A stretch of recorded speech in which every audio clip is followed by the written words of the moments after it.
The world is going through profound changes. And this creates a challenging environment for central banks as we work to bring inflation back to our targets.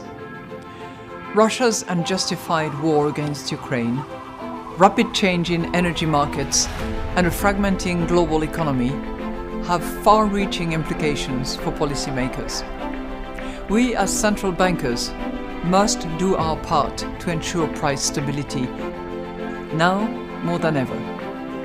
And at the ECB Forum, from the 26th to the 28th of June, we will discuss how we can and will measure up to this task.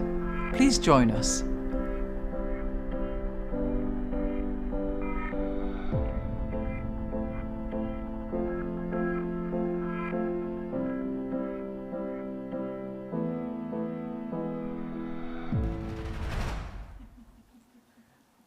Hello and welcome to day 2 of the forum.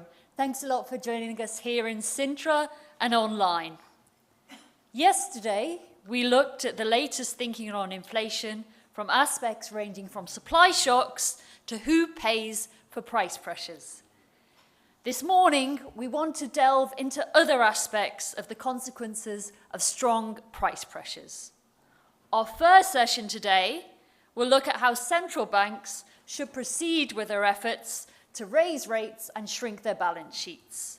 We'll pose the question of what the ideal size of the balance sheet should be and what sort of securities it should be made up of.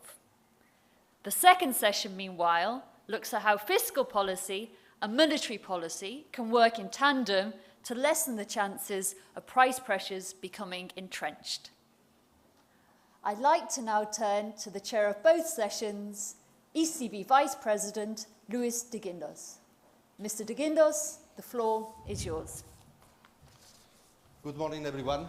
Thank you very much, Claire, for this introduction that I think that you have put very clearly the objectives of these 2 sessions that directly and indirectly are related. We are going to talk about monetary policy. The first session will be about normalization of monetary policy with a focus on the size of the balance sheet of the central banks. And the second one about the policy mix, the interconnection and the relationship between monetary and fiscal policy. So without any further delay, let me introduce our speakers for today. Annette Wiesing-Jorgensen. Annette is a senior advisor at the Board of Governors of the Federal Reserve System. Welcome. And you will present your paper on the normalization. And afterwards, we will have Jordi Galí. Jordi Galí is a senior researcher at the Center for Research in International Economics, a professor at the University Pompeu Fabra, and a research professor at the Barcelona School of Economics. So, you know perfectly, the flow of events. So you will have, the floor for 25 minutes to present your paper. And afterwards, Jordi will make some comments, and he will have 15 minutes, and afterwards we will open the floor for questions. So just in case that we have any questions from, WebEx, please, you can raise your virtual hand, and we will try to collect all the questions that you are going to ask. So without any further delay, Annette, you have the floor.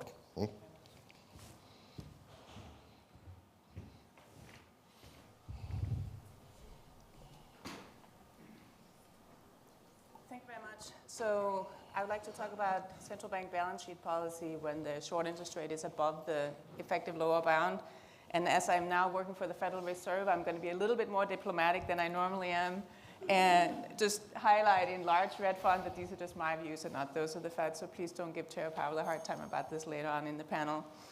All right, so the question is, what should central banks do with their balance sheets when they're not really needed in the sense that above the effective lower bound, the central bank can adjust the monetary policy stance by adjusting up and down the interest rate on reserves. So I'm going to argue that convenience yields are going to be very useful for thinking about central bank balance sheet size and asset mix. By convenience yield, I just mean benefits on investments that you get as an investor above and beyond the principal and interest rate payments. They can come from liquidity in the form of saved transaction costs, or they could come from safety in the sense that if you hold a security with very low default risk, you don't have to expend resources on credit risk analysis. Now, central bank reserves are perhaps the ultimate safe and liquid asset, and so I'm going to argue that providing these reserves adds value to the economy in a similar way that supplying cash does. So the main result of the paper is that I'm going to derive theoretically and empirically what I'll call convenience maximizing reserve supplies. I'm going to distinguish two cases that depend on how the central bank supplies those reserves. In case A, the central bank is able to supply reserves without holding assets that themselves have convenience yields. As a result, the convenience maximizing reserve supply will be larger in a sense that will become precise as we go along. I'll contrast that with case B, in which reserves are supplied by the central bank holding assets that have convenience yield, and therefore the convenience maximizing reserve supply will be smaller, with the main intuition being that when the central bank is in case B, it's supplying liquidity through reserves, but it's quote unquote eating liquidity by holding treasuries or bonds, for example. So I'm going to lay out the argument in 5 steps. First, I'm going to argue that which kind of assets the central bank is able to hold is to a large extent driven by political constraints. I'll contrast the Fed and the ECB. Then, just for those of you who don't think about this stuff every day, I want to just remind you of the sense in which the central bank doesn't really need a particular balance sheet size to hit its target policy stance above the effective lower bound. And therefore, it's going to be relevant to discuss what are some factors that could guide that choice of balance sheet size when a particular size is not strictly needed. Then we'll dig into the main framework of deriving the convenience maximizing reserve supply as a function of the central banks as a choice. And then I'm going to estimate this out for the US and the euro area in the last step. Okay, so let's think about the politics of this. So the Federal Reserve, as you know, has announced plans that it will hold mainly treasuries in the longer run, quote, thereby minimizing the effect of Federal Reserve holdings on the allocation of credit across sectors of the economy. Now, this choice really fundamentally goes back to the Federal Reserve Act, under which the Fed can hold securities that are guaranteed by, that are issued by or guaranteed by the US government. Now, of course, the Fed has had very successful programs for corporate bond purchases during COVID, but those were constructed under emergency lending conditions. And similarly, the discount window is generally priced to be used mostly in crisis. So I want to give you a quote here by Broadus and Goodfriend, who expressed well the common sentiment in the US that the Fed really should mainly hold treasuries. So I quote, "The Fed's asset acquisition policy ought to give priority to preserving public support for the Fed's independence by insulating the central bank as much as possible from potentially damaging disputes regarding credit allocation. When the Fed purchases treasury securities, it leaves all the fiscal decisions to Congress and the Treasury." So that's the Fed. By contrast, I think the ECB could likely hold only assets without convenience yields in the longer run. Remember, the ECB has historically supplied reserves through collateralized lending to banks. In fact, in the euro area, it's the government bond purchases that have been more politically sensitive. As you know, they have been challenged in court. Isabel Schnabel, actually in a very nice recent speech, states well the sentiment amongst many in the euro area that there are additional considerations relevant for the assessment of whether a large bond portfolio is desirable or not. One is that the lack of a consolidated public sector balance sheet raises more fundamental concerns about monetary fiscal interactions in a currency union with sovereign member states. These concerns may potentially undermine the credibility and independence of the central bank. So, in other words, across the Atlantic, what's politically sensitive for a central bank to hold differs, with government bonds being the politically safe choice in the US and a politically riskier choice in the euro area. That means that from the perspective of supplying convenient assets, the ECB is at an advantage because it fits case A better, where it supplies reserves without at the same time subtracting bonds, say, with convenience yield, or it could decide to do so. The Fed is at a disadvantage because when it supplies reserves, it is at the same time withdrawing a treasury supply from the private sector to hold. All right, so moving on to the second step, in what sense is a particular balance sheet size not needed when the short rate is above the effective lower bound. I'm going to review this well-known point within the framework of a recent paper of mine because we're going to use that framework later on in any case. The framework models the banking sector's demand for reserves, and there's 3 simple ingredients. The first one is that reserves pay interest. The second one is that reserves have liquidity benefits for banks in the sense that banks that have reserves can manage deposit in and outflows without having to sell illiquid assets such as loans or securities at high transaction costs. The third factor is that there's a balance sheet cost for banks. From the bank's perspective, this captures capital requirements such as the supplementary leverage ratio. Now, in terms of that second factor, the liquidity benefits, we capture that through what we call a convenience value function V, which just simply measures the expected transaction cost savings to the banks from managing deposit in and outflows with reserves rather than illiquid assets. A crucial element in the analysis is going to be the derivative of this V function with respect to reserves. So I'm going to call it V prime R. It's the convenience yield from reserves. It's the marginal value of an extra dollar of reserves. And that marginal value is going to be decreasing in reserves as additional reserves are less and less useful, but it's going to be increasing in deposits since having more reserves is more valuable if there's more deposits to be managed. Reserve demand then is simply the bank's first order condition for borrowing at the market interest rate R, think here the Fed funds rate or the European short-term rate, for borrowing at that interest rate R and investing in reserves, where on the right-hand side you have the net benefits of reserves, so what the bank gets out of borrowing to invest in reserves.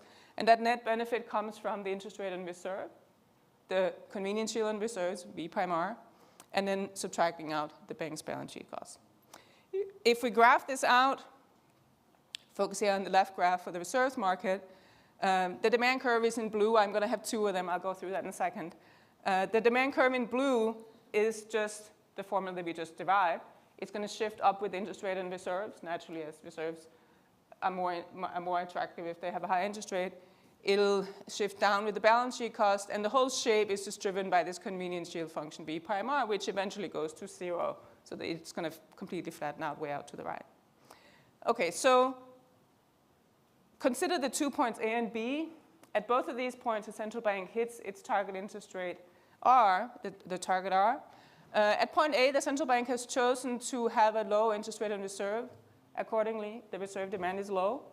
And in order to hit the target, the central bank needs positive scarcity of reserves, which it achieves by choosing a low supply.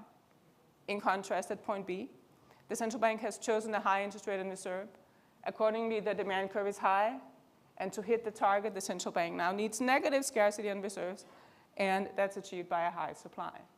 So in other words, there's actually many different combinations of the interest rate on reserves and the quantity of reserves that will enable a given policy stance. I summarized that in the right picture, which I have labeled the ISO market rate curve. Along that curve, the short market rate hits the target. Now, you can think of it as basically how to set the balance sheet size given the interest rate on reserve, or conversely, how to set the interest rate on reserve given the balance sheet. Actually, as a policymaker, what you really want is the ISO market rate for the long interest rate, because the long interest rate is a better measure of the overall policy stance.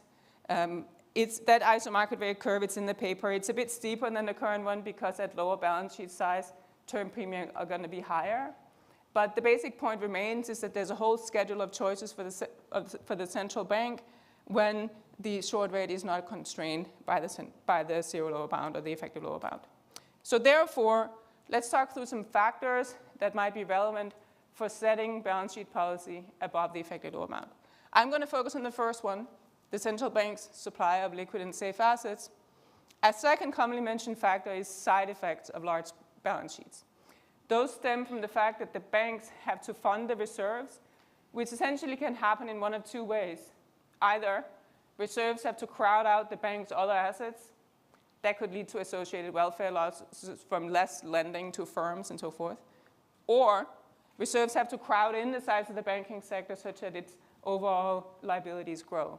That, of course, could be good if those liabilities have liquidity and safety benefits to their holders, but it also could be bad from a financial stability perspective, especially if those extra liabilities are uninsured deposits, for example. A third commonly mentioned factor here is interest rate volatility. As I graphed out before, the reserve demand curve tends to be flatter for high quantity, which means that if, in practice, the autonomous factors of the central bank are very volatile, that leads to volatility in reserve supply, and that in turn leads to less interest rate volatility if you're out on that right tail of the reserve demand curve. Finally, central bank profits, of course, are an issue. And in that sense, a large current balance sheet may be viewed as limiting headroom for future QE, as recently emphasized in a speech by Hauser. So I'm going to focus on the first one, but let me just suggest that you guys, as policymakers, start from my numbers and then add and subtract based on your personal preferences regarding the importance of the other factors. All right, so let's then dig into the convenience maximizing reserve supply and derives. I just need a couple of formulas and then we can get to the data. Okay, so think about the Friedman rule for the optimal supply of money. It says that to maximize the welfare of money, the central banks should keep supplying them until the last supplied unit has no value for managing payments. Translated to reserves, this would suggest setting the convenience yield on reserves, net of these balance sheet costs, to 0. Accordingly, this is a reserve number that central banks calculate. It has many different names across different central banks. That is, of course, very useful, but what if the central bank's assets also have convenience yield? So to think about that, let's talk now about not just convenience yield on reserves, but convenience yield on bonds. And for the sake of concreteness, let me illustrate this for treasuries, but of course it would work the same for bonds. I'm graphing here yields against default probability. The straight line illustrates the normal upward sloping relation. And this idea of convenience yield on bonds is just a statement that bonds such as treasuries that have extremely low default risk tends to plot below the line, as you can see with that bottom red dot where the treasury bonds are plotted far below the line. So that means that if we think about the yield spread between treasuries and corporate bonds that don't appeal to these safety and liquidity investors, then that yield spread is not only going to have the usual default component, it's also going to have a component from the treasury convenience yield. Essentially, the spread's going to widen out because the treasury yields are artificially low because some investors are willing to hold them due to their safety and liquidity properties. One can implement that decomposition in practice by observing that the treasury convenience yields should become really small for sufficiently large treasury supply as its demand is saturated. Implementing that decomposition in work with Krishnamurti, we estimate in earlier work a very large convenience yield on treasuries.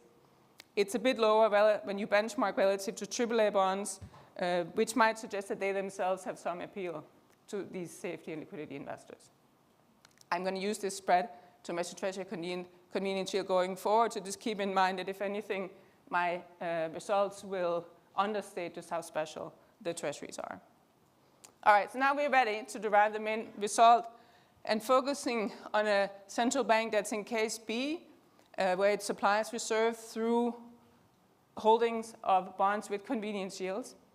We need the following two formulas. The first one is just the central bank's balance sheet. On the left-hand side, it's the central bank's holdings of convenient bonds. On the right-hand side, the central bank's liabilities, which is the reserves, plus the autonomous factors. The second equation we need is the private sector's convenience from holding reserves, that's the red term, and convenient bonds, that's the blue term. And notice, importantly, inside the blue term, that the private sector's holdings of convenient bonds is a total supply B minus the central bank's holdings BCB. All right, so now the main theoretical result of the paper is the following, contrasting case A and B. If a central bank is in case A and is able to supply reserves without holding assets that have convenience yield, then it should just focus on convenience from reserves. That's maximized by setting the net convenience yield on reserves to 0, as we have discussed. By contrast, in case B, if the central bank has to supply the reserves by buying bonds with convenience yields, then it needs to focus on both parts of the formula, the reserves and the bonds. And that overall convenience is maximized by equalizing the convenience yields on reserves and bonds. I show in the paper, there's a footnote that this result holds regardless of exactly how the banking sector funds the reserve through this crowding in and crowding out mechanism that I mentioned before. All right, so here's the fun part. Let's graph this out. So let me start with case A. So the graph to the left illustrates the reserve market. We have already talked through the reserve demand curve. The total convenience value from reserves is the area between the demand curve and the interest rate on reserves. You can split it up into the consumer surplus and the producer surplus as indicated. They sum up to the net convenience yield on reserves. Okay, so you can see that the supply in the picture here in case A is not optimal from a convenience maximization perspective because you could increase the sum of the consumers and producers surplus by supplying more. So illustrating that here with the green line, this illustrates case A where the central bank supplies reserves to the point that there's no reserve scarcity. By contrast, in case B, we need not only that graph from the reserves market, we need also a graph from the bond market. That's the graph to the right, where in blue I'm graphing the downward sloping private sector convenience yield from treasuries.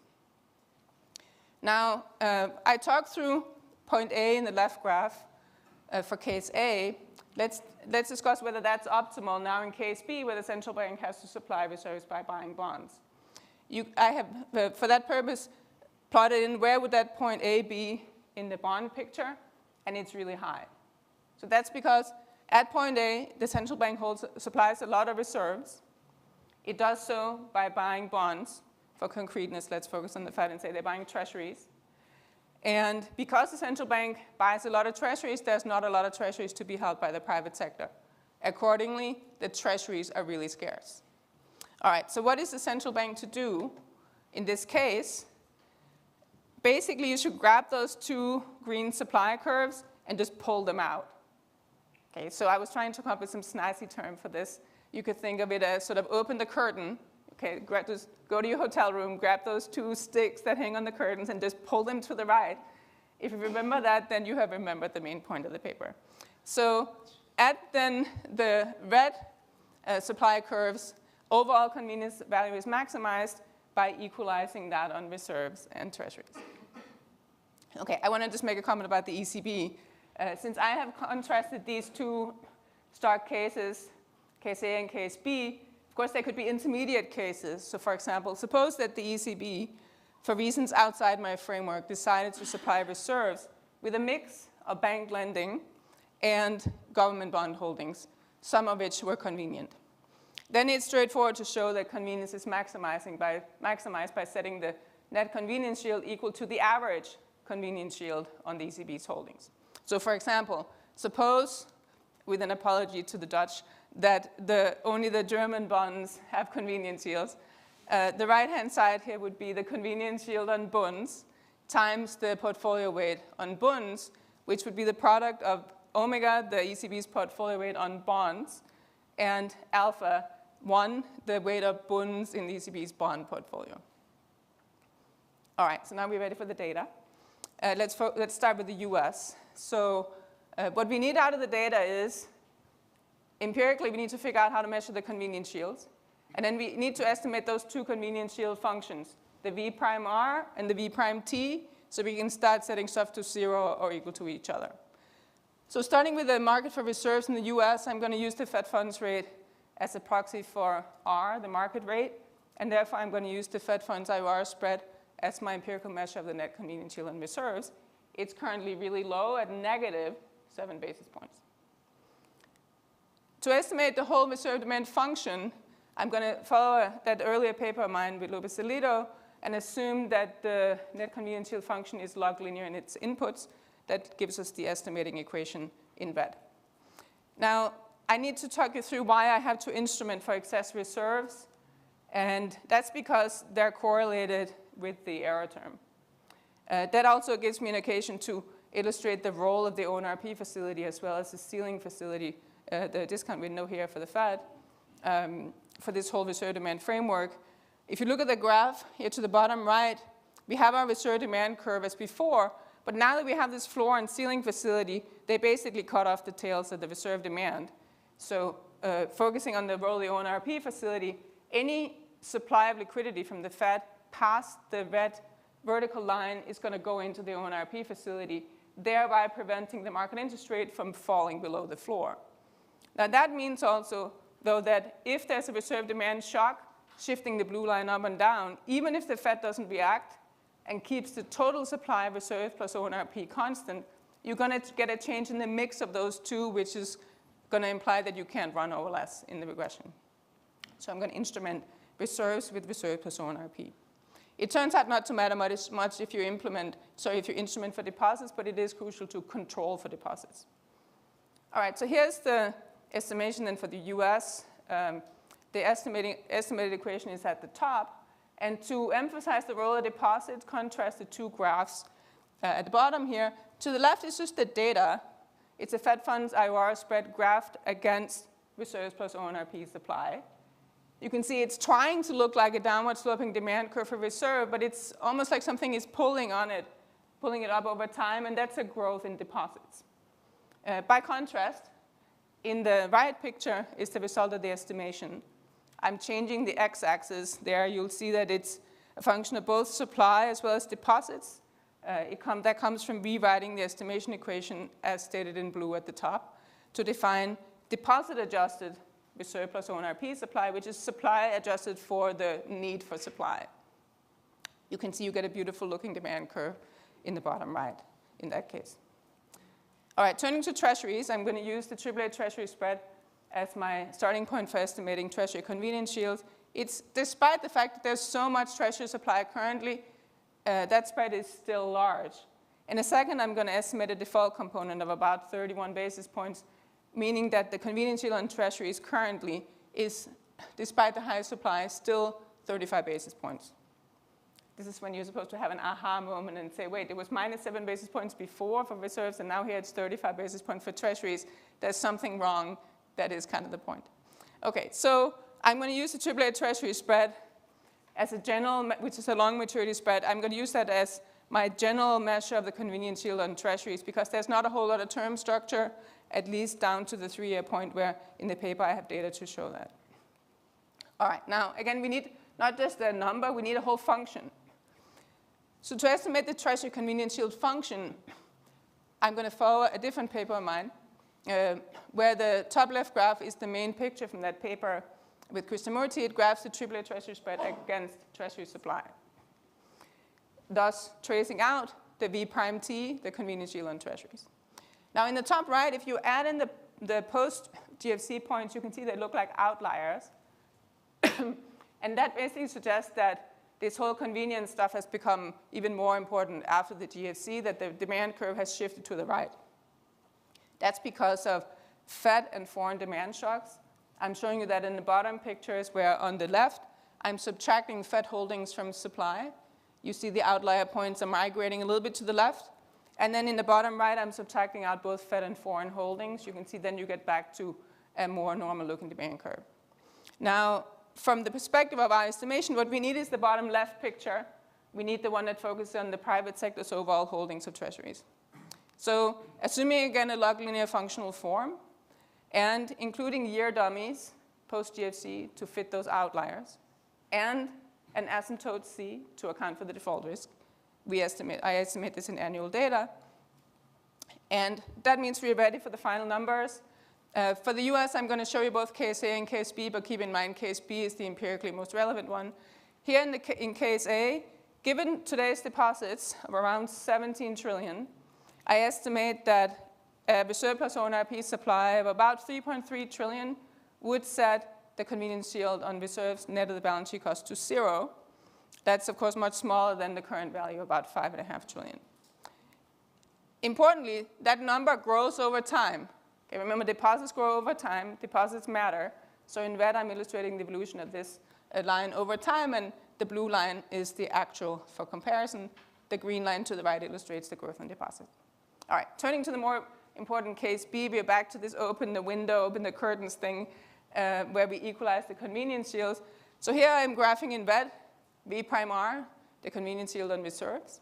It looks small because I have put it into the same picture as V prime T, the one for treasuries, which is much higher. So this is just a simple way of saying there's a lot more demand for the convenience of treasuries than there is for the convenience of reserves, because treasuries can be held by others than the banking sector. Okay, so currently, if the Fed were to only hold treasuries as assets, we would be at the A points. From a convenience maximization perspective, we should move to the B points, where the convenience yields are equalized. That happens at a convenience yield of about 29 basis points for a supply of about 600 billion. All right, again, that evolves over time because deposits changes, but also treasury supply changes. So I'm going to skip the math on that. Okay, finally, let me just take a second to do case A for the euro area.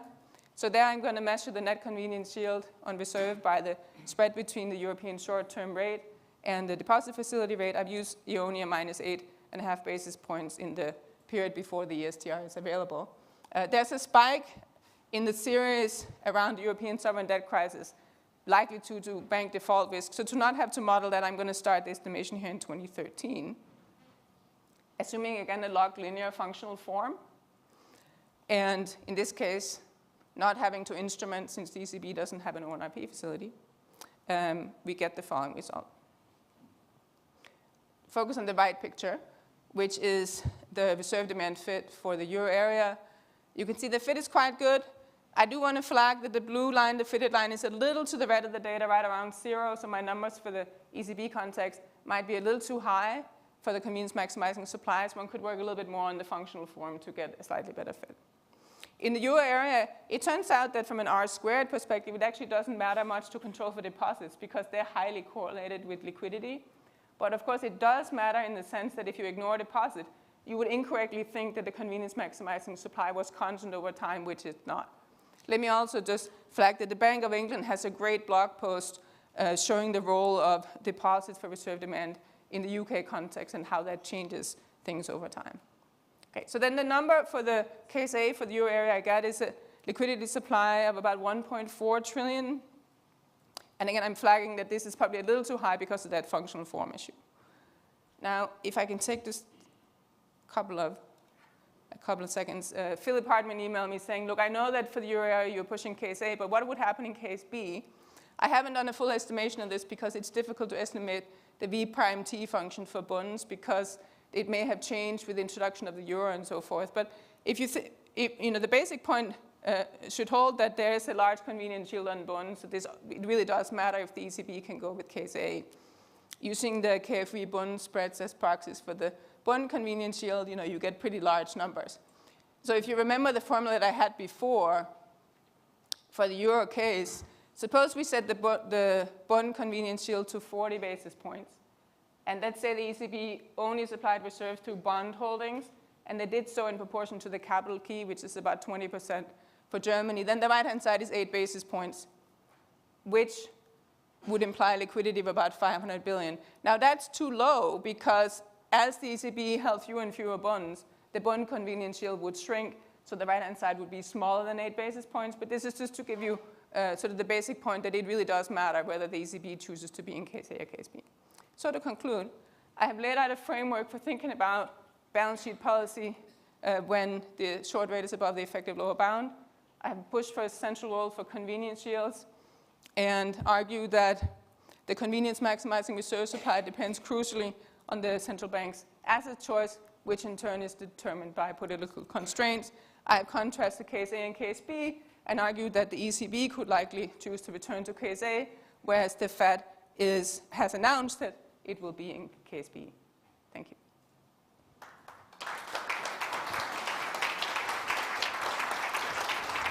Very good. Thank you very much, Annette. Well, I think that you have exceeded your convenient limit time by 4 minutes, but you know, it's acceptable. It's acceptable. It's in the range. Okay, now, Jordi, it's your turn. Okay, good morning. Let me start by thanking the ECB for inviting me to this great event and also for asking me to discuss this paper, which I have enjoyed very much and I have learned much from. So in my discussion, I will do two things. I will summarize Annette's framework, and then I will discuss some of what I think are the implications for ECB policy. Now first, in terms of motivation, I think the motivation for this paper is straightforward. as part of the normalization of monetary policy, most central banks have started to shrink their balance sheet or are planning to do so soon. So this is the shift from QE to QT. And then in that context, there's a very natural question that arises, which is how much QT? When should central banks stop? Equivalently, we could rephrase this question by asking what is the optimal supply of reserves given autonomous factors? And this is the question that Annette is seeking to answer in this paper, and she adopts a particular perspective to answer that question, which is the one on optimal supply of what she calls convenient assets, that is, assets that are highly liquid and extremely safe. So my assessment of the paper is that, well, this is it's a very nice paper. It brings together some of Annette's previous research. It's extremely timely and highly policy relevant, so it's the perfect paper, I would say, for this event. So what are the key ingredients of Annette's framework? First is the notion of the convenience value of some assets, that is, some value that investors attach to those assets beyond the pecuniary payoffs that those assets have. So this may be related to extreme safety or the very high liquidity of those assets. Reserves are certainly a convenient asset from the point of view of banks, and we can express the value that banks get from the reserves at the central bank with this convenience value function, V of R. Now, there's also a holding cost for these the reserves, which has to do with the capital requirements of holding such reserves, and she denotes that by phi. So, given this function, we can derive a demand for reserves, which, now I'm going to use a diagram that I find somewhat more useful than the one that Annette has used, and to make the basic argument. So here we have on the vertical axis the spread between the money market rate and the interest rate on reserves. And on the horizontal axis, the quantity of reserves. So the red line is the demand for reserves from banks. So essentially, given the spread on reserves, the banks will hold reserves up to the point where the marginal convenience value of those reserves, net of the holding cost, equals that spread. That is, exactly compensates for the fact that a money market rate is maybe higher than the interest rate on reserves. So that's the red line.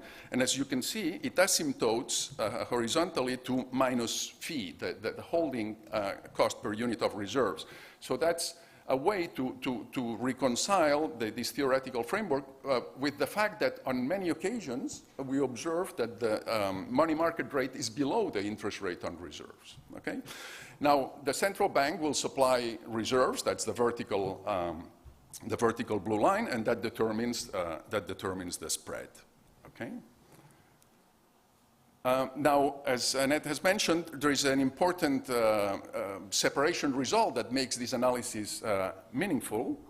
And just looking at the equation above, that is the equation that describes the demand for reserves, you can see it immediately. In the old days, some central banks had a zero interest rate on reserves. Okay, so IOR was zero. In that case, there was a one-to-one mapping between the money market rate, which is presumably the interest rate that the central bank wanted to target, and the amount of reserves. Okay, so there was, once the central bank decided on the monetary policy stance, that is on R, there was just one value of reserves that would implement that R. Now, with interest rate on reserves, that changes, because any given monetary policy stance, any R, is consistent with a continuum of values, of configurations, if you want, of values of the interest rate on reserves and the quantity of reserves. So that makes the reserve policy problem meaningful. What is the quantity of reserves that the central bank should hold? And that will determine the interest rate on reserves given the policy stance. Okay? So, and that's the problem that Annette attacks in her paper. And she considers two cases. The first case is the one in which reserves are adjusted through purchases or sales of what she calls inconvenient assets. So, for instance, loans to banks, as it was the case in the euro area before 2015. So in that case, the optimal policy, and again, let me use the graph to point to that, to represent that optimal policy, goes as follows. The central bank should provide reserves up to the point where the marginal convenience value of reserves net of holding costs equals zero. That is, from the point of view of the central bank, supplying reserve is costless, and from the point of view of society, in a sense, so it should satiate the demand for reserves from banks. Now, so it should, the reserve supply, the vertical blue line, should be adjusted so that we are at the intersection of the demand for reserves and the zero horizontal line, which is equivalent to saying that the spread on reserves, that is the gap between the money market rate and the interest rate on reserves, should be zero. Okay? And that's something that we observe, okay? In principle. Now, so what has that spread on reserves been in practice? And all my discussion will focus on the euro area case. So look at the red line. Please ignore the blue lines at this point. Just that's the spread. That's the spread between the money market rate and the interest rate on reserves. And you can see that since 2015, it has been negative. So that means that from the point of view of the previous graph, we are to the right of what would be the optimal point. Okay? Now, Annette goes beyond that. In other words, there is an oversupply. There has been an oversupply of reserves. Annette goes beyond that, and she estimates the demand function for reserves. And that allows her to quantify what is the reserve gap, the excess supply of reserves. And some of the numbers that she gets, I reproduce here. The optimal amount of reserves would be 1.7 trillion as of today, and that's much less than the actual amount of reserves, which is 4 trillion. So the prescription would be the ECB should lower reserves through reduced funding to banks. Now, is the previous framework the one that is relevant for the ECB these days? I would say no, because since 2015, the margin that the ECB has used in order to increase reserves and increase liquidity has been not through injections of loans to banks, but through the purchases of securities. And some of those securities may have a convenience value themselves. When the ECB purchased those securities, it is withdrawing them from the private market. Okay? So it's reducing the convenience value of that private investors have access to, or the amount of convenient assets that private investors have access to. So the ECB, or any central bank, should take that into account. So we can think of a convenience value for treasuries, say government bonds, or whatever assets central bank buys, and of course associated with that convenience value, there is a demand for those convenient treasuries.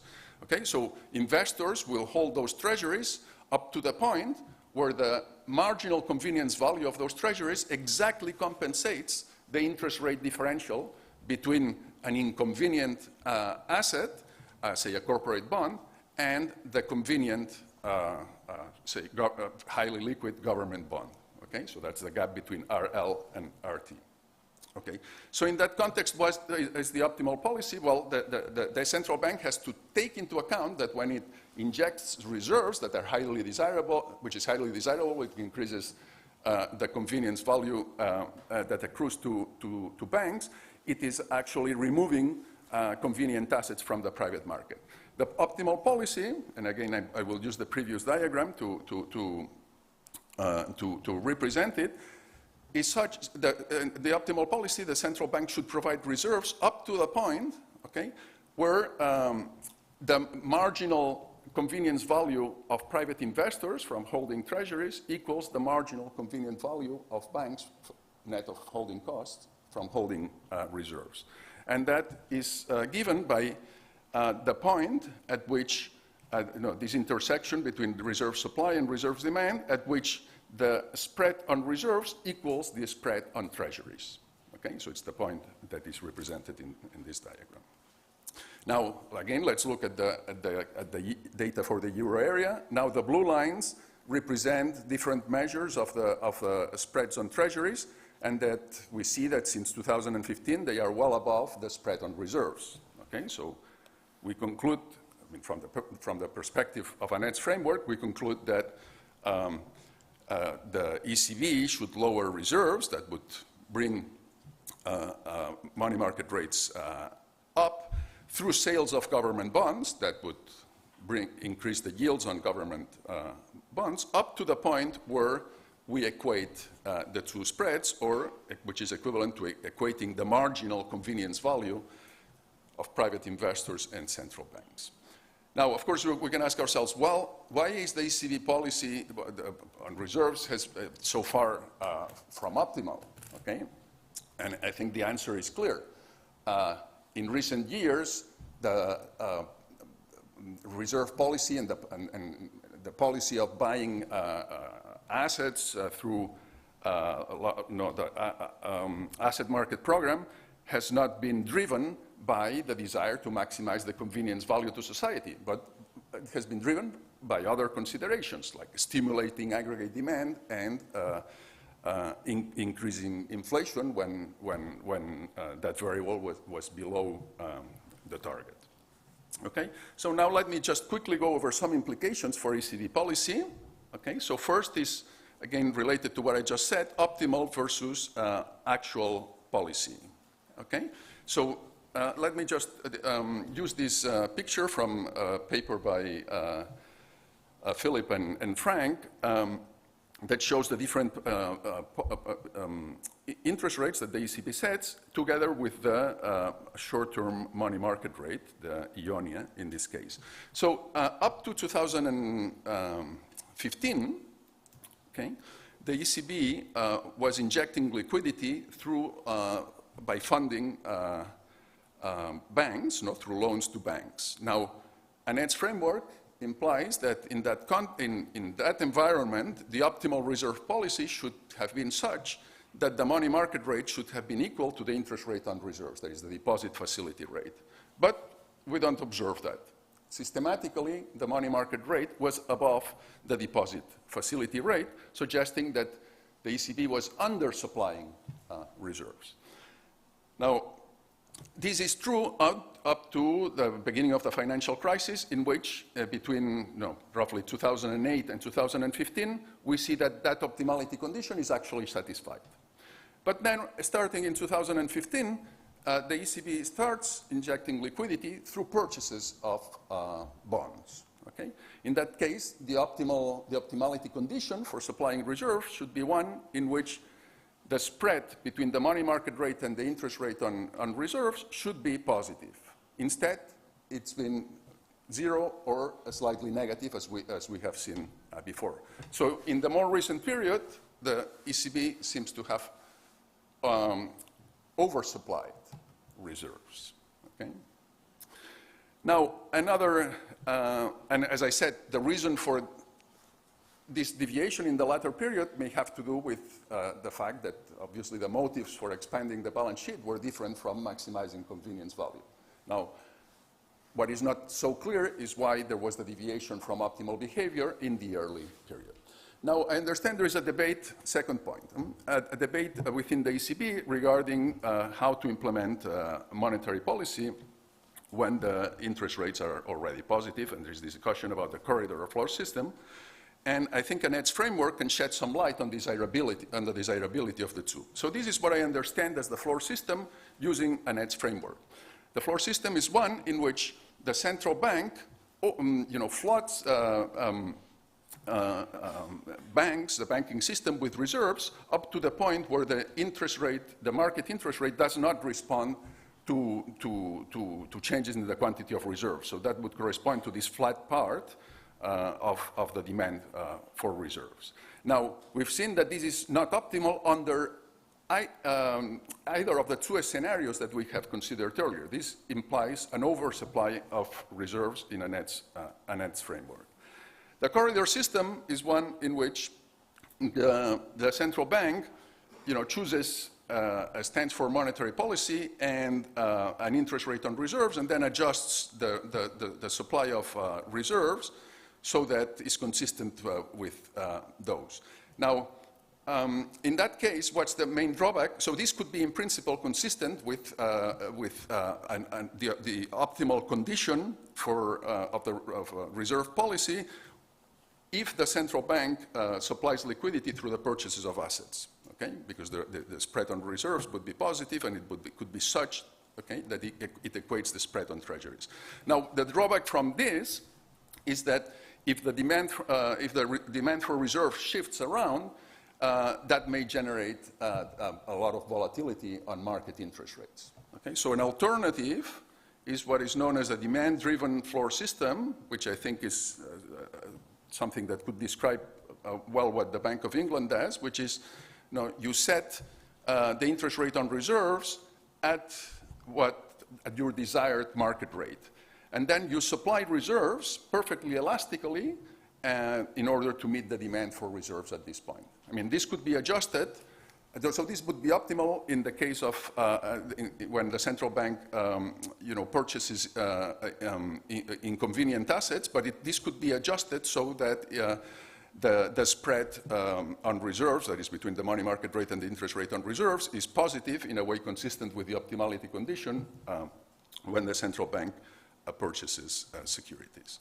Now, a quick comment on optimal portfolio management implied by Annette's framework.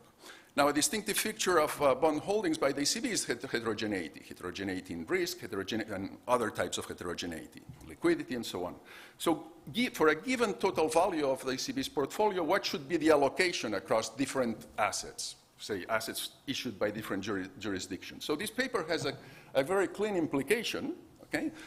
The ECB should equalize the convenience yields across issuers and maturities. That is, for any given maturity, it should equalize risk-adjusted yields. That is, it should sell the bonds with the lowest risk-adjusted yields. Now, notice that this is very different from closing spreads, okay? Because the equalization is not an equalization of the raw yields, but of the risk-adjusted yields. Now, of course, this may run against political and legal constraints, but these constraints can be changed, and I think Annette's framework provides a useful framework to think about ways in which these constraints should be, and about reasons why these constraints may be changed. Then another question is how to implement QT. I mean, the starting point, as we have seen in the euro area, is that the ECB has a portfolio with assets that have different convenient yields, okay? And in particular, the spread on treasuries is higher than the spread on reserves. So Annette's framework implies that the ECB should keep lowering reserves by selling the bonds that at any point have the highest convenience yields, up to the point where the two spreads are equalized. And the implication of this is that for any given maturity, the ECB should sell the bonds with the lowest risk-adjusted yields. Now, whether the bonds with the lowest risk-adjusted yields correspond to the bonds with the lowest yields, I don't know. I haven't made that calculation, okay? But it's important. The distinction is very important, okay? Again, there may be political and legal constraints that may prevent the ECB from doing so, but as I said, Annette's framework provides a way of thinking, provides a rationale for maybe relaxing those constraints. And finally, the framework of this paper assumes that the total supply of treasuries is taken as given by the central bank. Okay, that's B in Annette's notation. But, obviously in the real world, that supply is not an exogenous variable. The fiscal authority has something to say about that supply. And the fiscal authority may internalize the impact that its supply of safe assets will have on investors' convenience, and hence on the interest rate that they will pay for them, or the price that they will be willing to pay for those assets. Okay? So there is a recent paper by Choi, Kirpalani, and Perez that looks at the optimal supply of assets from the point of view of the fiscal authority, and they show that if treasuries are all partly held by foreigners, treasuries with the convenience value are partly held by foreigners, it may be optimal to undersupply those assets in order to keep its yield, their yield low. I think it would be interesting, maybe in an extension of this paper, to consider the interaction between the fiscal authority and the monetary authority, and to see to what extent the, your optimal prescriptions for a central bank may completely offset this market undersupply of assets by the fiscal authority. Just to conclude, because I'm out of time, I think this is a very nice paper, highly policy relevant, very timely.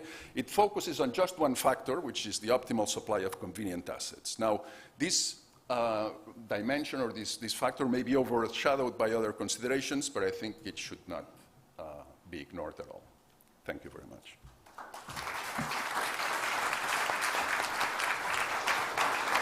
Well, thank you very much, Jordi. You have equalized the time that you have exceeded of your time. So, you know, in that respect, Isidro. I don't know, before opening the floor for questions and remembering that if you are connected via WebEx, you can raise your virtual hand if you want to ask a question. I could give the floor to Annette. I don't know whether you want to comment something on the comments. I took more than my time initially. Let me just emphasize that I'm not arguing that the ECB has done anything suboptimal in the sense that at different points in time, additional considerations were also relevant.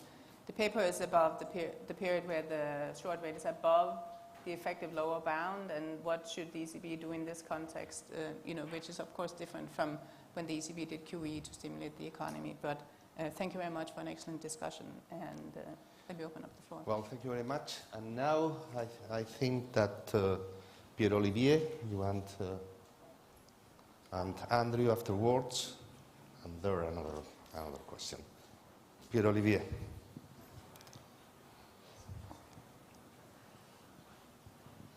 Thank you, Pierre-Olivier Gouanchat from the IMF. I thought this is a very stimulating paper, really fantastic, so congratulations. One question and one comment. On the paper has a sort of Friedman rule flavor. There is some utility of holding certain types of assets, and the central planner would want to sort of supply until you saturate and bring the marginal benefit to zero. But that's true, and I think that's a point that Jordi made in his final comment. That's true both for reserves, but it's true for government assets. And so if I were to sort of take your paper and say, now I want to think about the optimal supply of government securities, I would also want to conclude by the same logic that you'd want to issue whatever it's German bonds or it's US treasuries up to the point where the convenience yield of those assets is also equal to zero, and then the central bank could issue reserves up to the point where there is no spread between the two, and then we live in a happy world where all the spreads have been eliminated. Now, obviously, it's not that, but it's a useful long-run guide. So I want to push you a little bit and ask, well, do you think that the prescriptions you have for central banks also apply when you think about government issuance of assets? The second comment is you've been using as a measure of the convenience yield. I was struck by this, the spread between KfW and bonds. And of course, in principle, one could think that KfWs and Supras, or whether this is also true whether you'd use ESM bonds or European Union bonds. There is a spread there. It's kind of surprising there is a spread there. There are supranationals, there are guaranteed, etc. So that sort of brings the question of what is driving really these convenience yields, and if they can move in ways that are sort of not really controlled, that sort of shifts the demand. And again, so do we want to sort of have a system where we would have the supply adjusting to those changes in the demand? I'll stop here. Thanks. Thank you very much, Pierre-Olivier. Andrew? I have a lot of questions, and we do not have much time. Please be concise and to the point. Thanks. I think that's relatively easy because my question is a sort of slight development of Pierre-Olivier and Jordi's last point. So central banks provide reserves for two reasons. One is monetary policy and the other is financial stability. And I can see that if monetary policy was the only reason, then providing reserves against liquid assets would be optimal. But for financial stability reasons, there can be an optimal case to provide reserves against illiquid assets. And we're all trying to optimize the two things and work out, as you were saying, Annette, what the optimal post-QE stock of reserves will be. So the question for me is, I think how you develop the framework to say how do you essentially derive the optimum where it's a combination of monetary policy and financial stability reasons. Thank you very much, Andrew. I think that you have the next question. And I have three more questions. I have Ricardo, Giannis, and Vito. And I think that I will close, because otherwise we are going to exceed the available time. Please go ahead. Volker Wieland, Goethe University, Frankfurt. Thank you for the thought-provoking paper and discussion. Quick question. One, it seems the main driver of asset purchases was really crisis fighting. First, the crisis fighting of the disinflation, deflation risk following the euro debt crisis, and then the brief period of the corona crisis. And we got to a stage of between 25% of public debt to close to 50% of public debt being held by the ECB on the ECB balance sheet, depending on which country you take, 25 for Italy. So it seems there's a big, if you are in a crisis, there's really a big increase you might want to implement. And so that concern that having enough room, having reduced the balance sheet enough so that in the future one can do that again should also be one, I think, factored in. And actually, it also matters outside of the zero lower bound, because the TPI is a new instrument precisely with the same objective to buy these assets with positive interest rates. So, if you in two crises go to between 25 and 50% of public debt, that would argue for really reducing it maybe much more, that public debt holdings, than what the framework you presented implied. And also it might have the opposite sequence of what Jordi said, because if it's about crisis fighting, you want to, in good times, lower the holdings of those sovereigns who are more likely to get into crisis, right? So. Okay, thank you very much. Annette, you have three questions. Yeah, let me reply first to Pierre's question. So in the paper, I argue that one should equalize the convenience yield on everything. That's the optimal thing to do. That's not the same thing as supplying more government bonds to set convenience yields all to zero, given that taxation is likely distortionary, right? In order to keep there's a reason we go through these endless debt ceiling dramas in the US, right? It's so we can keep the debt safe and liquid. So I think your prescription is correct only if taxation is not distortionary, which it is in practice. In terms of the KfW bond spreads, I think they probably understate the convenience yield on bonds precisely because of those government guarantees. They may pick up most of the liquidity component, whereas the safety component is not in there. So if anything, my results would be stronger accounting for that. In terms of the contrast between monetary policy and financial stability, I don't think they point in different directions, in the sense that I suggest supplying reserves with quote-unquote inconvenient assets when possible, which could be lending to banks, which is the same as you would do in a crisis under standard central banking principles. And I think in terms of also the headroom argument, these are all valid points that, remember I had the suggestion that you say, okay, start from my numbers and adjust up and down depending on the weight you put on other factors. I haven't quantified how to do that, but conceptually, if you're very concerned about headroom, you could want to go lower. If you're more concerned about interest rate volatility, you would want to go higher than the numbers that I prescribe. Thank you very much, Annette. We have three more questions. I have Ricardo, Giannis, the Governor of the Central Bank of Greece, and Vito Constantio. And we close. So please, to the point, because absolutely. We are two questions to the point. First, while you mention other factors, those factors sometimes are very correlated with the facts that you emphasize. And so I'd like you to expand on how they correlate. One, when I asked the same question as in your paper in Jackson Hole 2016, I focused instead on the central bank losses and profits. And the key determinant there was the maturity of the treasuries that the central bank buys. If it buys very short, it can have a much larger balance sheet. If it buys very long, it will have a much larger one. Because, as work by Seth Carpenter and myself many years later had shown, this leads to a more volatility in those central bank losses, and as the last experience had confirmed. How do convenience yields vary across short-term treasury and long-term treasuries? Because that will interact very strongly with this other motive for the size of the balance sheet. Second question, then a year later, challenged by Pierre Garincha, at the IMF annual conference, I wrote a paper on what's the optimal size of the balance sheet if we have different bonds with different default risks in a monetary union. And there the key consideration, very much along the lines of what Andrew just said, was financial stability. and on how the size of the balance sheet depends on whether you can absorb more or less of that default risk, which then affects banks' ability to lend and the risk they can take.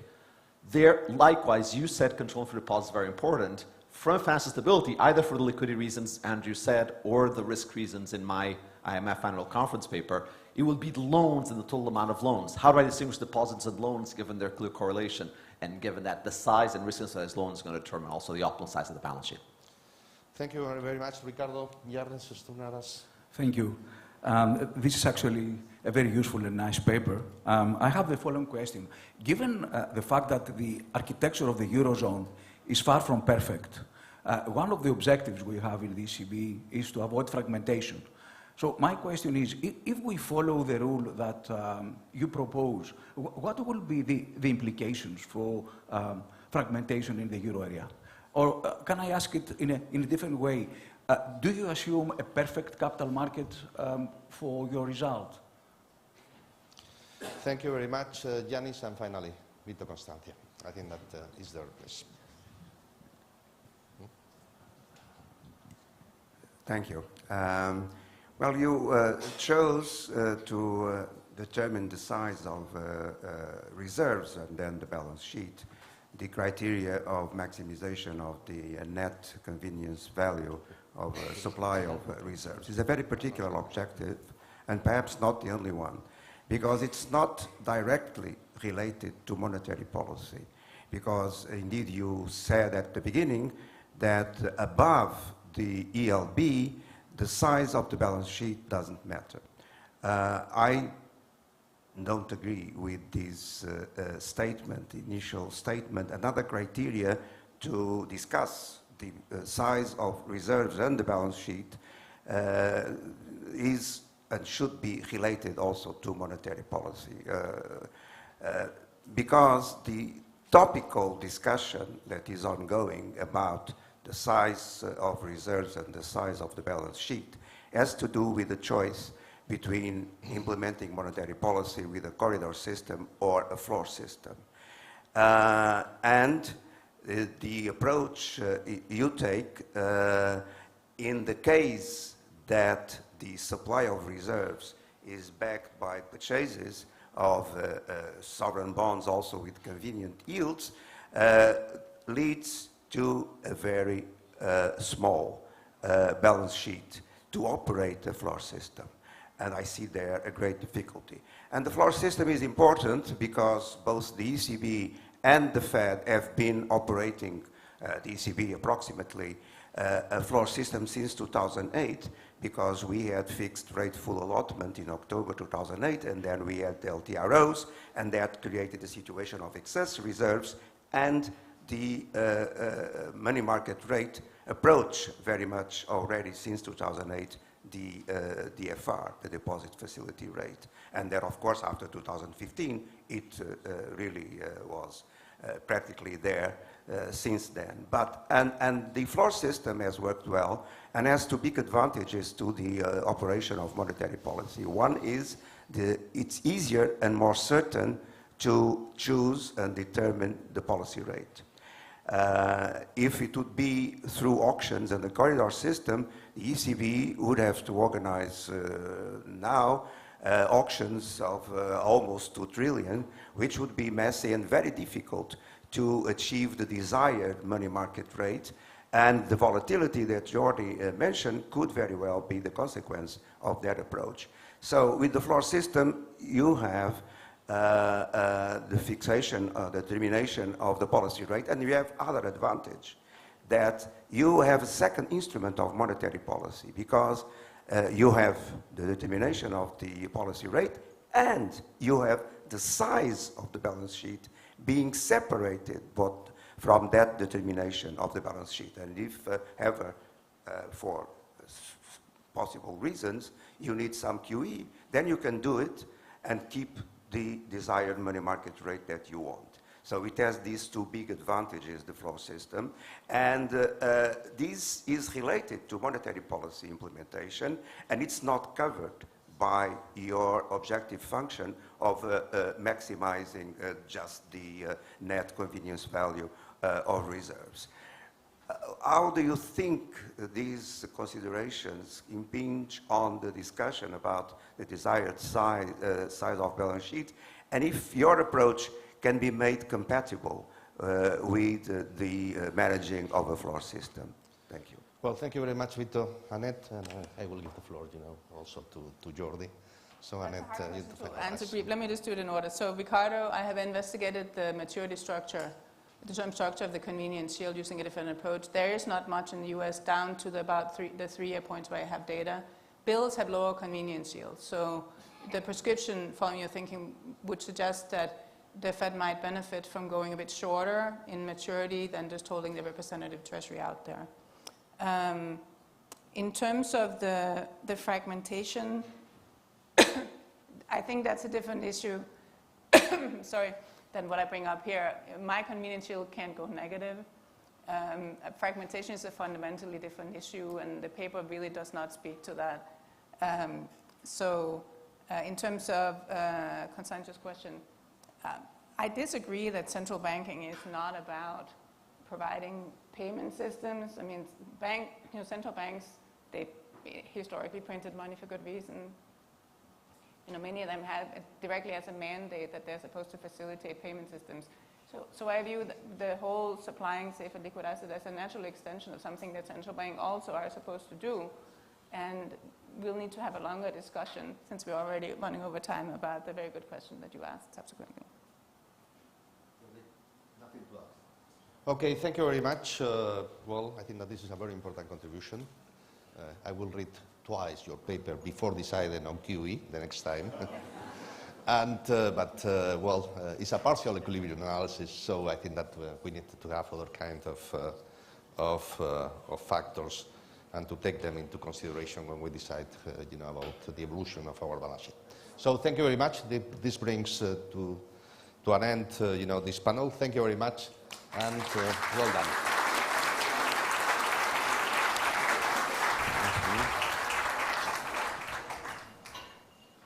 Thank you.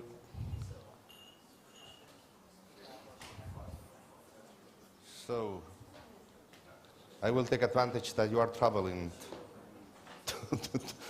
to the seats to introduce Pierre-Olivier Gourichas.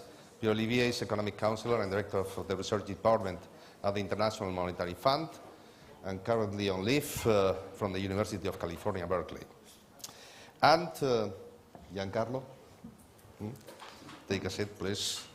Is Pierre Werner Chair at the Robert Schuman Center and Professor of Economics at the European University Institute. And, today is going to be, this session is going to be dedicated to the interconnection between fiscal and monetary. So, Pierre-Olivier, you have the floor for the presentation of your paper, and please adjust to the time that we have allocated, 25 minutes. Thank you.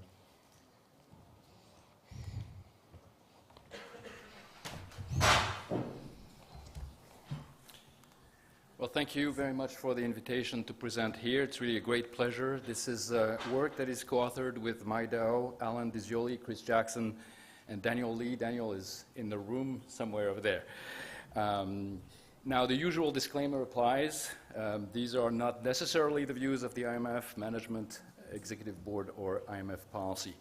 Now, the first paper in this session was talking about unconventional monetary policy and asset purchases. Now, this paper will ask about another set of unconventional policies that have emerged since the energy crisis in 2022. And these are unconventional fiscal policies, and we are going to define them as the set of policies that are implemented or have been implemented by a number of countries to protect households and businesses from the energy crisis, but with a secondary objective of reducing headline and possibly core inflation along the way. And what our paper is going to attempt to do is assess the impact of these policies on inflation in the euro area. Now, the starting point of our analysis is a surge in worldwide inflation. I'm not going to dwell too much on this. Everyone in this room knows what I'm talking about. What I'm showing you here is a decomposition of headline inflation, which is the black line on this figure, into core inflation. And here this is defined as the weighted median inflation. This is a measure of core that strips out the effects of unusually large changes in a number of prices. And this is in blue.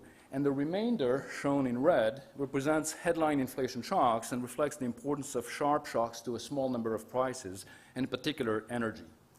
Now, what you can see on the left is that headline inflation shocks represent a significantly larger share of inflation in the euro area, especially in 2022, compared to the US on the right, where in the US since basically December of last year, headline accounts for more, is accounted for by core for more than its value. Now, as also everyone knows here, this inflation surge has been followed by one of the most aggressive and synchronized tightening of monetary policy on record, and that's something you can see on the figure here. Even though inflation has remained somewhat persistent, something that has been emphasized by Gita Gopinath in her speech 2 days ago or by President Lagarde in her opening remarks yesterday. Now, so it's a very natural question in an environment like this to ask, is there a role for fiscal policy in helping to reduce inflation? And the textbook answer here is an unambiguous yes. Fiscal policy helps compress aggregate demand, and it also helps maintain the credibility of the overall anti-inflationary stance. In other words, it helps people thinking that there is no gap between what fiscal and monetary policy are trying to achieve. But in fact, a number of European economies have chosen a different path. They've aimed to directly contain the surge in energy prices on households and firms' budget, but also in doing so to reduce headline and possibly core inflation. This was articulated recently in a Vox EU piece by Francesco Giavazzi, until recently economic advisor to Mario Draghi. Now, these measures, what we call unconventional fiscal policy measures, were economically significant. What you see on the left is a set of estimates that have been compiled by our colleagues in the Fiscal Affairs Department at the Fund of the size of these measures broken down by different categories, whether they're targeted or untargeted, whether they're price-suppressing or non-price-suppressing across euro area countries. And on average, they represent about 3.3% of GDP in 2022 and 2023, 1.3% in 2022, and an estimated 2% in 2023. Most of the measures, about 2.7% of GDP, were going to protect households and small and medium enterprise. What you see on the right is that these measures were also larger in countries with more initial exposure to the energy price shock, which is perhaps not too surprising. Okay, so I'm going to present, now there are a number of reasons why we should be a little bit skeptical about these unconventional fiscal policies. And actually the views were quite skeptical in the academic and economic community. There was a survey done in June of last year by the Booth School of Business that expressed that sentiment, although there were a few dissenters. For instance, Olivier Blanchard, and I put the quote at the bottom, said, well, this is maybe one of those cases where a larger fiscal deficit can make the job of monetary policy easier. Now, let me list a few of the criticism that had been voiced at the time. First, of course, energy support measures that would, in principle, increase energy demand, and it would drive up the price of wholesale energy in a context where we have an energy crisis, energy is limited in supply. That could exacerbate the energy crisis and makes things worse, both on the energy side, but also possibly on the inflation side. The second main concern was that fiscal measures were poorly targeted, and they were costly. I just gave you some estimates of their budgetary cost. And so that would delay much needed fiscal consolidation in the wake of all the measures that were implemented during the COVID-19 crisis, and in the context in which debt to GDP levels in many countries are already quite elevated. A third concern was that if the energy shock turned out to be persistent, then the measures would quickly become unsustainable from a budgetary standpoint. They would have to be removed, and at that point, the increase in price would happen no matter what, so that it would only delay the inevitable. And if the shock was transitory, it would perhaps smooth inflation, have a little bit less today, a little bit more tomorrow, but maybe not change accumulated change in price levels, so you wouldn't achieve any significant gains. And finally, there was a concern that the stimulus, the positive stimulus component of these measures would fuel aggregate demand, and through the usual channels would in fact increase inflation and make the job of central banks even more complicated. So here, our focus in this paper is going to be narrowly on point 3 and 4. We're not going to address directly the point about the impact on energy price. We have some in our model simulation. I'll show you that we have we take that into account to some extent, but we're not going to dwell too much into this, and we're not going to look directly at issues of fiscal sustainability that could be raised by these measures. But we are going to be looking at the impact of these measures in terms of the inflation shock, and we're going to be looking at the persistence of the energy shock here. Now, I want to be crystal clear that the first two concerns are very valid in our view. So we're not exploring them because we don't have really a framework that can address them. Doesn't mean that they're not relevant from a policy perspective. And I also want to state at the outset, just to be clear, that we agree that it's the primary task of monetary policy, here in particular the ECB, to be addressing price pressures and inflation instability. And so we're asking ourselves, well, in addition to what central banks are doing, what the ECB is doing, is there an effect of these type of measures on inflation dynamics? Okay?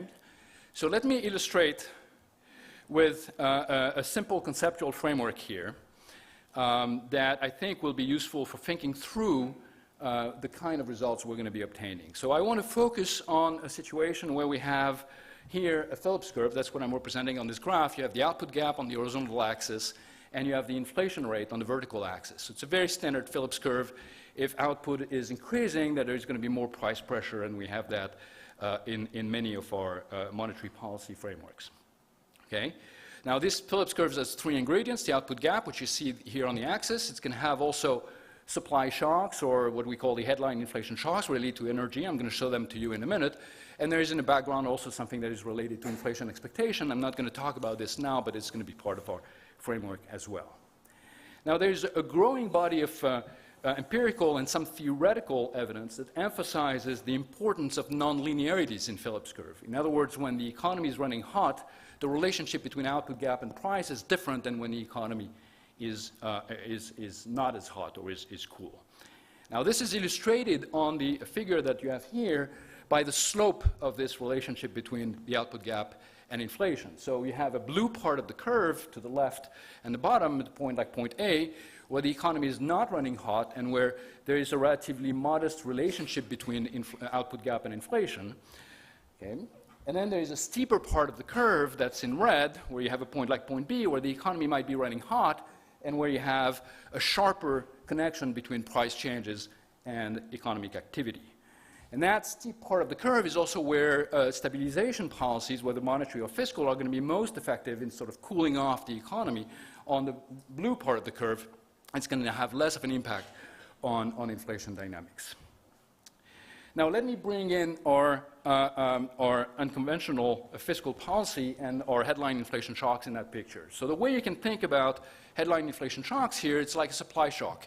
It's pushing up this curve. For any level of the output gap, you have a higher level of inflation. You have an energy crisis, it's increasing inflation across the board, and it means like a point like point A will now become a point like point C, which is vertically above it, and a point like point B will become a point like point D, which is also vertically above it, where you have more inflation for the same level of the output gap. Okay? Now, here in this context, what would unconventional fiscal policy do? Well, one way to think about it is that by neutralizing the increase in energy prices, it's in fact going to bring down this higher Phillips curve, bring it down closer to the lower one that we had initially before the shock. In fact, if it absorbs entirely the increase in energy prices, let's say, we would be back to the lower Phillips curve in this diagram. But we would not end up back at point A or at point B, because in fact what would happen in that case is that there is also a stimulative component of these unconventional fiscal measures.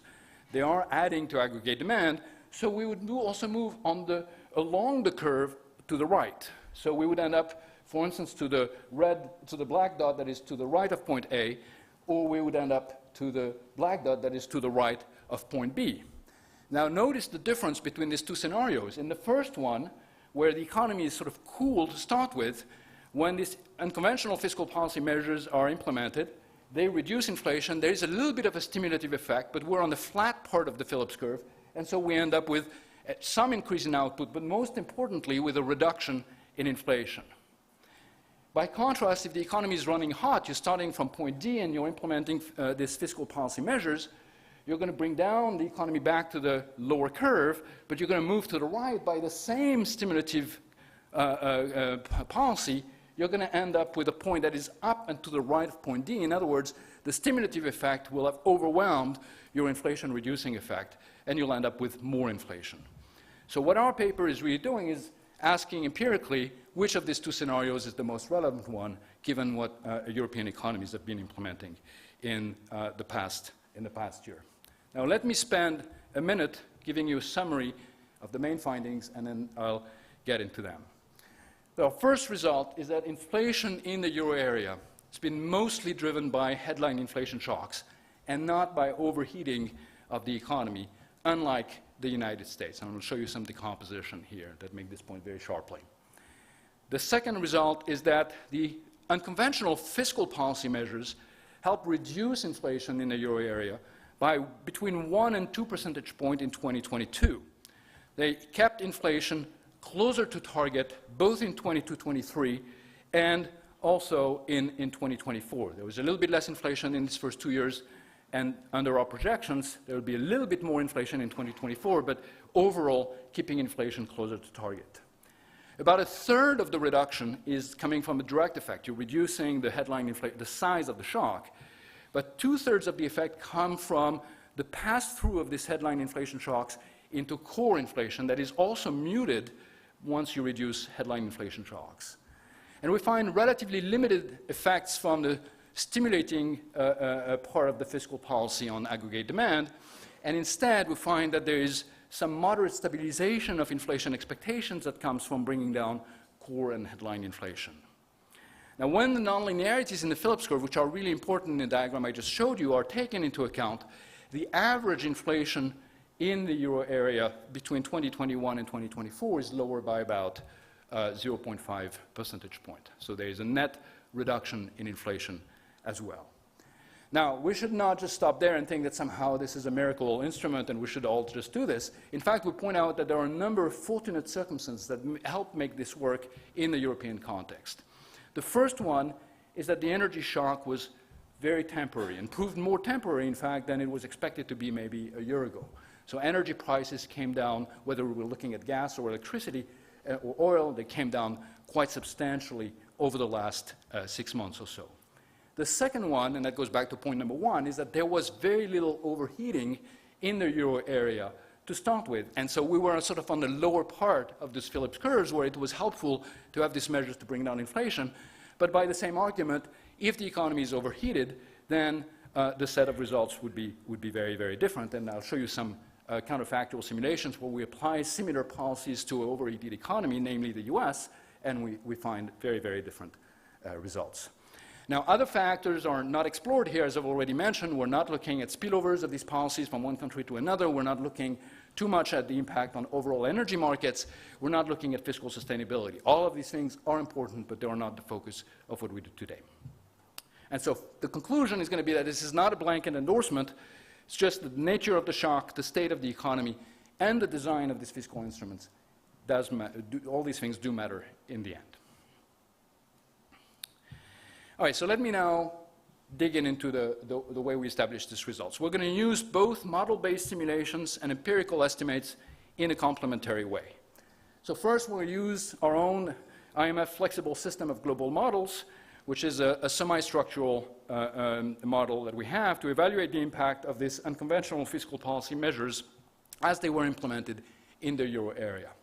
So this is a semi-structural model with a lot of very interesting features. It has commodity production, there's consumption, trade, it's intertemporal.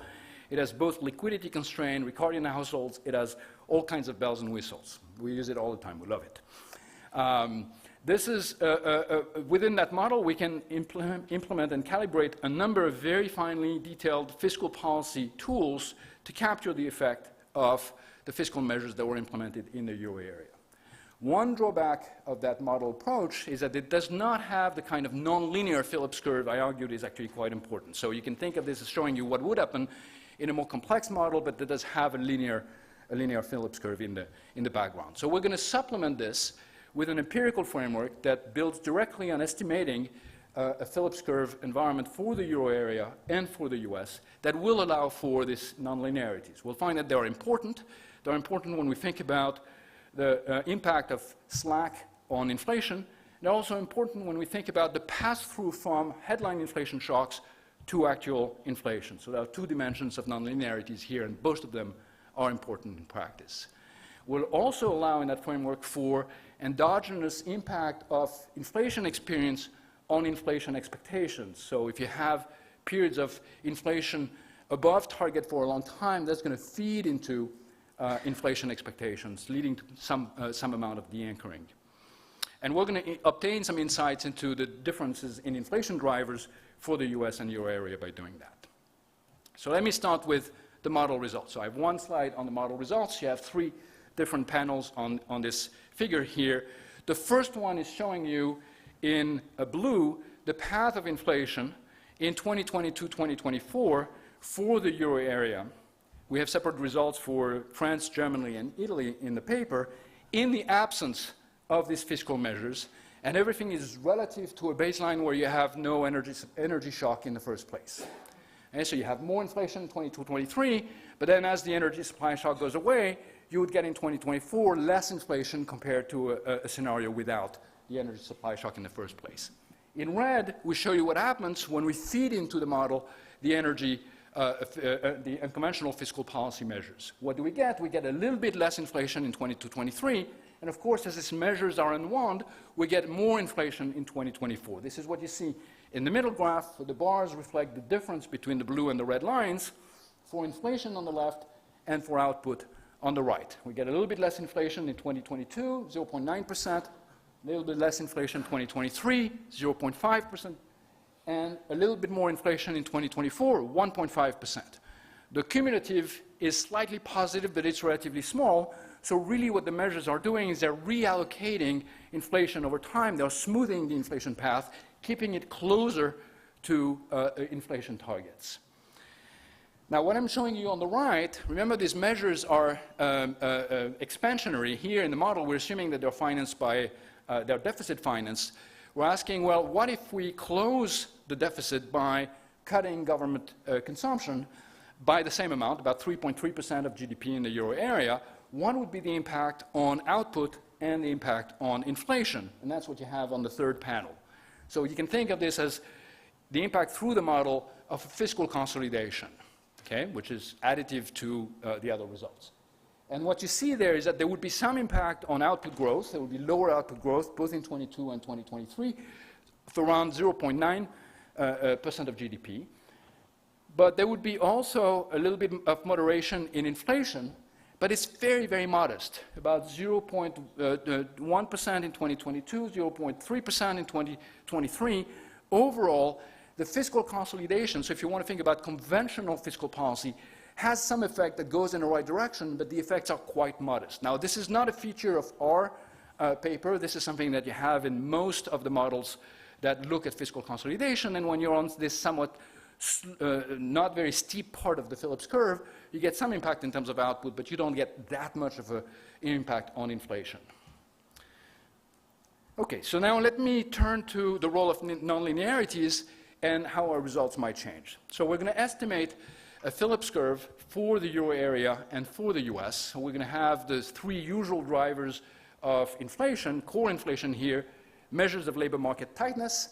For the euro area, we're going to be using the unemployment gap. For the US, we're using the ratio of vacancies to unemployment. The reason we're using a different measure here of labor market tightness is there is very strong evidence of a shift in the beverage curve in the US. There is no corresponding shift in the euro area, and the vacancy to unemployment rate allows us to capture that. So we have a slightly better fit for the US with that. We have a second driver, which is the pass-through of these headline inflation shocks to core inflation. And so we're going to, there are a number of channels we can think about for this, this pass-through. It can come from labor markets and wage negotiations, or it can come from price-to-price increases from energy and other high input costs to other parts of the CPI. And then finally, we have inflation expectations, where we're going to be using longer-term expectations of inflation. For the US, the Survey of Professional Forecasters 10-year forecast, and for the euro area, the ECB's forecast for the 5 years ahead inflation. Okay, so here, what I'm showing you is our estimated Phillips curve, if you want, looking at two of the two drivers that are important here, the unemployment rate on the left-hand side, and the headline inflation shocks. You can think of this as the pass-through from headline inflation to core inflation on the right. In blue is the euro area, in red is the US.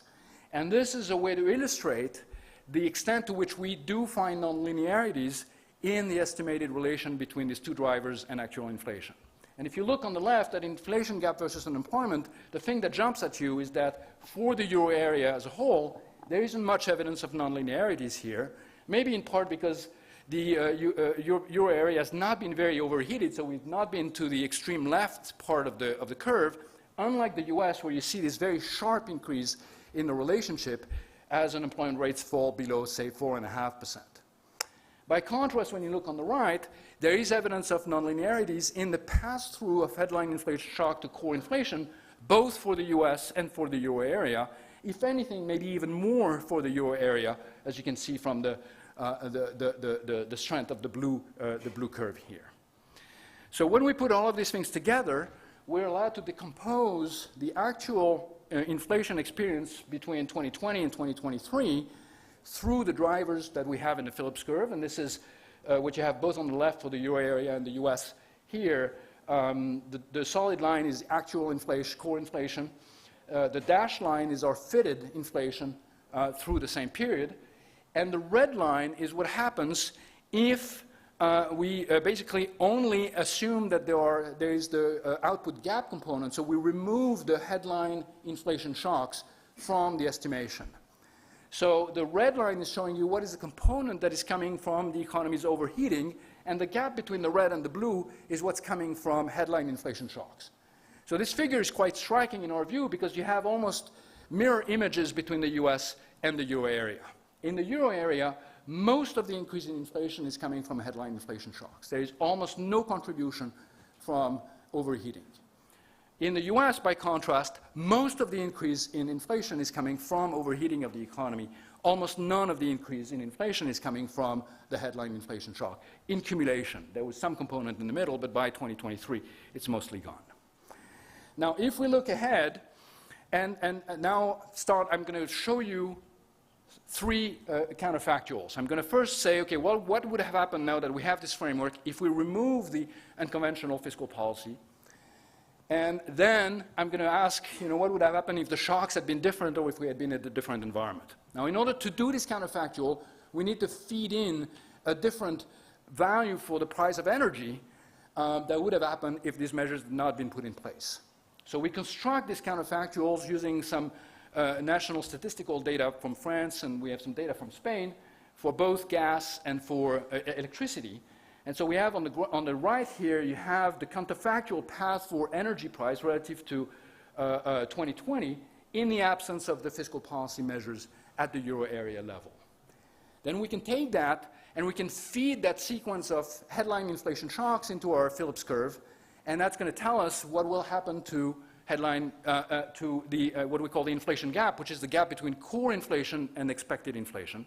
And then the final step is to figure out what would be the impact on expected inflation itself, which is also a contribution to the actual inflation experience. So we do this thing in three steps. Now, that middle step, when we feed in the counterfactual path for the headline inflation shock, removing the fiscal policy measures, we do this also taking into account the impact this will have on aggregate demand, and through aggregate demand on the output gap, and through that component of the Phillips curve.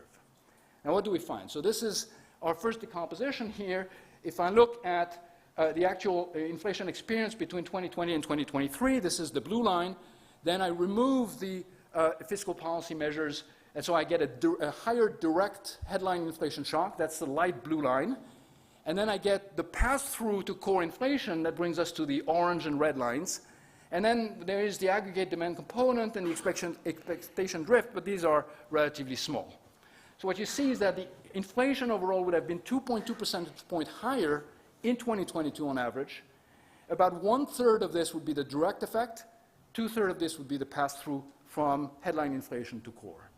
Now, I'm running a little bit low on time, so I'm going to take a minute to wrap up and present the two 3 more slides, 20 seconds each.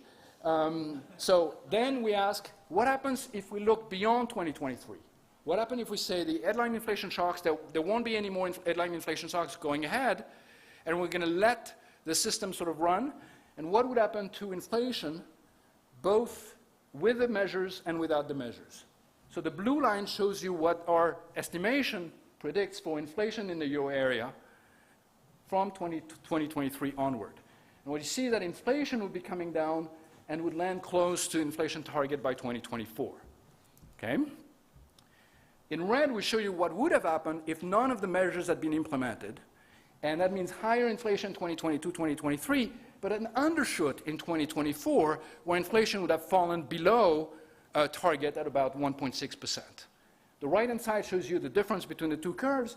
On average, the red line says there would have been inflation would have been lower throughout the period thanks to these measures by about 0.5 percentage point. As I said, there was a set of fortunate circumstances. Two reasons why these fortunate circumstances are there. One is the energy shock was very temporary. So what would have happened if the energy shock was instead much more persistent, if it was permanent? So let's assume that energy prices would have remained at their October 2022 peak, and gradually the fiscal measures would have to be unwound throughout 2023 because they would become unsustainable. What would have happened to inflation? Well, you can see on this figure that it would have been more inflation, both, of course, with and without the measures. That's a given. But mostly, the measures would have led to a much more persistent inflation. Inflation would have remained higher for much, much longer. And in fact, in this simulation, inflation expectations would start drifting upwards more significantly. And so inflation would remain higher for a much, much longer time. So the transitoriness of the energy supply shock was a really important factor in helping understand why these measures may have been quite effective.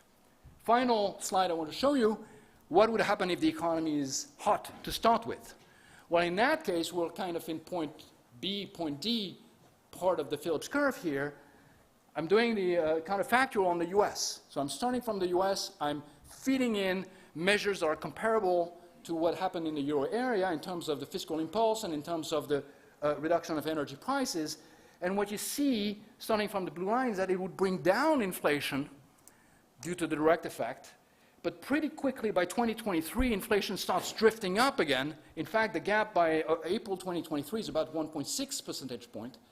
In other words, the aggregate demand effect overwhelms the direct reduction of inflation. Okay? So conclusion, in the euro area, this helped reduce inflation by about 1-2 percentage point in 2022. The channels are direct and the path-through from headline to core inflation. We would have needed a much larger conventional fiscal tightening to obtain similar measures. So here, these measures were, in a sense, much more effective. And finally, there was a bit of luck involved. The economy was not overheating. And most importantly, the energy price shock was very temporary, as it turns out to be. Of course, a lot of research is still needed on these questions. Thank you.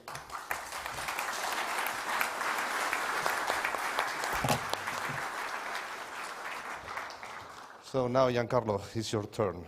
Pierre Olivier, you have only exceeded 4 minutes. Well, that's the norm this morning. Okay, Giancarlo, I am sure that you will stick to the time.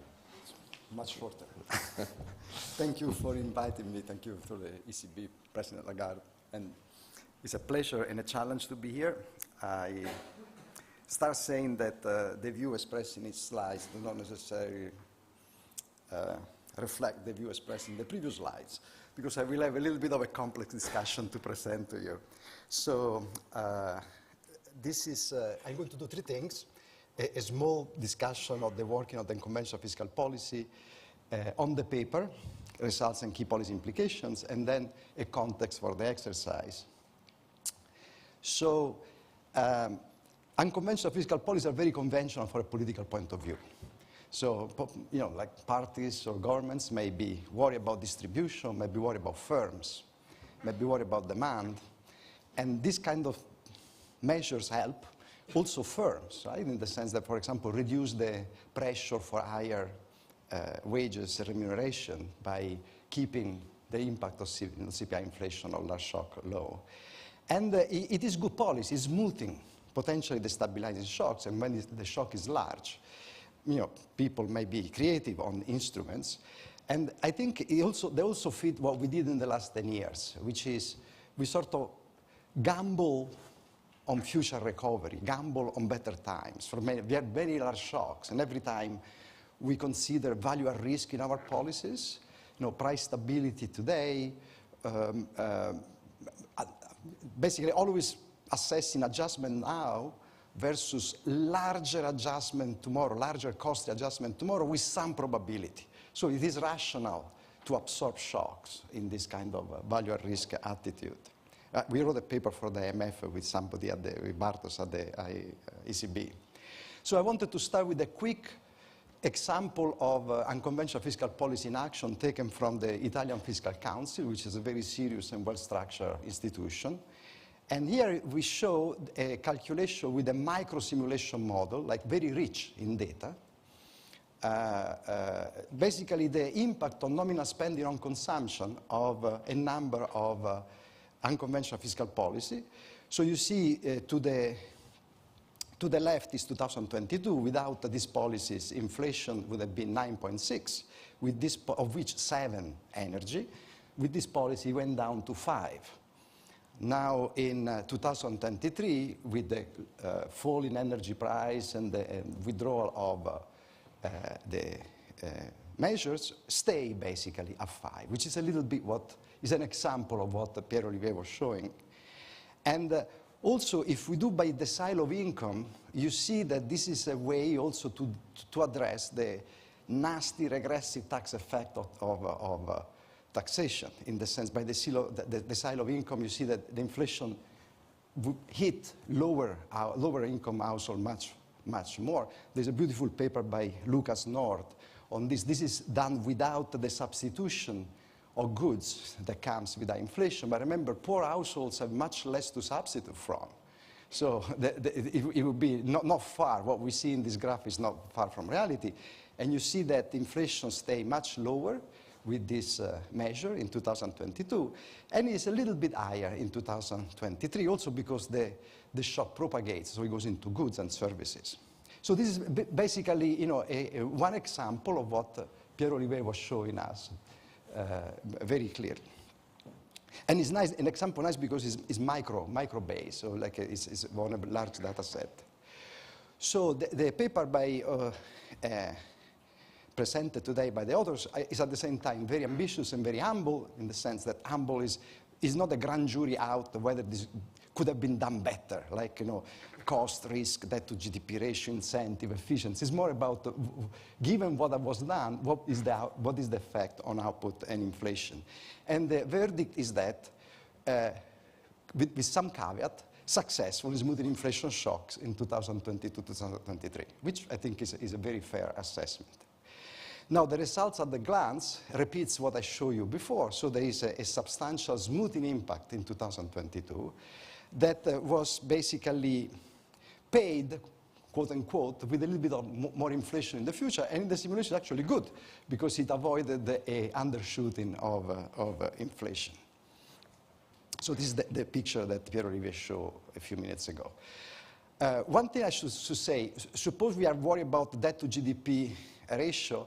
This is a quick and dirty estimate that I did with an Excel file on the contribution of the GDP deflator inflation to the ratio in Europe, in the data.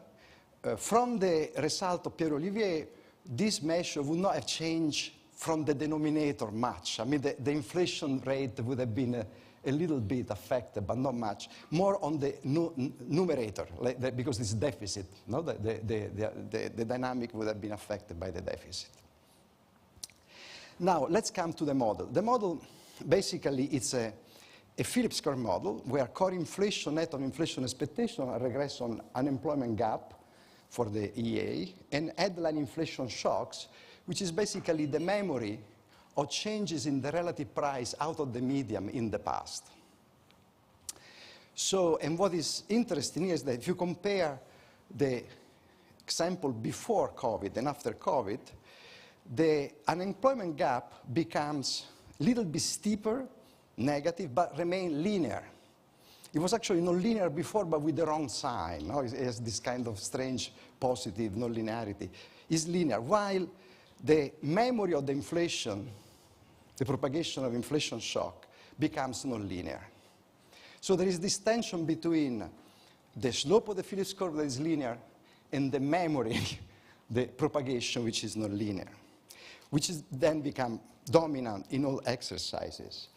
They do a cubic model for the US where they change the unemployment gap with the vacancy ratio.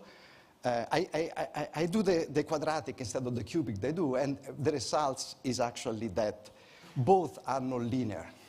It's a little different from what they show, because with the cubic there is more significance there. But if you look at the graph on the relevant support, it's basically almost the same prediction from a quadratic instead of a cubic regression. Okay, so what are the implications?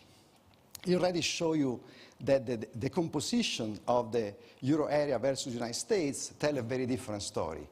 Mostly overheating in the United States, mostly propagation of shock in the euro area. What can we say here? Basically, propagation of headline inflation shocks take time. And it's a tight spot for policy, because leaning against the memory of the shock, the sacrifice ratio is high. Because you fight with a linear weapon and non-linear wave from the past. So I needed to think better about this thing, because the message is uncomfortable, both for fiscal and monetary policy. I mean, you can lean against the past, the propagation, but it's going to be costly. So let me go back to the Barcelona report, which is in the hall if you want to have it. Xavier Vives is ready to autograph it for you. We start with the narrative of the crisis using this graph, United States euro area, where output is plotted against core inflation. So core inflation against output, right? Ceci n'est pas une Phillips curve. It's not a Phillips curve, it's just a description, right? But it's a useful description because it gives you three phases. The black is basically the COVID, the reopening, and the inflation crisis. Okay, in the two countries. And it's a beautiful way to organize your thinking, because there is a lot of timeline here, right? So we have the booming good prices. The good prices are tradable, so there is a global component of inflation. The good prices are intensive in energy and commodities, so there's a global component of inflation that propagates around the world. And then there is the catch-up of services that you see here, right? Now, it is not a Phillips curve. It is not a Phillips curve because to be a Phillips curve, you need to take a stand on the slack. So where is potential output on the x-axis, right? And unfortunately, all the indicators of slack started to move differently. They were very well behaved before COVID. After COVID, they just moved differently.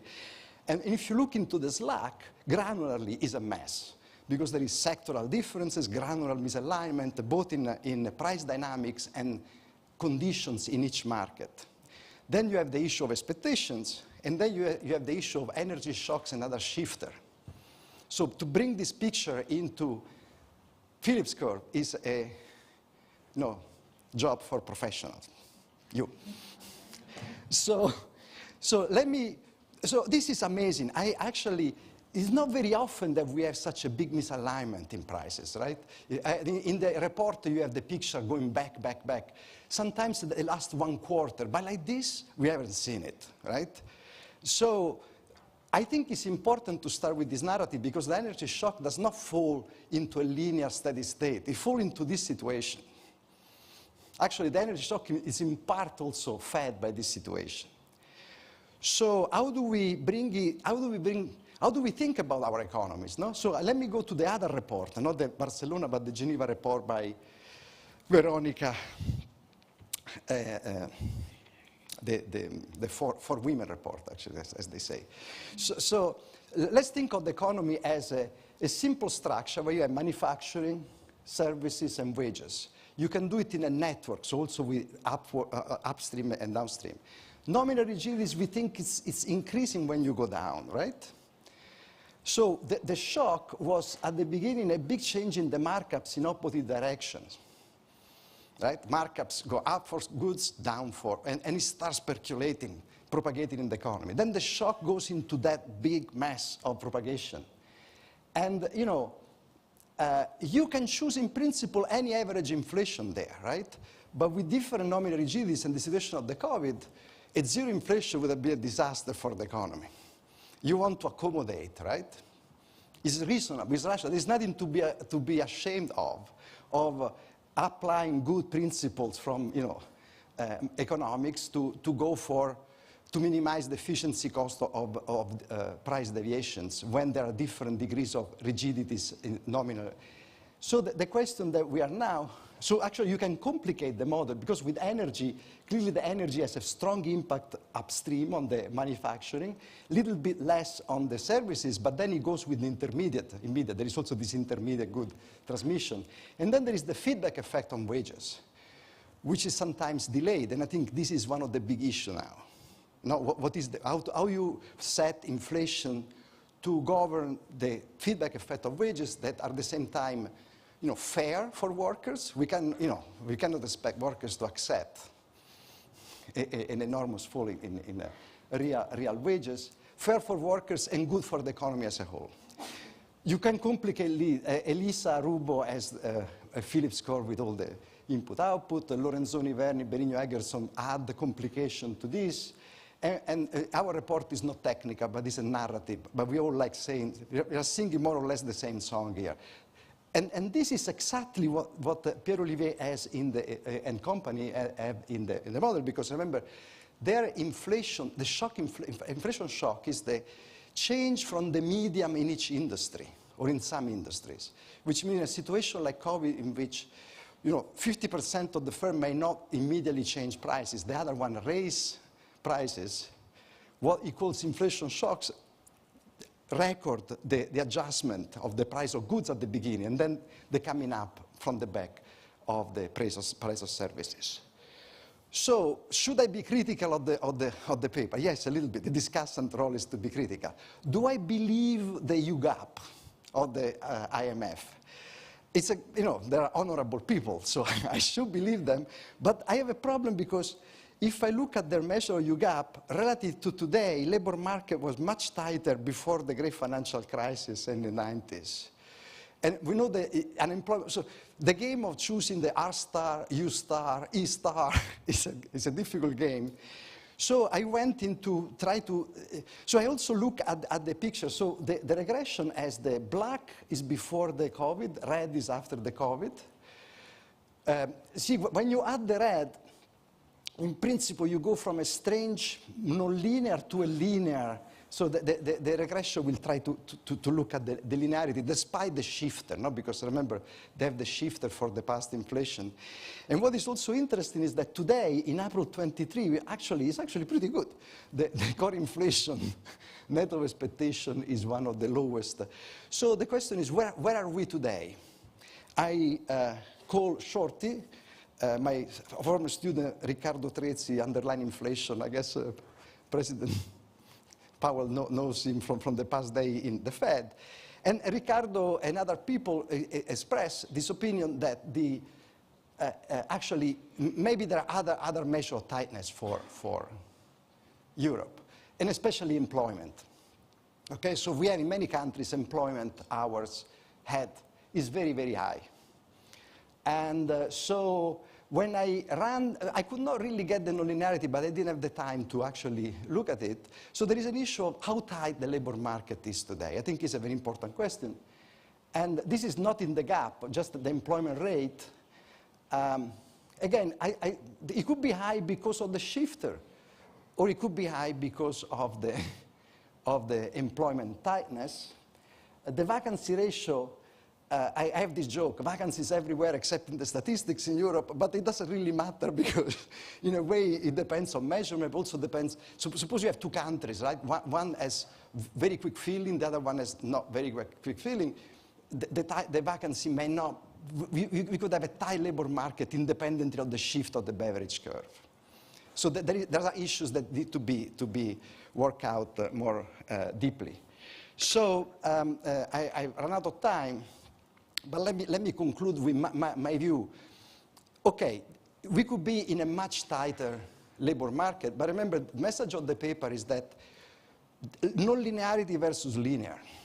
Okay, if the memory is non-linear and your instrument is linear, there is an issue there. So even in a tight labor market, you can have a sacrifice ratio that is worth considering much carefully.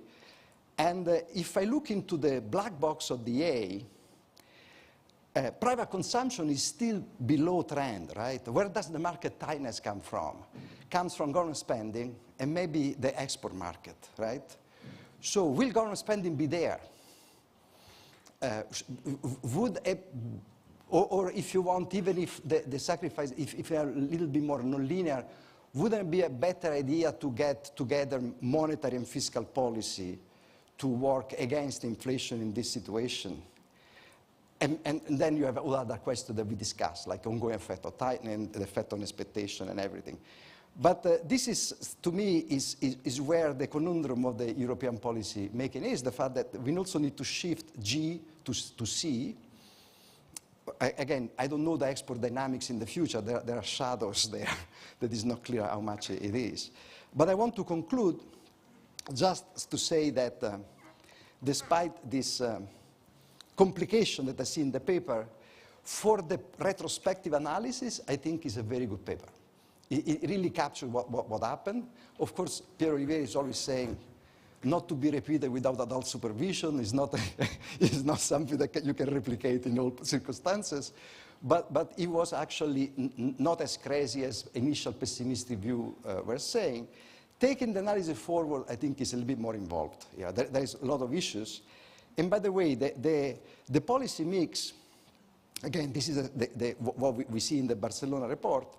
I think very soon we'll have a little bit of a changing game, going from this cooling down and dealing with inflation to reshaping the interaction between monetary and fiscal policy, in which there will be a larger role for fiscal policy to rebalance demand.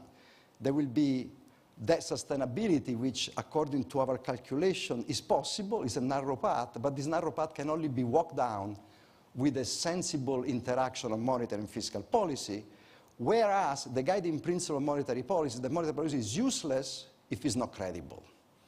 So this is a little bit the conundrum. No? You need to have interaction with monetary policy, but monetary policy cannot interact in a virtuous way if it's not credible. And for Europe, the issue of monetary backstop and liquidity and the convenience yield that we discussed this morning, I think is going to be central.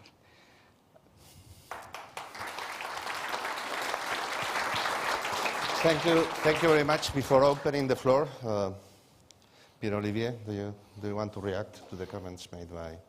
Yeah, thank you. First, thank you, Giancarlo. Really very insightful.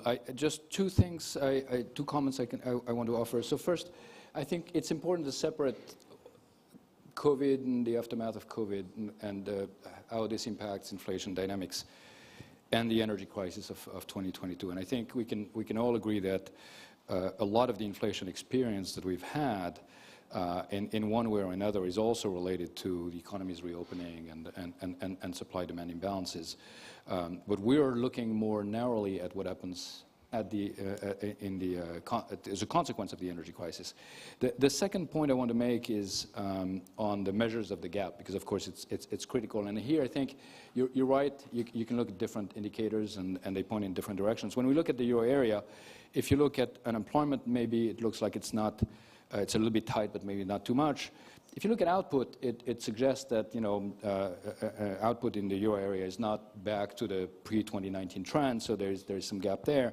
If you look at employment, it looks high, but if you look at hours, it looks low. So I think we're sort of within the range of estimates. I'm not feeling too bad about where we land on the measure of tightness for the euro area.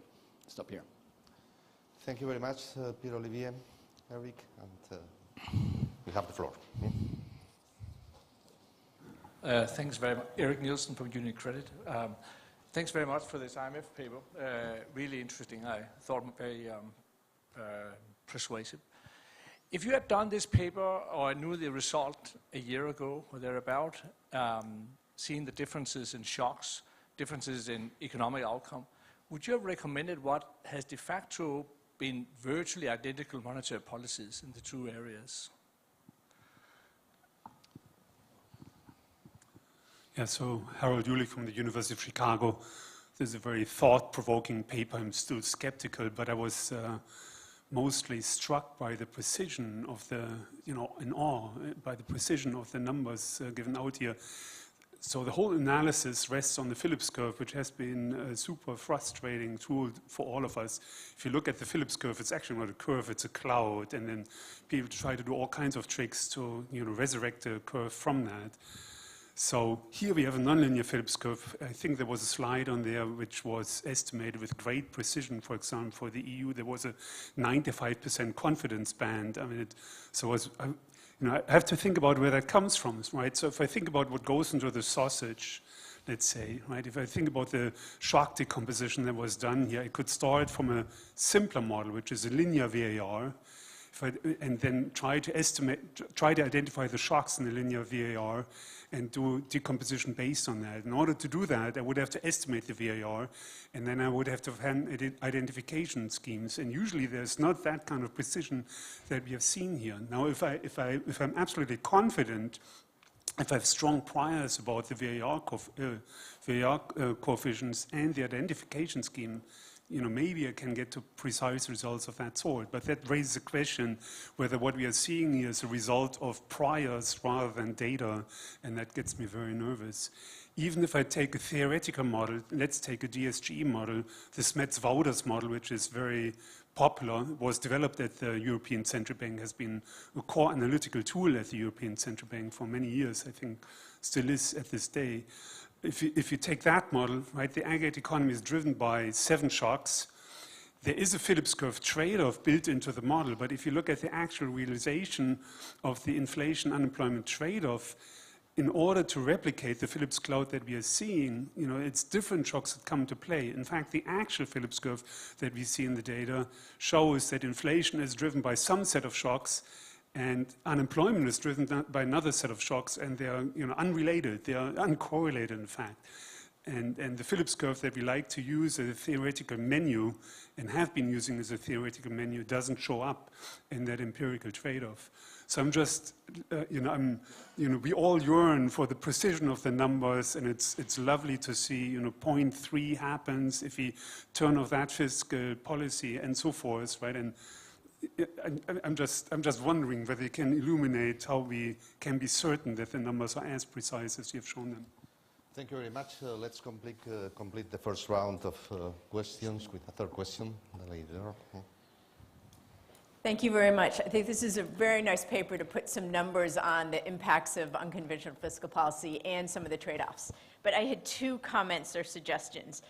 First, I hope you will extend this paper to include the UK. The UK, whether it's for this conference or another paper, but the UK would be a very useful example of a country that has the external inflationary shock with an unconventional energy response, as in the euro area, combined with a very tight labor market, as in the US. So it could be a very useful country to make the example that you rushed through at the end, but highlighted more in the paper, of how the trade-offs could be different with a very tight labor market.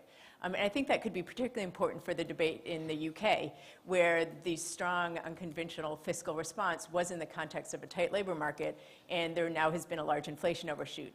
And part of that could be because of the interaction of these policies with these non-linearities you highlight, which was not in most of the inflation models. So to put a number on how much of the inflation overshoot this might explain, again, would be very helpful. The second comment, more quickly, is at the start of your paper, you had a very nice graph where you showed that even countries that might have done a roughly similar magnitude of this unconventional fiscal policy did it in very different ways. For example, some were price suppressing, some were not price suppressing, some were targeted, some were not targeted.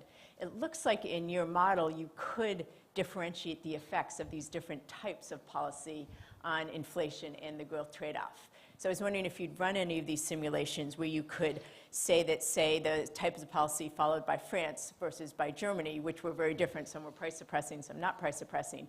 Did some lead to a bigger shift down in the Phillips curve in terms of bringing inflation down, with a less impact on growth, so less concern if you have a tight labor market. So the trade-off could be quite different based on the type of policy. And I think your model could be very useful to understand that if we are in this scenario again.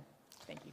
Thank you very much, Pierre-Olivier. Take into consideration that we are entering into the Yes, coffee break time. I'll be brief. So first, the first question on monetary policy, I would flip it around. I mean, I would say, these measures have been implemented.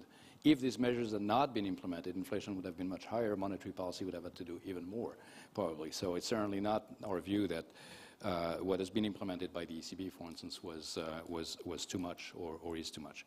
On Harold, on the precision, and there are two parts to this. Your point was about precision, which we can all agree that precision is, we could put some standard confidence bands on any of these things. I'm not going to vouch for the second decimal of some of the estimates, but I think that's true in general. There's a broader question of the Phillips curve and whether we think there is a Phillips curve. Now, on this, we may agree to disagree. I think there is a lot of evidence that we do have a Phillips curve, that once we do the empirical work carefully, once we control for some of the confounders, it's there, it shows up in the data, it has the right slope, and that slope has changed. Actually, there's a very nice paper out there that is documenting that also for the US using city-level data. So I'm pretty confident on this.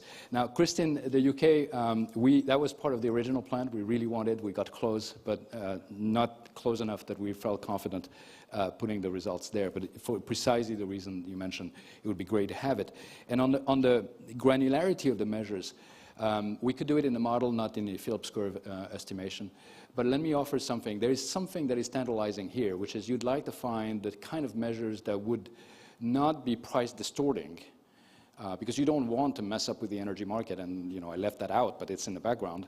And at the same time, you'd like to have something that maybe helps on the inflation dynamics. And now it's an open question as to whether, if you send households a check that says I cover X% of last year's energy bill, so you don't have as much of a cost of living crisis, but I'm not changing the marginal price you're facing if you buy an extra kilowatt, then whether that affects inflation dynamics. I suspect it might, because it reduces the pressure to go to your boss and ask for an increase in wages, or if you're a firm, pass it on the prices because you face a higher cost. So I think there is something to explore there about things that are not necessarily price depressing, but might still have an impact on inflation dynamics. Thank you very much. I see there, I think that we have time for a couple of questions more. Oscar Orce, and I see a lady. Let's diversify a little bit, the questions, Okay. take into Hi. consideration the question. Thank you, Silvia Ardagna from Barclays. Hi, thanks for this great paper.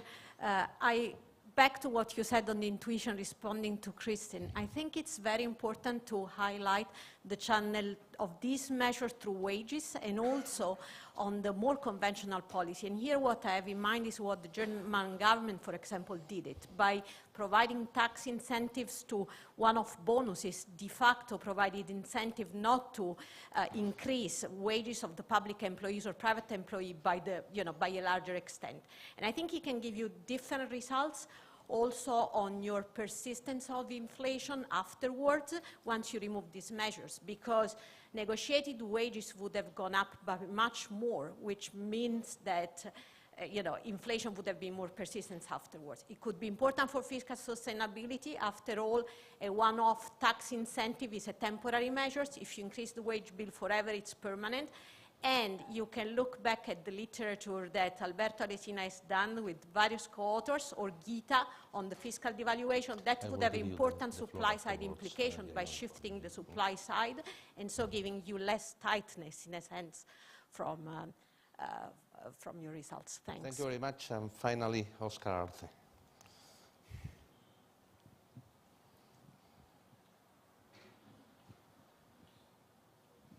Thank you very much, Pierre-Olivier. This is a very good contribution, especially for those of us in the business of doing forecasting for the euro area. I like very much the analysis, but it came to my mind to my attention one important difference, quantitative difference, which is in terms of the positive impact that the removal of the measures will have on inflation in 24. If I remember well, your estimate is around 1.5 extra percentage points in inflation in 24 following the removal of the measures. We have an alternative estimate in the euro system. I will not claim ours is better, because this is a very tricky issue. It's very complex, many hundreds of measures in many different jurisdictions, so there is a lot of uncertainty when estimating this thing. But our estimate is roughly half of that. I mean, the positive impact on inflation in 24 will be roughly half of this 1.5%. And I was trying to rationalize what is behind this difference. I have two potential explanations, and I would like to know your view on this, Pierre-Olivier. First, at the Eurosystem, we assume that only 70% of those measures in place in 23 will be removed in 24, with the remaining 30% being removed later in 25. So this may explain part of this difference.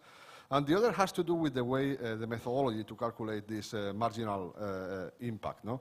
I mean, in our case, we think that some of these measures, especially those implemented via caps on prices, at the time of the removal, they will not be binding, or they will be binding only to a very small extent. So the removal of these price caps will not push inflation up, precisely because the level of the energy prices at that time will be lower than when these measures were implemented in 22 and 23. So to some extent, this may explain this difference. As a matter of fact, at the end of 25, we get a negative impact on the price level, an accumulated negative impact on the price level. Of course, when you take into account the demand channels, this negative impact on the price level gets somewhat reduced because of this demand channel. But my view on the demand channel is that this time perhaps it will not be very strong, precisely because the measures were not well targeted. They were all across the board, and they were to many people that really didn't need this money. No? So people with a very, very low marginal propensity to consume. So this leads me to think that perhaps this general equilibrium Keynesian demand channel this time will not be super powerful, but I would like to know your view on this. Thank you. Well, thank you very much, Oscar.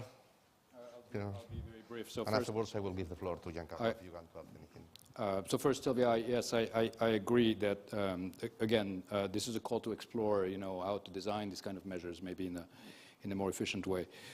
Oscar, we can take that bilaterally, but I think you hit the right thing. To be clear, when we talk about the 1.5 percentage point, this is the extra inflation compared to a path where you didn't have the measures at all, while I think maybe some of your calculation is relative to where you were the previous year. So I think that is maybe part of the difference. I'll stop here. Giancarlo, do you want to add anything? No, just very briefly, the paper is actually richer in many dimensions. We haven't discussed the expectation and everything. So it's actually one thing that perhaps what one could draw from this is the fact that maybe like models could be brought a little bit more complex on the propagation. So we need to enrich models, maybe not going completely micro, but the different sectors, the way in which they respond to large shocks is a little bit the game, no, at this point, just to understand better what are the, what are the trade-off and exactly the cost of intervening, reflecting shocks that create a lot of disaggregation, a lot of heterogeneity. So that's, I think, one of the big conclusions of the. Well, thank you very much to both of you. I am not going to be so pretentious as to try to summarize and to sum up, perhaps only, two comments. First, fiscal policy has a role to play. Monetary policy cannot be the only kid in town. And second, if it does not have a positive impact on inflation, perhaps fiscal policy should try to avoid entering into conflict with monetary policy, because it could have, consequences in terms of reaction of the markets and financial stability considerations. And with that, Claire?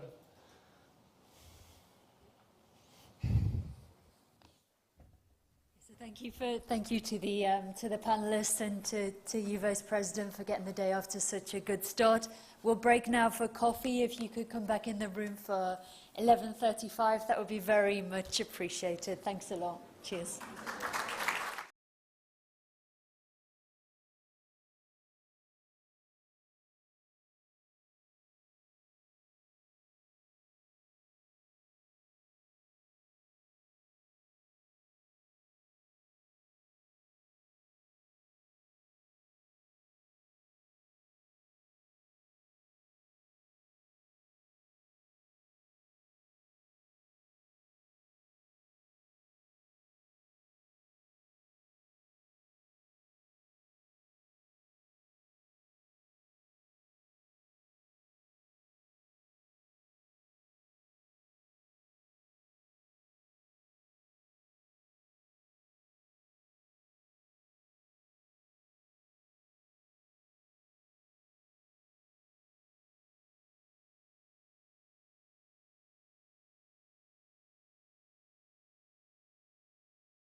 Hello and welcome back. Projections of inflation and the risks surrounding them are a key part of how monetary policy is conducted. Yet when times are unpredictable and uncertainty mounts, forecasts can struggle to provide enough information to policymakers. Forecasting becomes all the more difficult when economists are faced with measuring the impact of extraordinary events such as the pandemic and Russia's unjustified invasion of Ukraine. Both those events, as we know well, have led to price pressures shooting up, and despite estimates that the shocks would prove short-lived, they've sadly proven anything but. This panel will ask experts from central banks and multilateral organisations how the processes and techniques used by economists can best adapt to a volatile inflation environment. It will be chaired by Philip Lane, member of the Executive Board of the European Central Bank. Mr. Lane, over to you. Thank you, Claire. So in the last session, I think there was some discussion of the uncertainty about understanding what's already happened. But when we're trying to understand what might happen in the future, the uncertainty takes a different form. As Claire said, I mean, forecasting is a very central component of monetary policy. We know there are lags in the transmission of monetary policy, and so it's inescapable.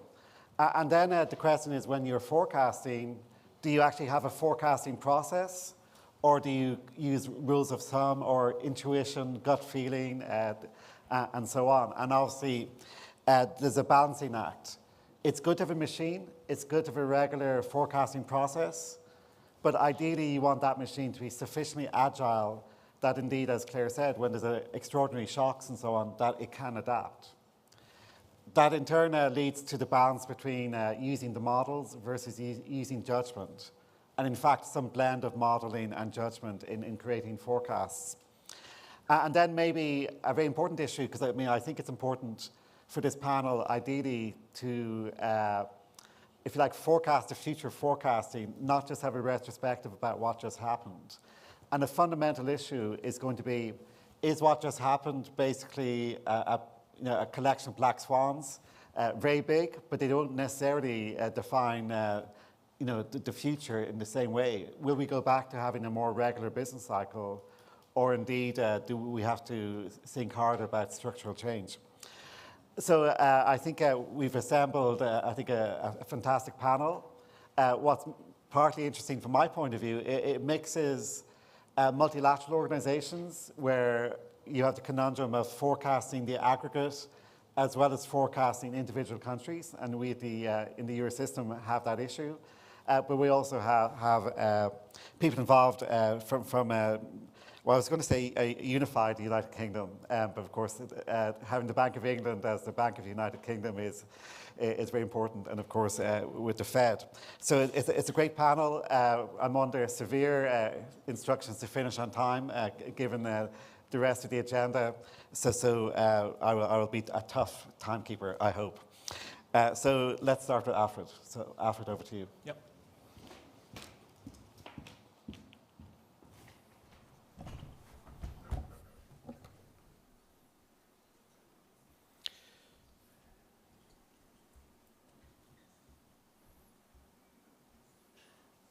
So I will discuss some of the common challenges that we are facing in assessing the developments and to project the economy and how we have been dealing with that in the IMF. I will structure my remarks in three themes. First, the challenges we were facing and how we approached it at the IMF. Then I will go into the issue of how we adapted our forecasting methods during these uncertain times, especially with regard to how we dealt with it during the pandemic and now during the energy crisis. And finally, I will conclude with what lessons we can take forward. There are three lessons. First lesson is be balanced. And that means when we are doing our forecasts, we need to be balanced with regard to how to incorporate common factors, which are across countries, and also taking into account the idiosyncratic country-specific issues and the plumbing of countries and how things will affect the country in particular. The second issue is, the second lesson is be nimble. Be ready to continuously develop and add new tools. And that's something we have been doing during the pandemic as well as during the energy crisis. And the final lessons for us that we learned is be modest. Focus on avoiding misses that would cause major policy mistakes, and live with marginal variation around the model forecast. So those are the 3 lessons we have.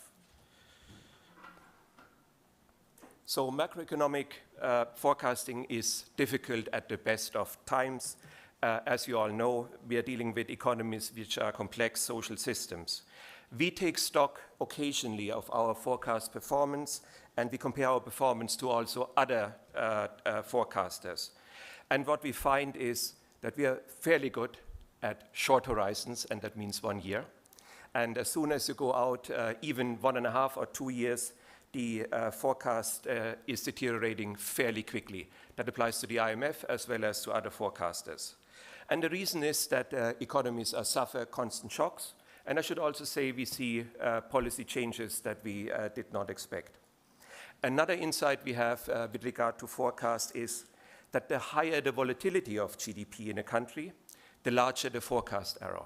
And on a side note, when we are adjusting for higher volatility, the forecast error is the same for low-income countries or for advanced economies. We had some big shocks over the last few years, which made forecasting in particularly challenging. And many of the macroeconomic relationships broke down during the pandemic. Think about Okun's law, the link between unemployment and output, that weakened because of job retention schemes. It also weakened because there was a preference to work fewer hours during the week. Think about our famous story on excess savings of the past year. Essentially, that represents a breakdown of a historically very tight relationship between household disposable income and consumption, as you can see in the left chart. And another challenge we faced during the energy crisis was the massive volatility in energy markets since Russia's invasion of Ukraine. The right chart shows the breakdown of this relationship between Russian oil and Russian gas prices in 2022. So what does this all imply for forecasting? One question is the trade-off between focusing on country-specific factors versus common forces.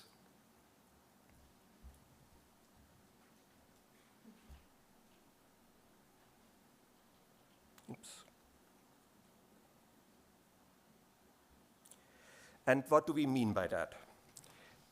When we are doing our projections at the IMF in the World Economic Outlook, this is a bottom-up exercise done by 190 country teams. They're starting to work on their country forecast, looking and assuming a number of key global variables, such as commodity prices and benchmark interest rates. In the forecast round we are undertaking then, we perform many checks to ensure cross-country consistency in how these assumptions are incorporated. And that is an iterative process. That's not just a one-time exercise.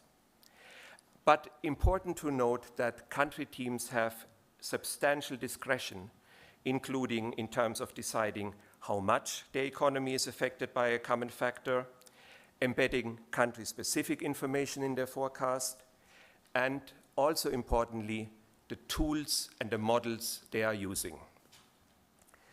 Giving country experts room to incorporate idiosyncratic factor is crucial, because what we know is that domestic factors tend to be more important than foreign ones for the path of economic activity on average. But it's also true when we do ex-post evaluations, we find that common components are not sufficiently taken into account as they could be and should be. Especially during times of large global or regional shocks, the common factor can be dominant enough to justify a more top-down approach to forecasting. As this chart shows, on the left side you see the GFC where we were off and our forecast was too positive. We were off in our initial forecast to the pandemic, but in between the years the forecast errors were nicely distributed around 0. To give a concrete example, during the early months of the pandemic, it became clear that the expected progression of infections, mobility restrictions, and the sensitivity of output to mobility would dominate the immediate outlook. Translating these qualitative factors into a quantitative forecast faced 3 challenges. First, when we did our March 20 spring VO outlook, we knew and saw that infections were clustered around some countries, but we had no idea how these infections would actually percolate through the world economy. And we didn't know how highly that virus and contagious it was and how quickly it would spread.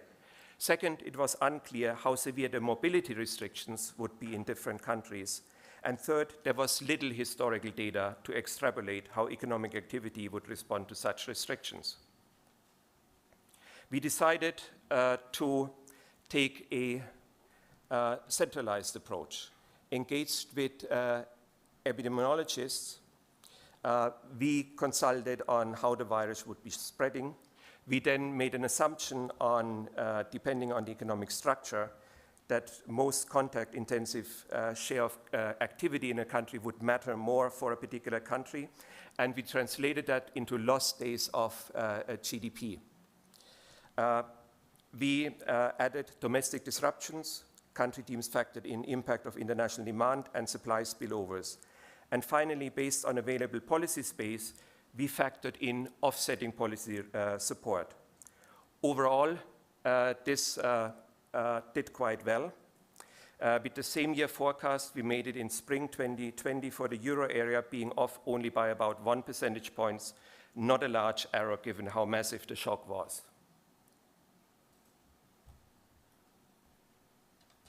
The elephant in the room. I'm one slide ahead here. The elephant in the room, with repeated underestimation of inflation over the past 1.5 years, points to the need of being nimble.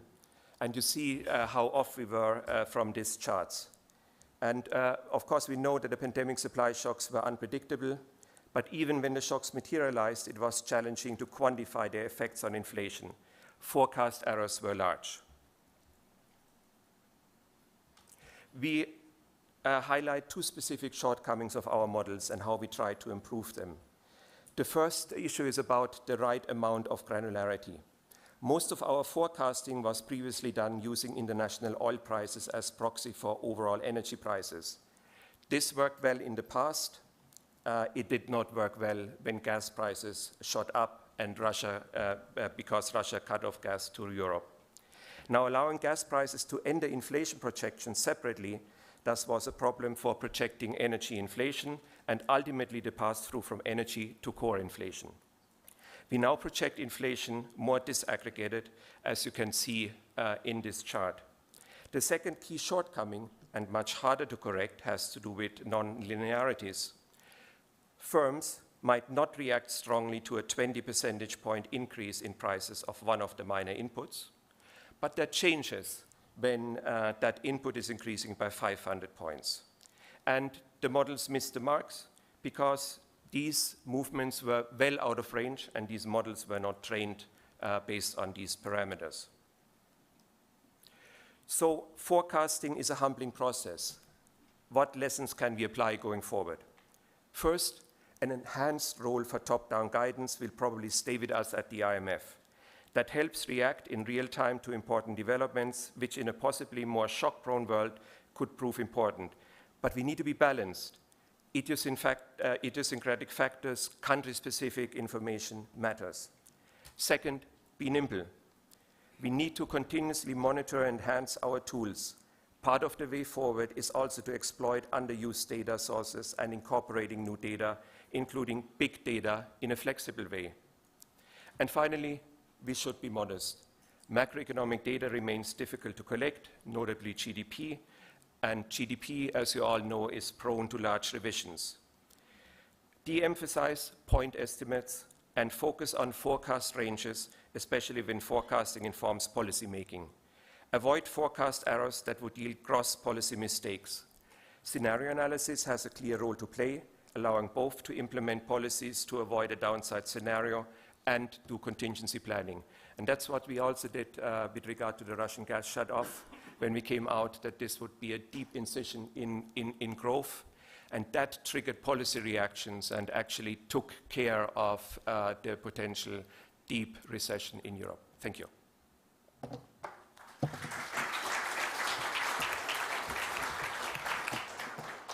Thank you, Alfred. And the next speaker will be from the OECD. I hand over to Claire.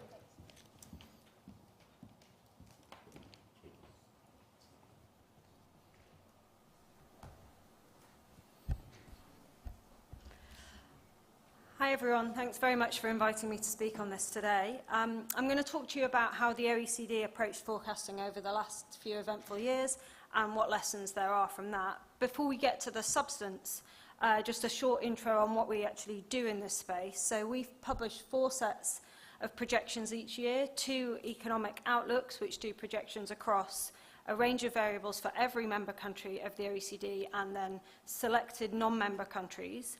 And we do 2 interim outlooks between those which provide basically updates on inflation and GDP for the G20 countries that we consider. So we've got 38 member countries, mostly but not exclusively those are high-income countries, and added to that we do projections for another 10 countries including China, India, Brazil, Russia, Indonesia, and some others. Like we've heard from the IMF, it's an iterative process. We have country desks that produce individual country projections, and then we have a central top-down set of guidelines and a common narrative that ties that together, the individual country projections together into a global picture with consistent trade numbers. A key part of our process is we have a set of committee meetings where we discuss the projections with member countries. So every central bank and finance ministry comes along and we take comments from them into account. We don't agree them with countries, and in some instances they're quite far from agreed. I've been using the word projections rather than forecast. What we do is we take a set of assumptions and we produce a modal projection based on those assumptions. As an international organisation, we have the luxury, I would say, of being able to take quite a flexible approach to how we treat assumptions, including assumptions around policy. And I think that's quite important. So we can adapt our approach to circumstances, and we do that so it focuses on what the most sort of relevant issue of the day is, and I'll show you a couple of examples of that. We're telling basically a story about what could happen under that set of assumptions in an internally consistent way, both within countries and across countries. And what we're doing is really aiming to make recommendations on appropriate economic policies. So, for example, we might choose not to assume a fiscal response in response to a shock. We would then show some projections about the growth prospects. That might lead governments to change their fiscal policy and boost discretionary spending, for example. And so you'd see a growth outturn quite different from the one that we projected. Obviously, for policy-making institutions, they're arguably much more constrained in how they treat policy. You know, if you're both the user and the producer in that sense of a forecast, it's slightly different task, and that of course complicates the task in terms of producing the forecast and communicating it and its role in policy decision making. Let me just move on. If we look at projection errors, obviously what matters is why they have happened. So there's useful information in them that you can learn from. You can see here the errors, the OECD projections of the last 50 years. The picture is very similar to other macro forecasting institutions, and as Alfred said, you know, as you'd expect, errors are greatest around major crises. We never have a tail event in our central scenarios, you know, a pandemic, a war, an earthquake. It's, you know, you never have that before it's happened in your scenarios. And again, you can see here that the decay rate on the accuracy is very, very rapid. Looking ahead even by a further sort of 6 or 12 months, you can see it makes quite a difference. In the case of the most 2 recent large shocks that I'll talk about, show you a bit more detail what we did, COVID and the Ukraine war, 2 things in particular were underappreciated in the projections. One was just the resilience of economic agents and how economies adapted, and the other was the scale and the impact of fiscal policy. So how to deal with exceptional events and highlight uncertainties that policymakers face. So in exceptional circumstances, what the OECD did is describe its projections as bimodal. So if you think, what I've shown you here on the left-hand side is what we did in June 2020. If you think back, that was obviously a really challenging time to do projections. At the time, many economies were in lockdown in response to the pandemic, and the debate at the time was all around what would happen when they reopened and whether or not they would need to be closed down again. And so the OECD decided to produce a bimodal forecast at that point with two growth scenarios. As you can see here, one that had the single lockdown and one that had another one later in the year. Basically because this was dominating every other issue at the time. Another thing that we did, you can see on the right-hand side, was around using data to track what was going on. Lots of people did this, but of course lockdowns and restrictions meant that the usual relationships were very difficult. We're not holding, it was very difficult to interpret this, and of course official data comes with quite a long lag. So we produced a tracker based on high-frequency data, mobility data, container ships, Google Trends, internet searches, the like, and we used machine learning tools to develop that into a GDP tracker, and you can see on the right-hand side its performance there. Moving on to the Russian invasion of Ukraine, so we did an interim set of projections the week after the invasion, so the first week of March. Obviously, uncertainty at that point was huge, and actually we decided not to publish a detailed set of projection numbers, but rather to highlight the risks and the exposures through different channels. So we looked at energy, food, refugees, and the like, and what the OECD did was produce macroeconomic model estimates of the potential effects, and you can see that on the left-hand side. The example you see is a global simulation of GDP impacts of the war. We also did inflation, and the potential to offset these impacts through fiscal policy responses, such as those cushioning the effect of energy price spikes. I'll pause briefly here on the treatment of fiscal policy. It's an issue that's come up a bit in the discussion yesterday and this morning, and it's worth pausing on what we can learn from the experience of this in terms of forecasting. There's quite important questions about how fiscal policy is included. Typically, this is done after it's been announced, but in recent crises, there have been points when it's been very clear that a fiscal response would be forthcoming in some form, but not the detail of it. So it's worth thinking about how to think about that and anticipate it. It becomes really important for both forecasting and, of course, for monetary policy decision-making, though very tricky. There's then a question about how we model the impact of fiscal policy. In the last few years, what we've seen is the policies become much more active and quite a bit more creative. We saw in the discussion earlier. And it's not just about scale, but also about policy design. Different types can have quite different impacts on growth and inflationary effects. Some obviously are directly on prices, as was discussed earlier, where you can calculate a very arithmetic impact on inflation. More traditionally, we think about fiscal policy in terms of the impact on demand, including through job retention, job retention or transfers to households. And of course, it can also affect supply. Generally, that's a longer-term phenomenon, but not exclusively, and some fiscal policy can have a short-term impact on supply, particularly some labour market policy. Just briefly on the right-hand side, I've shown another example of some innovative tracking that we did around risks. As part of the OECD projections in 2021, we did some simulations of European gas reserves, and that's an example, basically, of how when shocks become quite complex, economics can adapt and learn quite a lot from other disciplines and apply some of that. So here, using energy expertise, obviously there was quite a lot of work around epidemiological expertise in the pandemic and how you build that in. Obviously, weather and climate modelling will be the other area that will expand in this space. But despite learning lots, obviously we have to be humble. You can see here, we, like everyone else, has consistently underestimated how persistent inflation would be as this shock has fed through. This on the left-hand side is the OECD version of the chart that Geeta showed Monday evening. It's the same story. Like others, we're investigating further aspects of the inflation persistence and what we've learned, including around profit shares and how those rose early on in some sectors, and the space there then for those profits to absorb some wage rises going forward. We've also seen in many countries it takes longer to bring inflation down when all countries are acting simultaneously, tightening monetary policy, so the exchange rate channel is limited.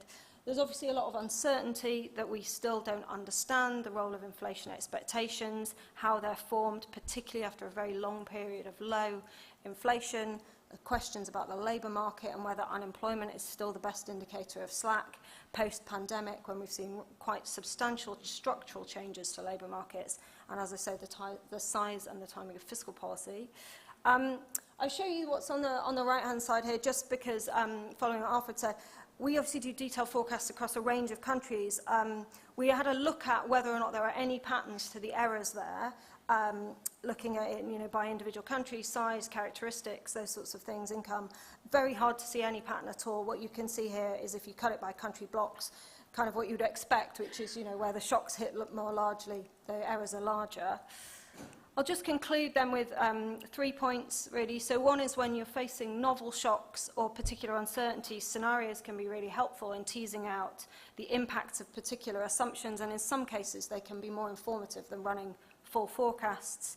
Second, we need to think quite carefully about fiscal policy and how we handle it, particularly as fiscal authorities have become more activist in the response to recent shocks and have applied fiscal policies in different ways, and that's likely to continue.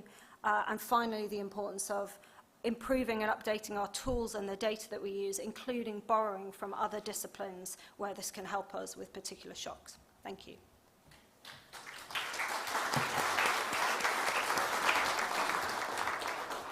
Thank you, Claire. And now we switch to Hugh Pill from the Bank of England.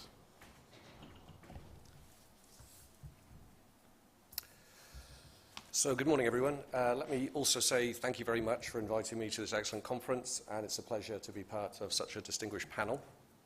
So I want to make 3 points. First of all, I think I want to acknowledge the difficulties that have been faced in forecasting inflation in recent times. And to do that, I'm going to show you an MPC forecast published in the Bank of England's Monetary Policy Report from the spring of 2021. Given our role, and given the lags in transmission, this is a forecast that is probably relevant for policy considerations at the turn of this year. So as Silvana said yesterday, the Bank of England has a long history of emphasizing the uncertainty around forecasts and downplaying central projections and reflecting the views coming out of the forecast process in a fan chart. And that fan chart is quite wide. So the outlook for CPI inflation for 95% confidence is plus or minus 6 percentage points. And yet, as you can see in the chart, we have managed to overshoot that quite significantly and in quite a persistent way. Now, it's quite well-trodden ground to discuss what the implications and causes of that are, so I will come back to that in a second. But I think it's also important or interesting to think about what the discussion around this forecast was. And the discussion around this forecast centered on what would happen to that accumulation of excess saving or money overhang that Daniel described yesterday. And the concern was, the risk was, that there may be a consumption boom that is coming from the spending of that accumulated saving, which would be inflationary. But what I think is sort of important to keep in mind there is, again, as Silvana said yesterday, is that we have not seen that consumption boom in the UK. So on this measure of consumption, not only has UK household consumption not reattained its the level that would be implied by a continuation of the trend pre-pandemic, it hasn't yet achieved the level that we saw prior to the pandemic. And of course, the reason for that is one that has been at the center of lots of the discussions we've had over the last few days, namely that we saw a very big and significant shock to energy prices, in particular to European natural gas prices, on which the UK energy system is particularly dependent, following from the invasion of Ukraine. And as I think this chart shows, that shock was both pretty unprecedented in terms of magnitude, but also introduced a very heightened level of volatility into the system, which of course makes forecasting in general and forecasting inflation in particular particularly challenging.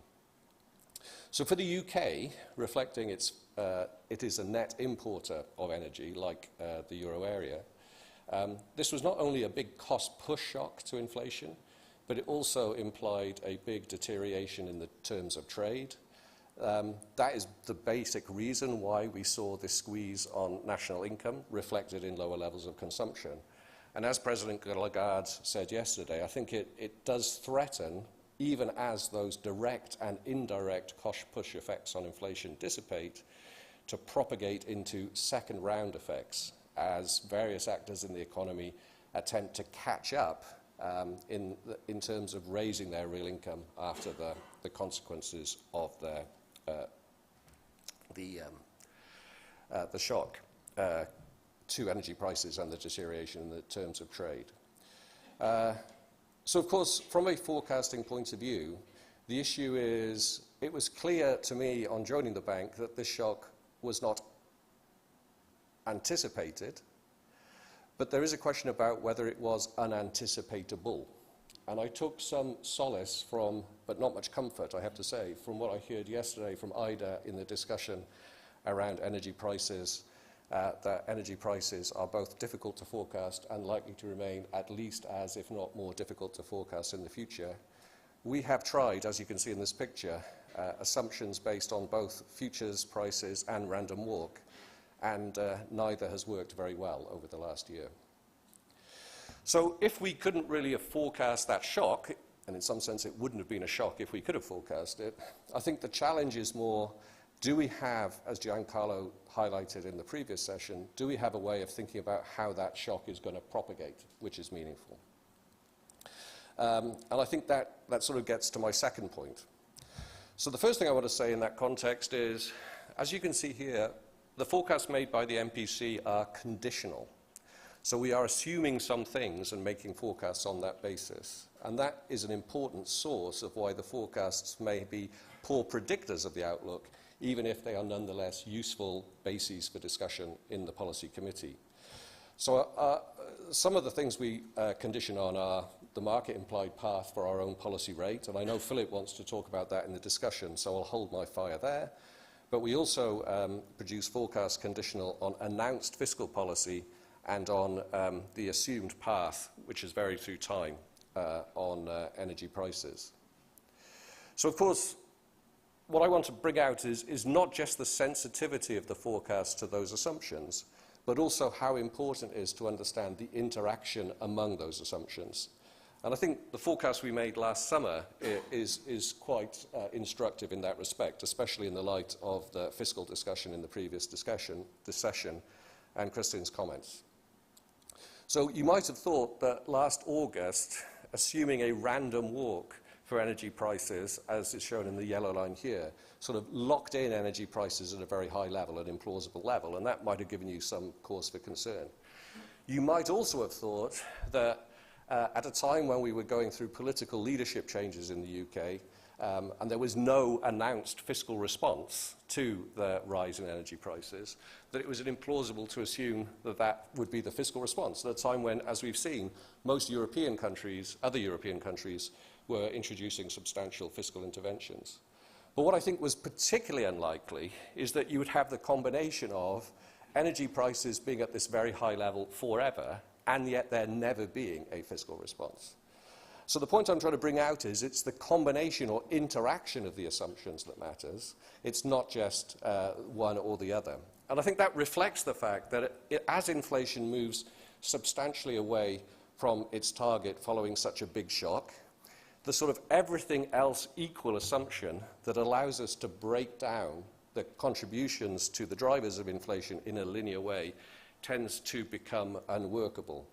And I think the sort of big example of that, which came up this morning and was discussed yesterday, is that the likelihood of second round effects entering the inflation process following an external commodity price shock is likely to be much stronger when there is a tight labour market. So if you like, the impact of the shocks is not just additive one on the other, but it has an important multiplicative component, which means linear models are not very successful in addressing that. So that brings us to the sort of topic of yesterday's discussion around how we deal with nonlinearities. This also came up this morning in talking about convexity in the Phillips curve, and in particular the key question of whether these nonlinearities are asymmetric in character, whether they can explain why inflation goes up fast, but then also lead to the possibility that inflation gets stuck at that higher level rather than coming back down towards target, and inflation demonstrates the kind of persistence that we fear. So what I'll conclude, and this sort of brings me to my third point, is just to sort of discuss how the bank staff is trying to address that problem, trying to act in this humble yet nimble way that Alfred talked about, facing the fact that there may be behavioral changes in how different parts of the economy set prices and respond to higher inflation. At a time when our benchmark models and our benchmark framework is based on the experience of the last quarter of a century of inflation targeting, a period when inflation expectations have remained well anchored, and we've seen little empirical experience of the type of propagation and inflation persistence that we're concerned about. So what are the sort of things that the bank staff have been doing? So I'll make a partial list. So one of the things that's been suggested is that we draw on an empirical experience from the 1970s and 80s, which is an earlier period which does show this higher level of more persistent and elevated inflation. And indeed, the story about the terms of trade and the higher narrow that may involve is very standard to the layered Nicol-Jackman type of view of that period. But of course, lots of things have changed since the 1970s and 80s. The structure of the UK economy is very different, and the monetary policy regime is changed. And inflation expectations respond to that, as we see in the very different behavior of long rates today than we had in the 1970s and 80s. So there's sort of something you can learn, but it's not the full story. So I'm of an age now where my younger colleagues tell me, well, we have learned something in the 30 years since you were in graduate school when you were talking about those models. And so they emphasize the point that we should be looking at some of the more modern labour market literature coming out of the matching models, as was said earlier, emphasizing the ratio of vacancies to unemployment or job-to-job flows rather than the unemployment gap as measures of labour market tightness. I think that, again, is useful, and we have models in that direction which are helpful. But as I often tell my younger colleagues, yes, we may have learned something over the last 30 years, but maybe we've learned something about the last 30 years. And in fact, the experience now is one that is more akin. That's the mirror image to their critique of using the older style layered Nicol-Jackman perspective. So then they respond, oh yes, what we can do then is use very modern techniques which focus on the very latest data, using nonlinear machine learning techniques, neural networks, to try and explain the Phillips curve. That's all very fancy, but I think it runs the risk of overfitting essentially the one observation we have in a very nonlinear way, and then maybe applying that nonlinear model to a different domain where the conclusions could be quite questionable. So it's interesting, but I'm not sure it convinces me. But where I think we do have more scope is to try and use, as Alfred also said, some of the big data. Silvana mentioned yesterday that we do have models that look at heterogeneity, the tank model she mentioned. I think that's a helpful way of trying to have some more richness in inflation dynamics. And I know Philip wants to talk more about big data in the discussion, so I will hold off on that. But then I think finally what we also do is we do ask businesses and households themselves. Silvana summarized a lot of our work on surveys of inflation expectations, but I just want to sort of pick up on what I thought was the excellent paper of Alberto and Francesco looking at state-dependent pricing. So just like the Banque de France, we also ask companies about their pricing patterns. As you can see in this chart, as in France, the frequency of price changes has increased as we've entered this more volatile environment. We also ask firms, not quite in this language, whether they are state-dependent or time-dependent prices. And the fact that more of them say they're state-dependent, and the fact, as shown in this chart, that you see that those state-dependent prices are reporting that they're raising prices more quickly than the time-dependent prices. That's the kind of combination that would lead you to have the convexity in the Phillips curve that I think we're observing. The good news is, and I realize I haven't given a lot of good news about forecasting in my discussion here, but the good news is, a little bit in line with Isabel's comments yesterday, When we ask those state-dependent prices what is their expectations for inflation next year, they predict lower inflation next year than the ones that are still time-dependent pricing. So it does suggest that maybe there's more symmetry in the system, and perhaps that can lead us to a little bit more of a sanguine view of where things are. So let me stop there.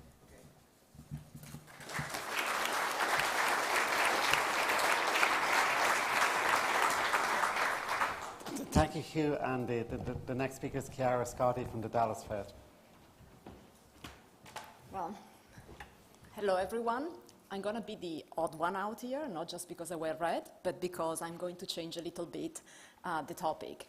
In that, yes, I will be talking about forecasting because, after all, you know, this panel is about lessons from recent experiences in macroeconomic forecasting. But I will be focusing more on uncertainty, what it means to forecast in an uncertain economy, and I will bring in, you know, the financial side to understand the macro side. And of course, because I work at the Federal Reserve Bank, I have to start with the usual disclaimer that these are just my views and do not represent the views of the Federal Reserve System or the Federal Reserve Bank of Dallas. I think you will all agree with me that the past 15 years have truly been a collection of rare events. If we think about, you know, the GFC reminded us about the importance of a stable financial system to a well-functioning economy, that is an economy with stable inflation and maximum employment. The recent banking stress made us ponder on the issue again. And then, you know, there was the pandemic, which was also a huge shock, surrounded by a lot of uncertainty to the point that any of the point forecasts were really not useful. And then more recently, there has been really a lot of discussion about potential risks. And I think that between yesterday and today, we've talked about a lot of those, including the probability of a soft landing versus a deeper recession. And so, in this presentation, I'm going to take, you know, again, just trying to be the odd one out, a different route, which is I'm not going to tell you about the models that we use at the Fed, but I'm going to tell you, I'm going to use some of my research to think about some of the issues that I think are important for policymakers. And with the idea that I believe my role and the role of, you know, the researchers at the Fed is to offer models and alternative views to our policymakers to make their decisions. And so, in particular, I draw on lessons from a recent paper that I wrote with Dario and Molly, a couple of colleagues at the Fed, to understand the links between macro and financial shocks, and to study the role of uncertainty and tail risk. And I do have one slide of inflation because I understand that you guys are very interested about inflation, but this is a framework that can also be used for inflation, and it has been used for inflation. And I have a couple of slides about messages for policymakers, so in case I will wake you up at the end. The paper is, uses a model with just two sides, two variables, GDP for the macro side and corporate spreads for the financial side. It's estimated on US data, but it can easily be applied to other countries, including the European Union and the Euro area. And I think that, you know, even if I'm using data and estimates for the US, the message should come across regardless of the country.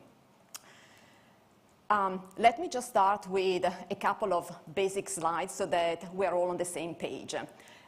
Think about the blue line as the predictive distribution. So you're making a forecast, and instead of just looking at the point forecast, you have a distribution that is telling you how certain you are about your forecast.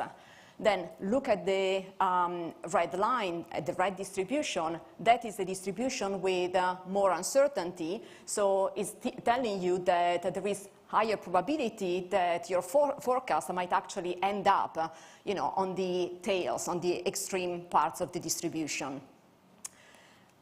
Similarly, another thing that I think a lot of you have heard, you know, over the recent year is this talk of tail risk. And in particular, what people in jargon have been calling shortfall and long rise.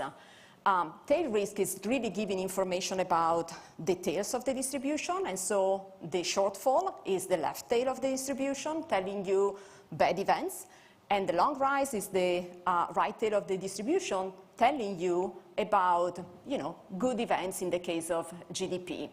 And, the higher the tail risk, the more extreme events you can have. Why am I talking about both uncertainty and tail risk? Because, they don't always move symmetrically.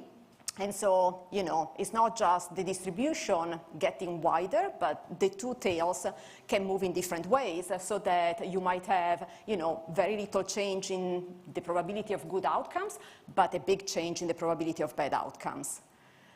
And so, what are the three lessons that I want to talk about today? One is uncertainty and tail risks have cyclical variation. The second one is that financial shocks, not just macro shocks, have big downside risk to the macro outlook. And the third one is about the fact that the effect of shocks are stronger in period of high volatility. So, first one, you know how I told you, if you look at the top two lines, the left one is macro uncertainty, the right one is financial uncertainty. When I showed you those densities, basically assume that at every point in time, we compute the forecast 1 year ahead, and we take the measure of uncertainty that describes our density, and we plot it through time. This is what the top is showing us. The bottom is doing a similar exercise, but plotting through time our measure of shortfall and long rise. So what do we take away from this? If we look at the top part, we see that uncertainty spikes during recessions. So, it changes over time. It's not always constant. And so, we should pay attention when it changes. And then the bottom part shows that GDP shortfall, so the negative outcomes, actually move more than the positive outcomes.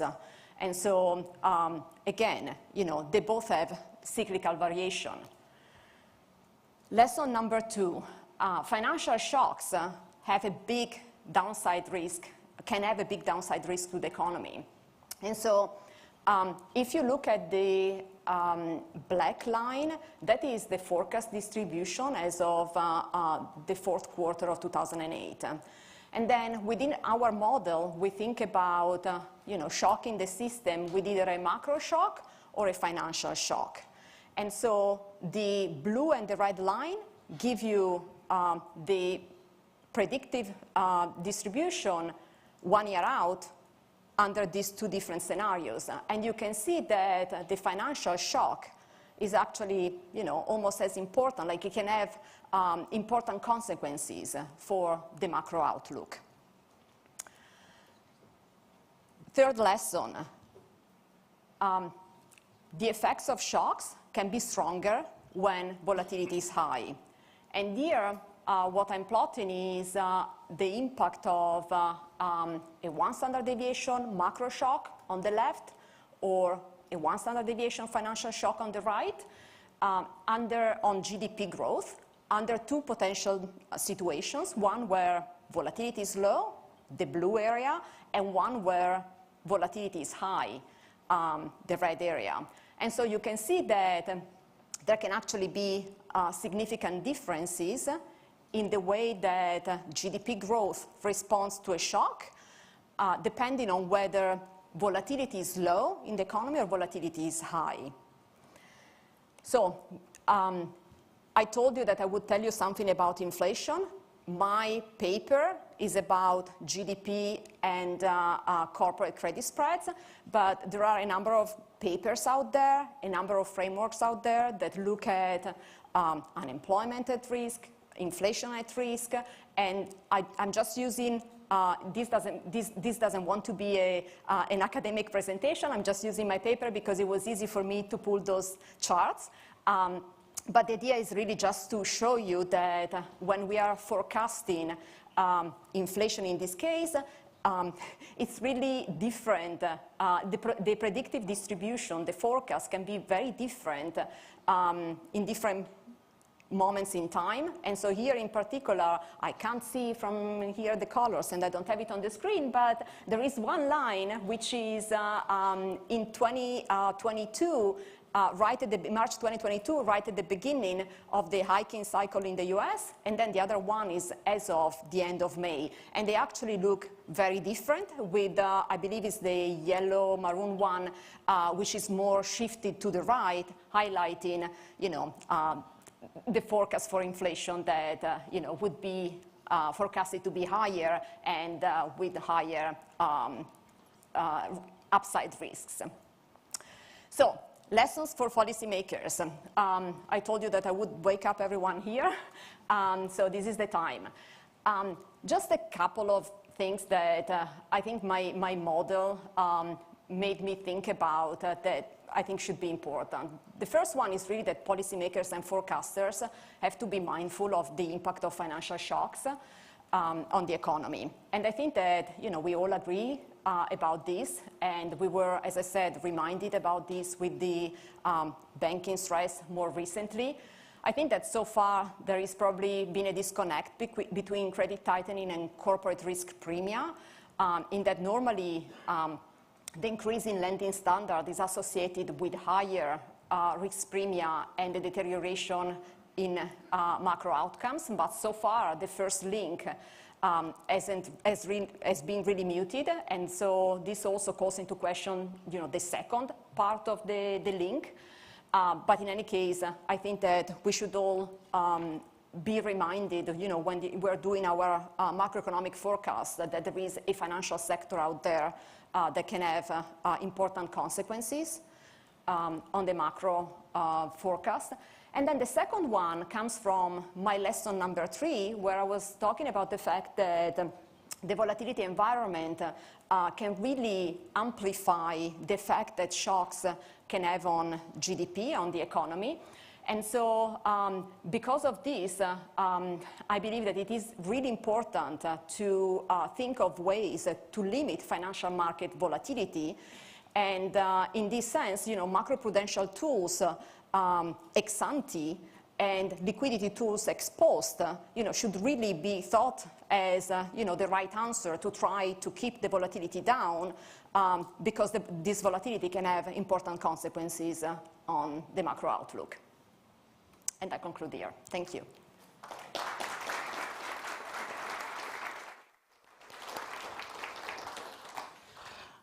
So that was quite intense over those 4 presentations, but you also heard many common observations or common challenges facing forecasting.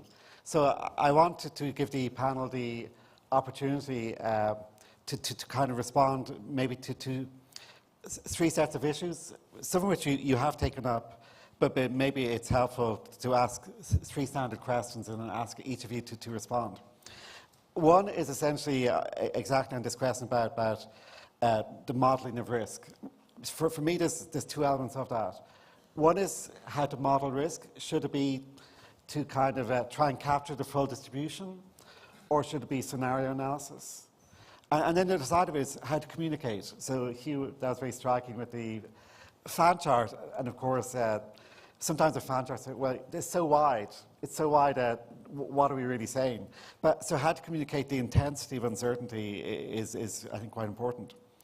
The second issue, which I think came up quite a bit, was, we should be learning institutions. How should central banks and other organizations incorporate innovations such as the ready availability of big data? Now, we obviously have the example in the pandemic, the mobility indices were super helpful. It's super helpful to talk to public health officials and so on. But more generally, the noise-to-signal ratio when you go to high-frequency big data is maybe worth thinking about. And in turn, connecting to that is the role of augmenting our staff with AI and machine learning. And then the third element is, I think, Claire, we have the same issue. Ours are projections. we project based on assumptions, but sometimes that gets lost. There's a clear issue about projecting conditional on the fiscal response, and Hugh also highlighted that. But let me also, given the diversity of the panel, and indeed there's many forecasters in the room, also from the market side, is how to incorporate monetary policy. So in our system, we take the market yield curve. That doesn't necessarily correspond to what we think is going to be the policy path. Other central banks indeed have a joint reporting of that the forecast is conditional on the policy path that they expect. And obviously there's pros and cons to each of those, but I don't know whether now among the panel members, but then when we open it up to the floor, we can come to some of these issues. So let me just go in order and I'll come back to Alfred. All three at the same time? Yep. Okay. So on the first one, we are doing pretty much the same as everybody else in terms of fitting distributions around our model forecast. We do that in a VO by shocking a G20 model. We do that in the GFSR with a value at risk exercise. But what we also now, what we did before also, we had tail risk scenarios. And over the last few years, we added another tool, and that is alternative and plausible alternative scenario. Because we didn't quite know, for instance, how the Russia gas shock would work out. So we added a scenario which was close to where we thought the baseline was, but it was not the tail risk. And I think that is hugely informative in terms of the policy-making part, because we are interested in using it for policy-making, but it has been a communication nightmare, because the press is focusing on the baseline, the alternative plausible scenario. They're not very different, and in the end, it's difficult to communicate what we base our policy on. On your second point, we have been using machine learning, big data for a long time now. We use that for GDP nowcasting. We use satellite imagery. We are using Google search volumes. We have a standard trade tracker, which is available to everybody. That was hugely helpful in the pandemic. That was also of interest in tracing Russian oil vessels. So we are doing a lot in that space. We use that information in order to inform us. It's an input, but it's not something what we necessarily base our forecasts on. Country teams have that tool. They use that, but it's not a common thing. But we are moving forward on that one in terms of creating a big data roadmap, and we want to create a big data center where we are getting together with other IFIs, policymakers, in order to exchange more information on how to use big data for our purposes. And on your last point, so maybe that is of particular interest on how we are taking the monetary policy response into account. As you did, Philip, over the last years, we did take the market yield curve in terms of describing the policy rate. We stopped doing that in April because we concluded that this market yield curve is not a plausible policy rate. This is not what we expected the ECB to do. And so instead we used a model with a Taylor rule, a DSGE model, in order to project what we expect the ECB to do. And I think that was a much better way of coming out with our forecasts, taking into account the monetary policy side. And why is that important? It's important because our big country forecasts are informing the rest of the universe, the 190 member countries. So if you are getting the big countries wrong, you are getting 190 countries wrong, and that's why we moved there. We have not moved yet on the futures curve for energy prices. That is, again, one of those things which people have been asking, because that's what we have been taking into account, and that has been a frustrating exercise as well. But on the monetary side, we did. Thank you. So, Claire. Sure, thanks. I guess on the spectrum between kind of standardized approaches and more flexible.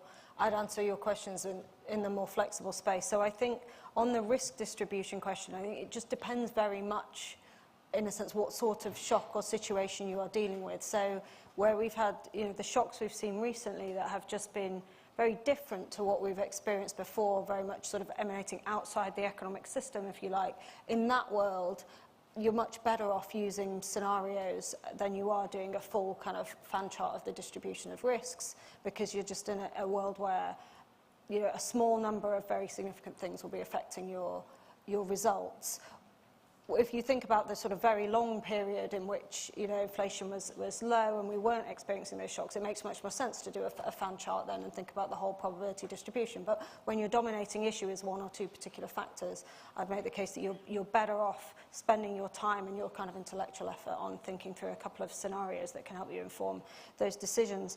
On the big data question, I distinguish between kind of big data and machine learning, which I think people are using, we've heard a lot of that, and people are using quite effectively and increasingly from generative AI. I think those are, slightly different things. On both, though, I would say that the noise to signal ratio is likely to rapidly change in the coming period, and so it is worth us thinking about and being open to how you can use that, in particularly the generative AI, where it's very early stages that macro forecasters are thinking about it. But that is likely to change. We don't use that yet. We do use machine learning. And on the final question, I mean, I'm loath to comment about the monetary policy decision-making to central banks. It's a lot harder. The thing I would say is, for a central bank, it is virtually impossible to get away from the fact that the entire world, the dominating thing the entire world wants to take from the forecast is about the policy decision. Right? It's very hard to have any discussion, any sort of sophisticated discussion in which all of the media, all of commentators are just trying to extract some signals about the policy decision. So it's completely different in the sense of, if you're a central bank, what you assume about monetary policy and what you say about that, and you have to be incredibly careful about that. It's a much easier circumstance, to be honest, if you're outside that, for us, for the IMF, for others, where no one's trying to interpret it in that sense, and so we can be much more flexible. The important thing for central banks, obviously, is just to be incredibly clear in the communications, what is being assumed and what isn't. Very good. Over to Hugh. Yes, I want to echo and emphasize, I think, what Claire just said. So first, I'm not going to say anything about anything to do with the curve or the outlook for interest rates right now. What I would say is, as you know, Philip, we have the same process. So we condition, as I said, on the market path of interest rates. I think our situation is slightly different from the ECB situation in that the MPC, so the policymakers, own and embrace the forecast in a way that the staff is producing the forecast at the ECB. And that makes, if anything, intensifies, I think, the sort of set of issues that Claire was referring to. Now, that is not to say that we might not want to look at ways of thinking about how to reflect on our own reaction function and communicate that. But I think you probably have to place the forecast and the conditioning basis for the forecast in a broader assessment of how you're communicating about monetary policy. And it becomes crucial you have consistency across all those communication channels rather than just sort of change one piece without reflecting that more widely. On your point about reflecting uncertainties more generally, again, I agree a lot with what Claire has said. The history of the Bank of England has been to use the historical distribution of shocks to make some view of what the reasonable bounds of uncertainty are, and then make some judgmental adjustments to that.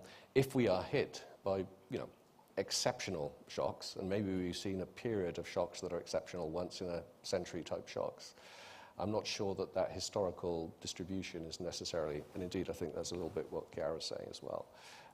So I think there is a place in that context for more scenario analysis.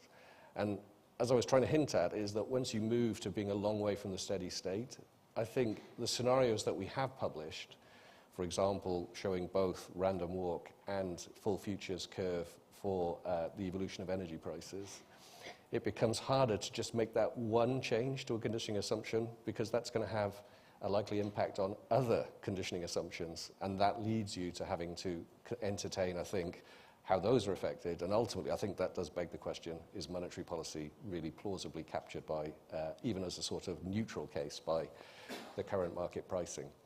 On big data, I mean, I agree with what's been said about, you know, a lot of this is going along. There's a lot of promising there.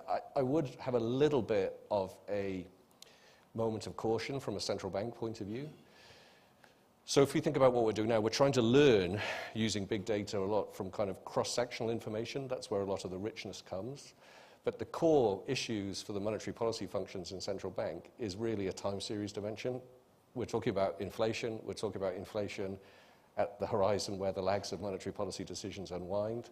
And we're talking in particular at the moment about persistence inflation, which is inherently a kind of slow-moving time series concept.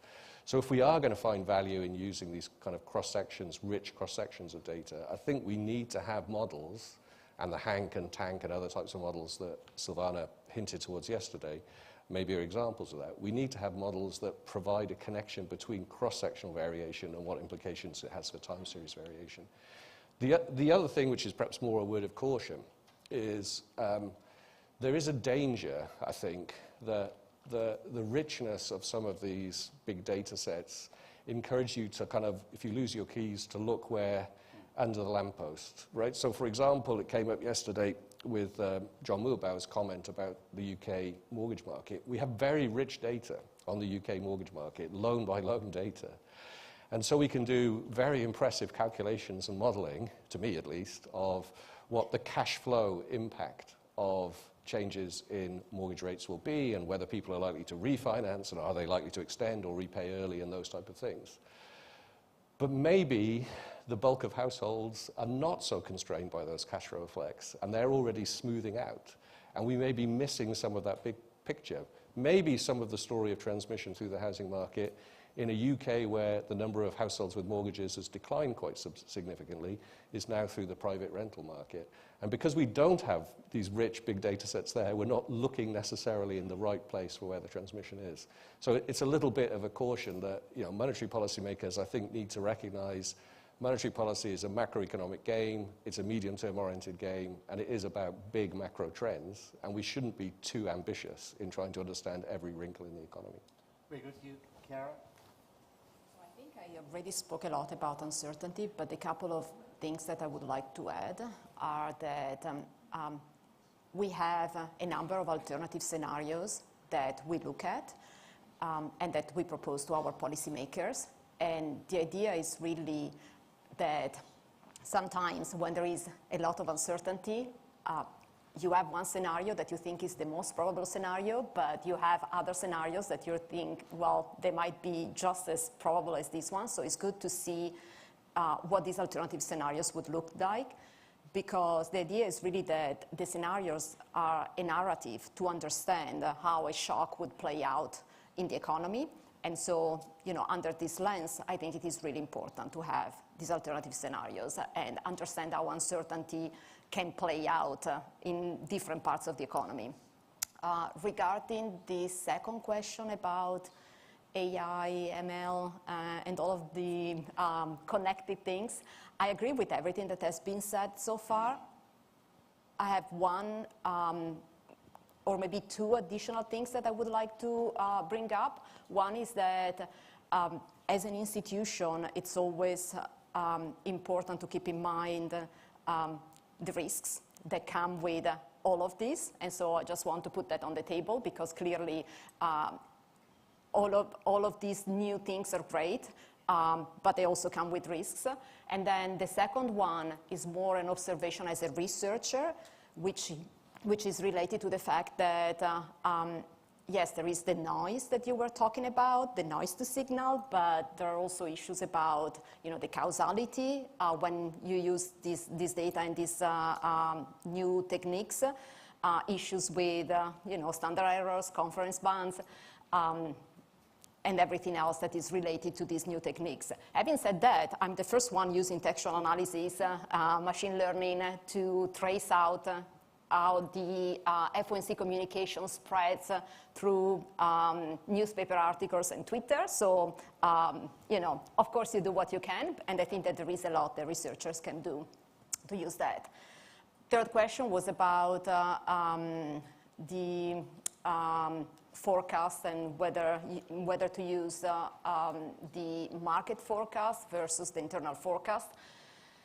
I think I'm coming at the question in a couple of different ways, because if I'm thinking about the goal of using this forecast, and the goal is really to inform policymakers, then I think that it's actually good to show everything, like the internal forecast, how that would, how different monetary policy path would influence the macroeconomic forecast, as well as using what are the implications using the market path.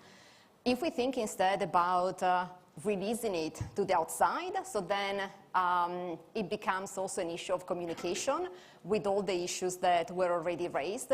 And I think that the Fed is in a slightly different position because the SEP is none of the above. And so I'm not going to get into the issues of the ECB, but I just want to recognize that I think there are pros and cons on both sides.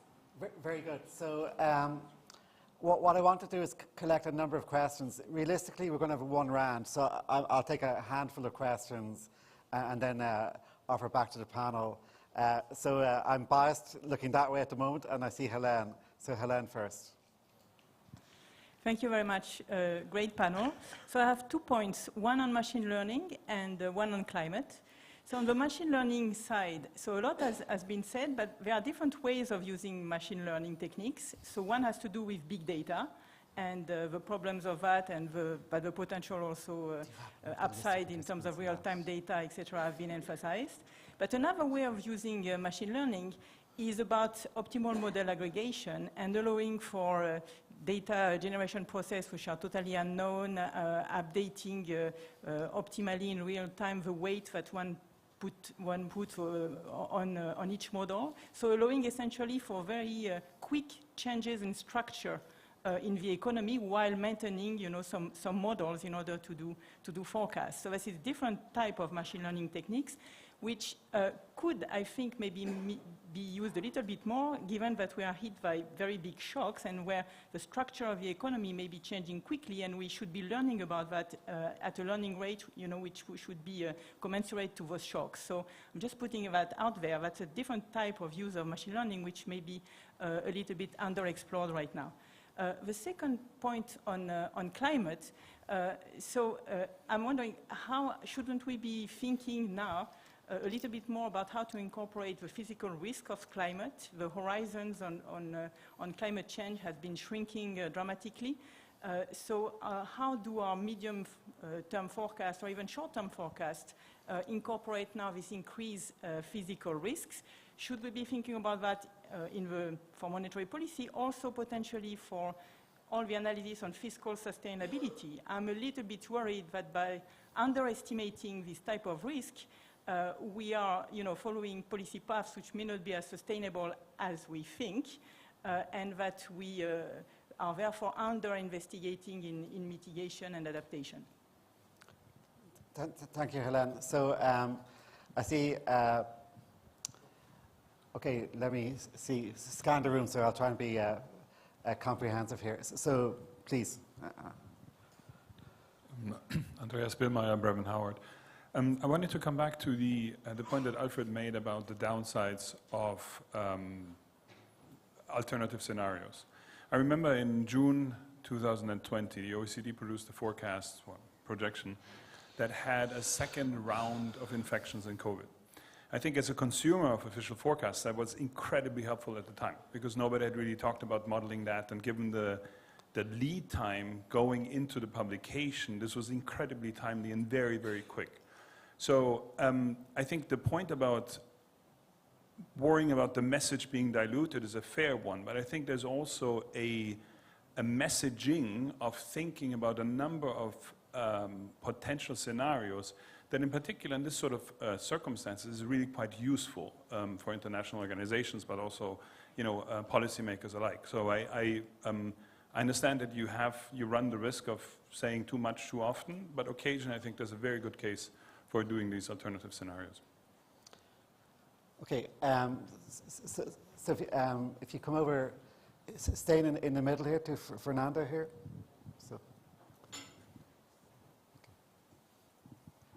Thank you. So taking maybe the cue from Madame Lagarde and trying to look forward a little bit, you all know that forecasting is an important part of our central bank decisions. Would you say that our usual workhorse models, the one we have been using for a long time, but incorporating the pandemic years, they are safe to be trusted again? As policy is being tightened across the board and unusual shocks are fading, we might be entering this more normal phase of the economy, or should central banks be moving towards larger and more complex models, such as the one from Bakai and Farhi? They are macro network models, they have a lot of detail, and they might portray better the unusual developments that happened, but they possibly might have a worse forecasting outcome under normal circumstances. So I would love to hear from you. Thank you. Can you just pass the mic to Richard, just in front of you here? Thank you. First, a quick comment on uncertainty. I was a bit struck by Chiara's first chart that seemed to show no increase in uncertainty after the 2008-2009 financial crisis. When I used to teach my students about uncertainty using the fan charts, the famous fan charts from the inflation report of the Bank of England. And before, I'd flash up a fan chart from, say, 2007 and a fan chart from, say, 2011. And they'd say, oh, well, they look pretty much the same. And I'd say, wait a minute, look at the scale on the vertical axis, okay? And of course, it had widened very, very considerably. A question for both Alfred and Claire. The forecasting in multinational context is subject to some extent, a negotiation, discussions, shall we say, with individual country representatives. And one might think that this could introduce an upward bias in the forecasts.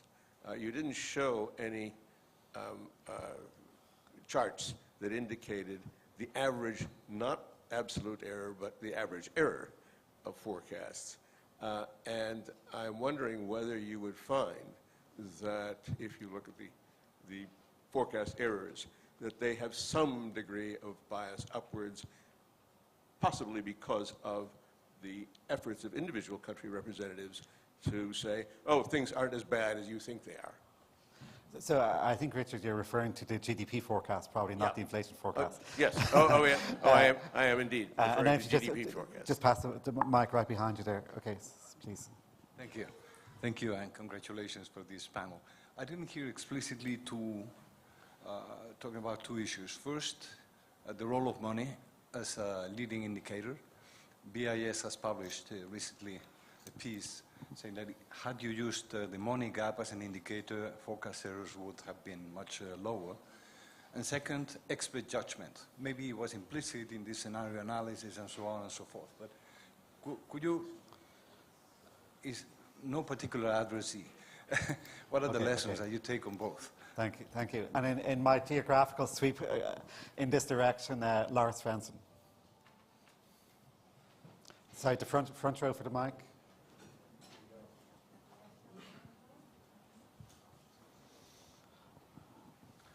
Okay, there is an inherent consistency from a policy point of view of making inflation forecasts conditional on market interest rates, the market forecast of the policy rate, especially when the MPC owns the inflation forecast, because the MPC may know that he will actually follow a different path for the policy rate than the market interest rate.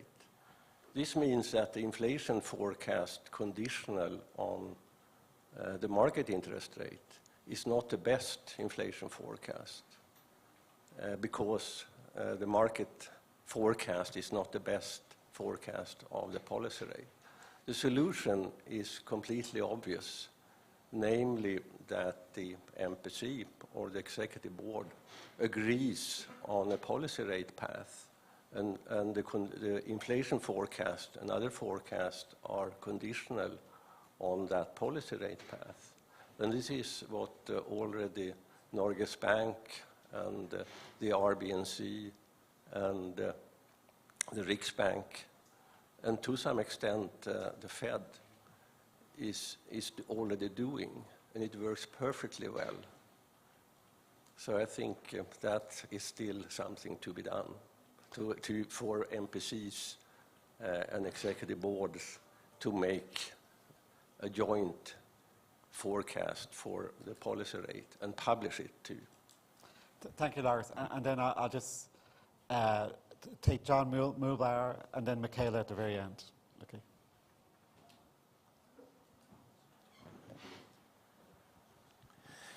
Yes, I wanted to ask the panel what their view was on the use of rational expectations or model-consistent expectations, which has been a very popular idea in economics for a long time.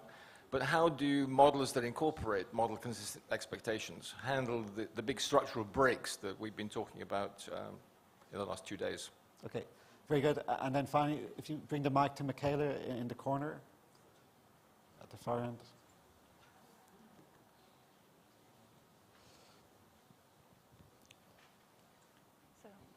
So thank you for very interesting presentations. I wanted to ask two questions. First of all, when I look at the consensus, what really strikes me is that the uncertainty shows up, if we're looking at the standard deviation, it shows up in different points over time. So first it shows up in GDP, then it shows up in inflation, and then it shows up in uncertainty on rates. And I wonder if that's something we should think about more as a kind of early warning on uncertainty and think about how that can play out.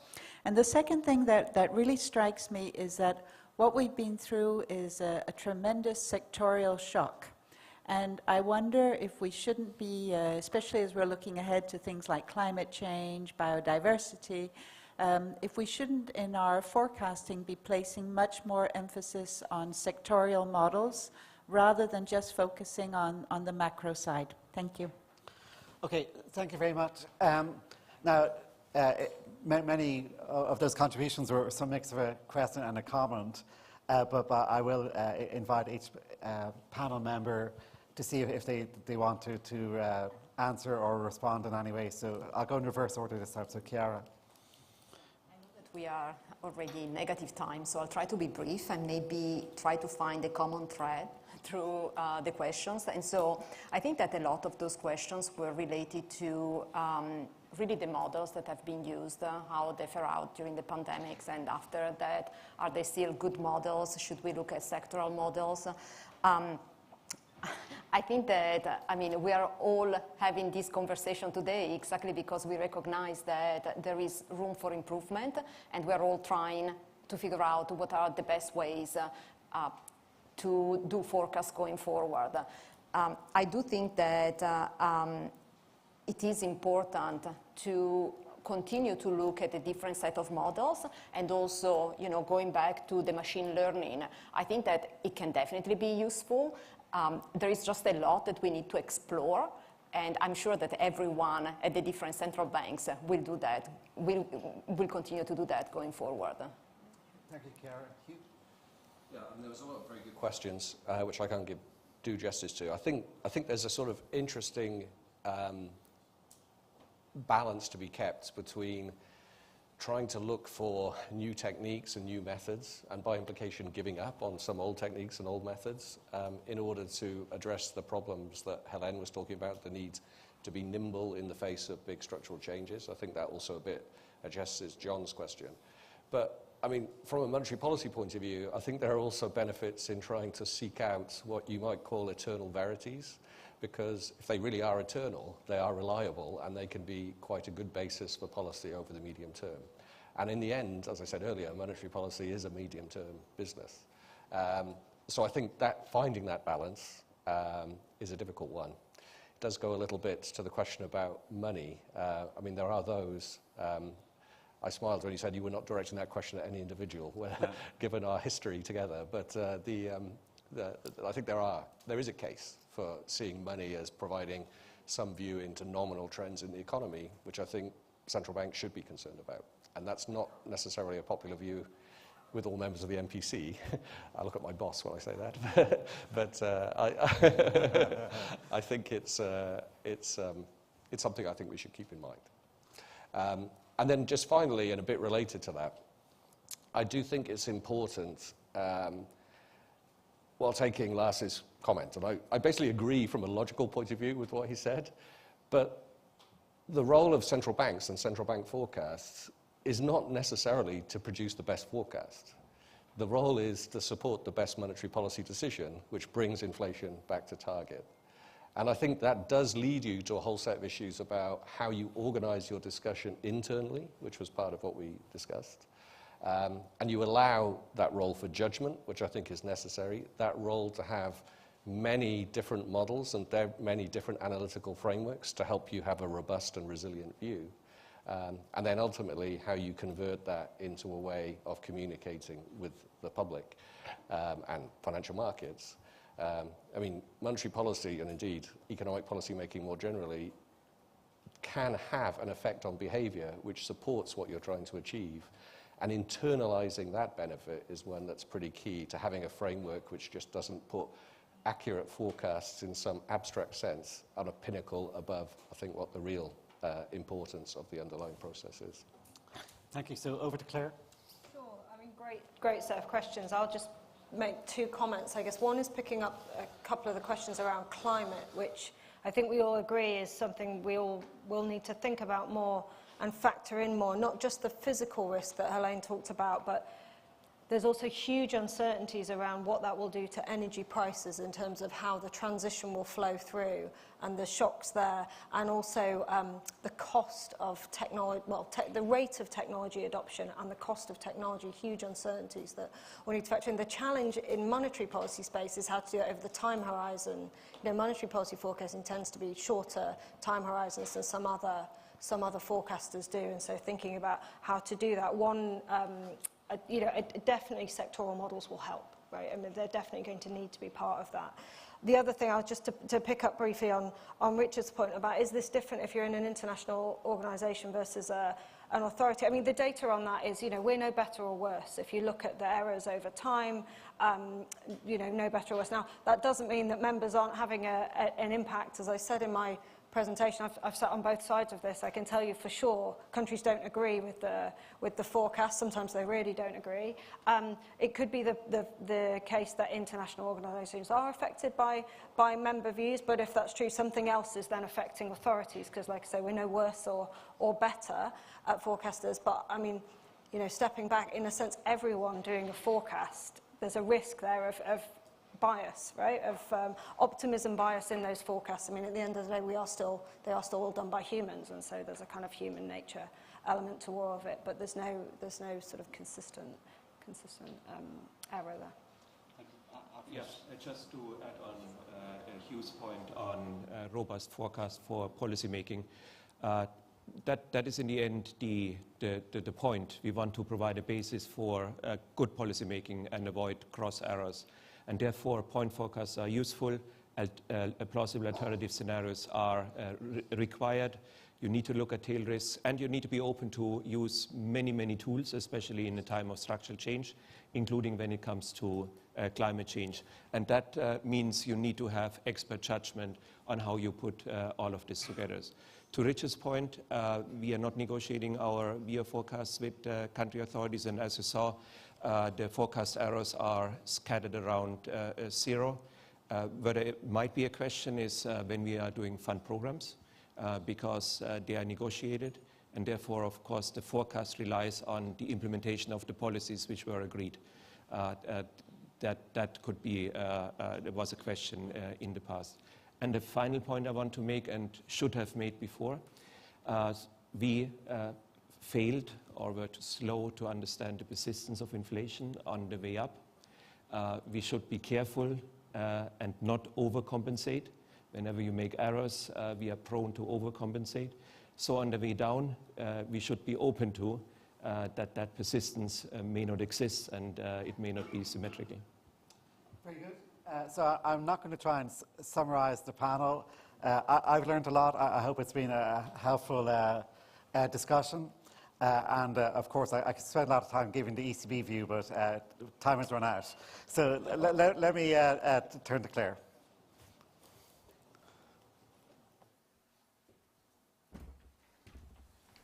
Thank you, Philip, for a very illuminating discussion on how, in an era of uncertainty, we can ensure we don't discard what Hugh nicely put as these eternal verities, but at the same time be willing to take in new ideas and new technologies. Really, really insightful, interesting discussion. We'll now break for lunch. If you could join us again at 2:30 for the policy panel, then that would be much appreciated. Thanks a lot. Thank you.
Hello and welcome back to the final panel of our conference.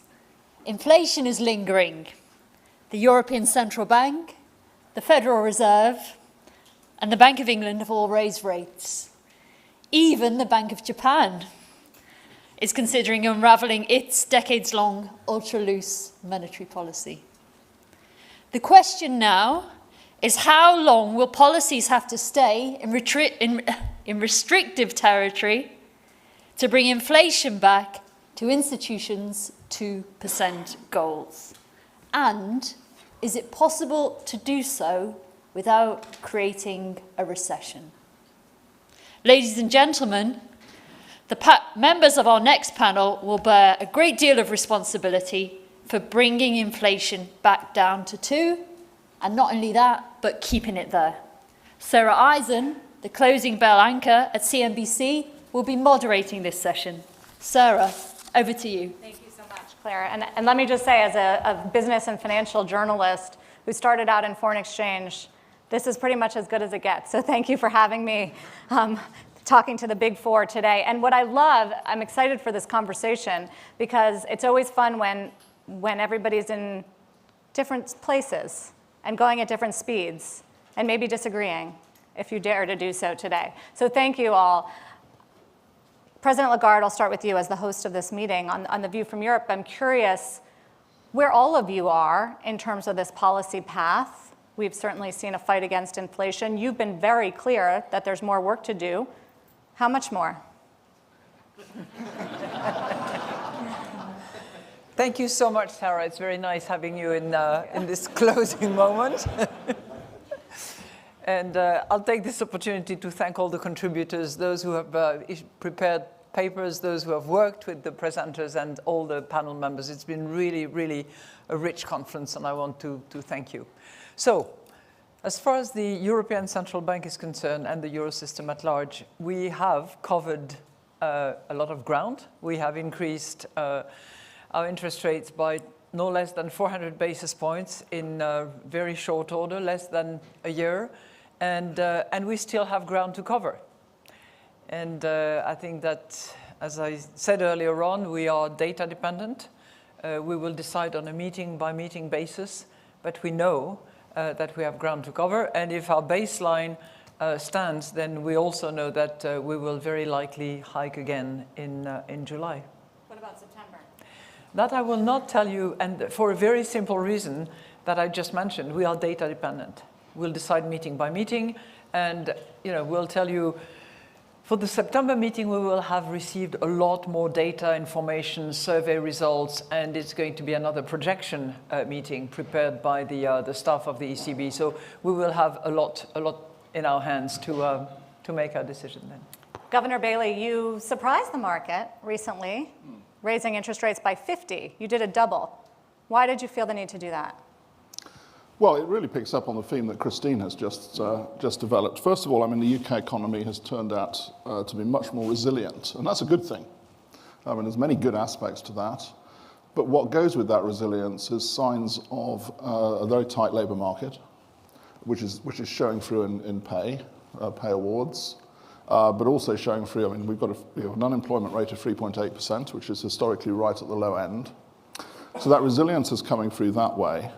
But when we looked at again, to Christine's point, when we looked at the data, because we too are being driven by evidence at the moment, the cumulative data, both particularly on the labour market and on the inflation release we had, which to us showed clear signs of persistence, caused us to conclude that we had to make really quite a strong move at that point. It was justified. My own view on that was, if we were really of the view that we were going to do 25, and then we were really sort of baked in for another 25 based on the evidence we'd seen, it was better to do the 50. And then we will, as Christine said, we will be evidence-driven, so we will wait for the next set of evidence for our next meeting, which, to Christine's point again, will also be one where we will have a full forecast. Have you received a lot of flack for the move? Well, I think at the moment I can understand why there are critics of us and central banks. We have a job to do. I'm very clear that our job, all of us are very clear, I think our job is to return inflation to target, and we will do what is necessary. I understand the concerns that go with that, but I'm afraid I always have to say that it is a worse outcome if we don't get inflation back to target. Something I know you've all been saying. Chair Powell, you've said it many times, and yet you paused, but you're not calling it a pause, and you're not calling it a skip. So what are we calling it? Well, first of all, Sarah, thank you, and Christine, thanks for hosting us here in Sintra. So what we're calling it is maintaining the level of the federal funds rate at its current level for this meeting. Thank you, thank you. And we did that, if you think about it, we've raised the federal funds rate by 500 basis points since a little more than a year ago. And we think, so we've come a long way. We also think that there's more tightening power coming through. Really, policy hasn't been restrictive for very long. We started at negative real interest rates, and we've now moved up to where we actually are in restrictive territory, but we haven't been there very long. So we believe there's more restriction coming. And what's really driving it, to Andrew's point and Christine's as well, is very strong labor market. We've got a labor market that, where jobs are being created, there's strong wage gains, and that's driving spending, driving real incomes and driving spending, which is driving more demand and continuing to drive labor market. So the labor market is really pulling the economy. And my colleagues and I, as you will know, wrote down in our SEP 2 more additional rate hikes. The median was quite a strong majority, actually wanted 2 or more rate hikes. And the reason for that was, if you look at the data over the last quarter, what you see is stronger than expected growth, a tighter than expected labor market, and higher than expected inflation. So that tells us that although policy is restrictive, it may not be restrictive enough, and it has not been restrictive for long enough. So I don't get why you didn't raise rates at the last meeting, especially I think it was a surprise that it was a unanimous decision to hold rates steady when you said a majority think that they still need to go farther on raising rates. It's really just as you get closer and closer to the goal. What we're aiming for is a stance of policy that's sufficiently restrictive to bring inflation down to 2% over time. As you get closer to that, you get closer to the place where the risks become more in balance. So, we did 4 75 basis point hikes in a row starting in June of last year. In December, we moved down to 50. Then we did 3 consecutive 25 basis point hikes.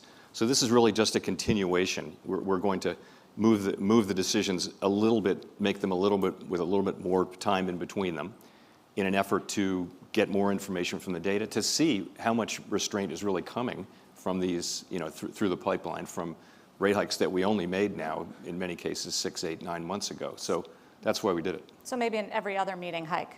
We've not decided that. So the only thing we decided was not to raise rates at the June meeting. We have not made a decision to go to that. It may work out that way. It may not work out that way, but I wouldn't take, moving at consecutive meetings off the table at all. I'm trying. Governor Ueda, first of all, it's great to talk to you. We haven't heard much from you outside of your policy meetings in Japan. I think the world wants to know why you're the global outlier here. You have decided to maintain your easier monetary policy in the face of rising inflation. Why? So a simple answer would be, although the headline rate of inflation is above 3%, which is well above the 2% inflation target, we think underlying inflation is still a bit lower than 2%. That's why we are keeping policy unchanged at the moment. Even though we've seen measures, including core, right, higher than the 2% level. Yeah, the usual core is also above 2%. But let's say, let's look at the rate of increase in wages, which is an important determinant of underlying inflation. It has risen, but is now running at around 2%. Now, if you want a 2% inflation rate, wage inflation that's consistent with that would be slightly or well above 2% if you assume productivity growth rate is positive. So there's still some distance to go, we think.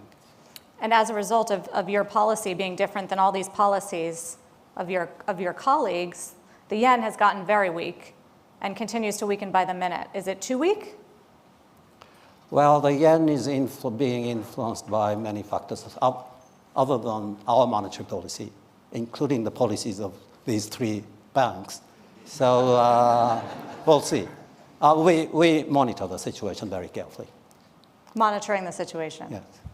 For intervention purposes? No, it's the jurisdiction of the Ministry of Finance.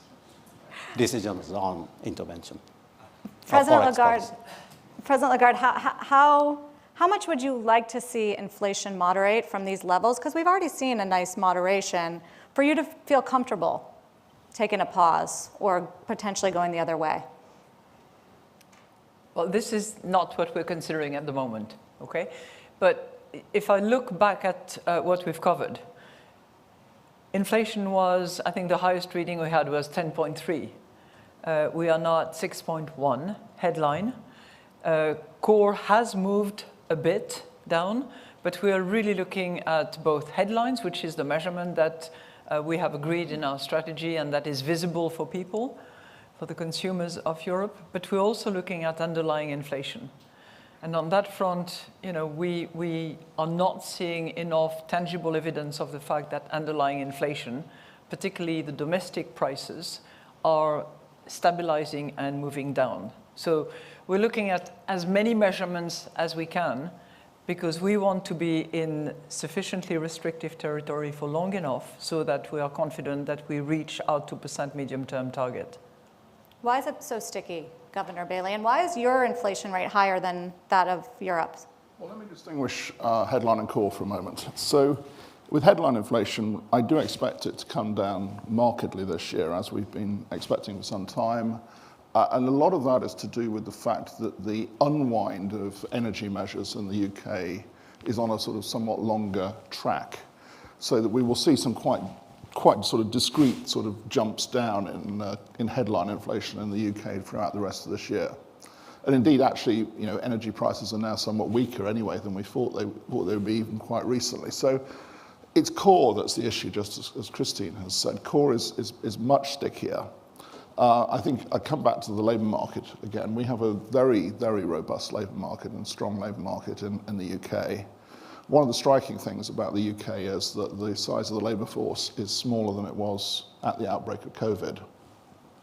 So we have had a shrinkage of the labour force. We're seeing some reversal of that now, but we're still not back to where we were pre-COVID.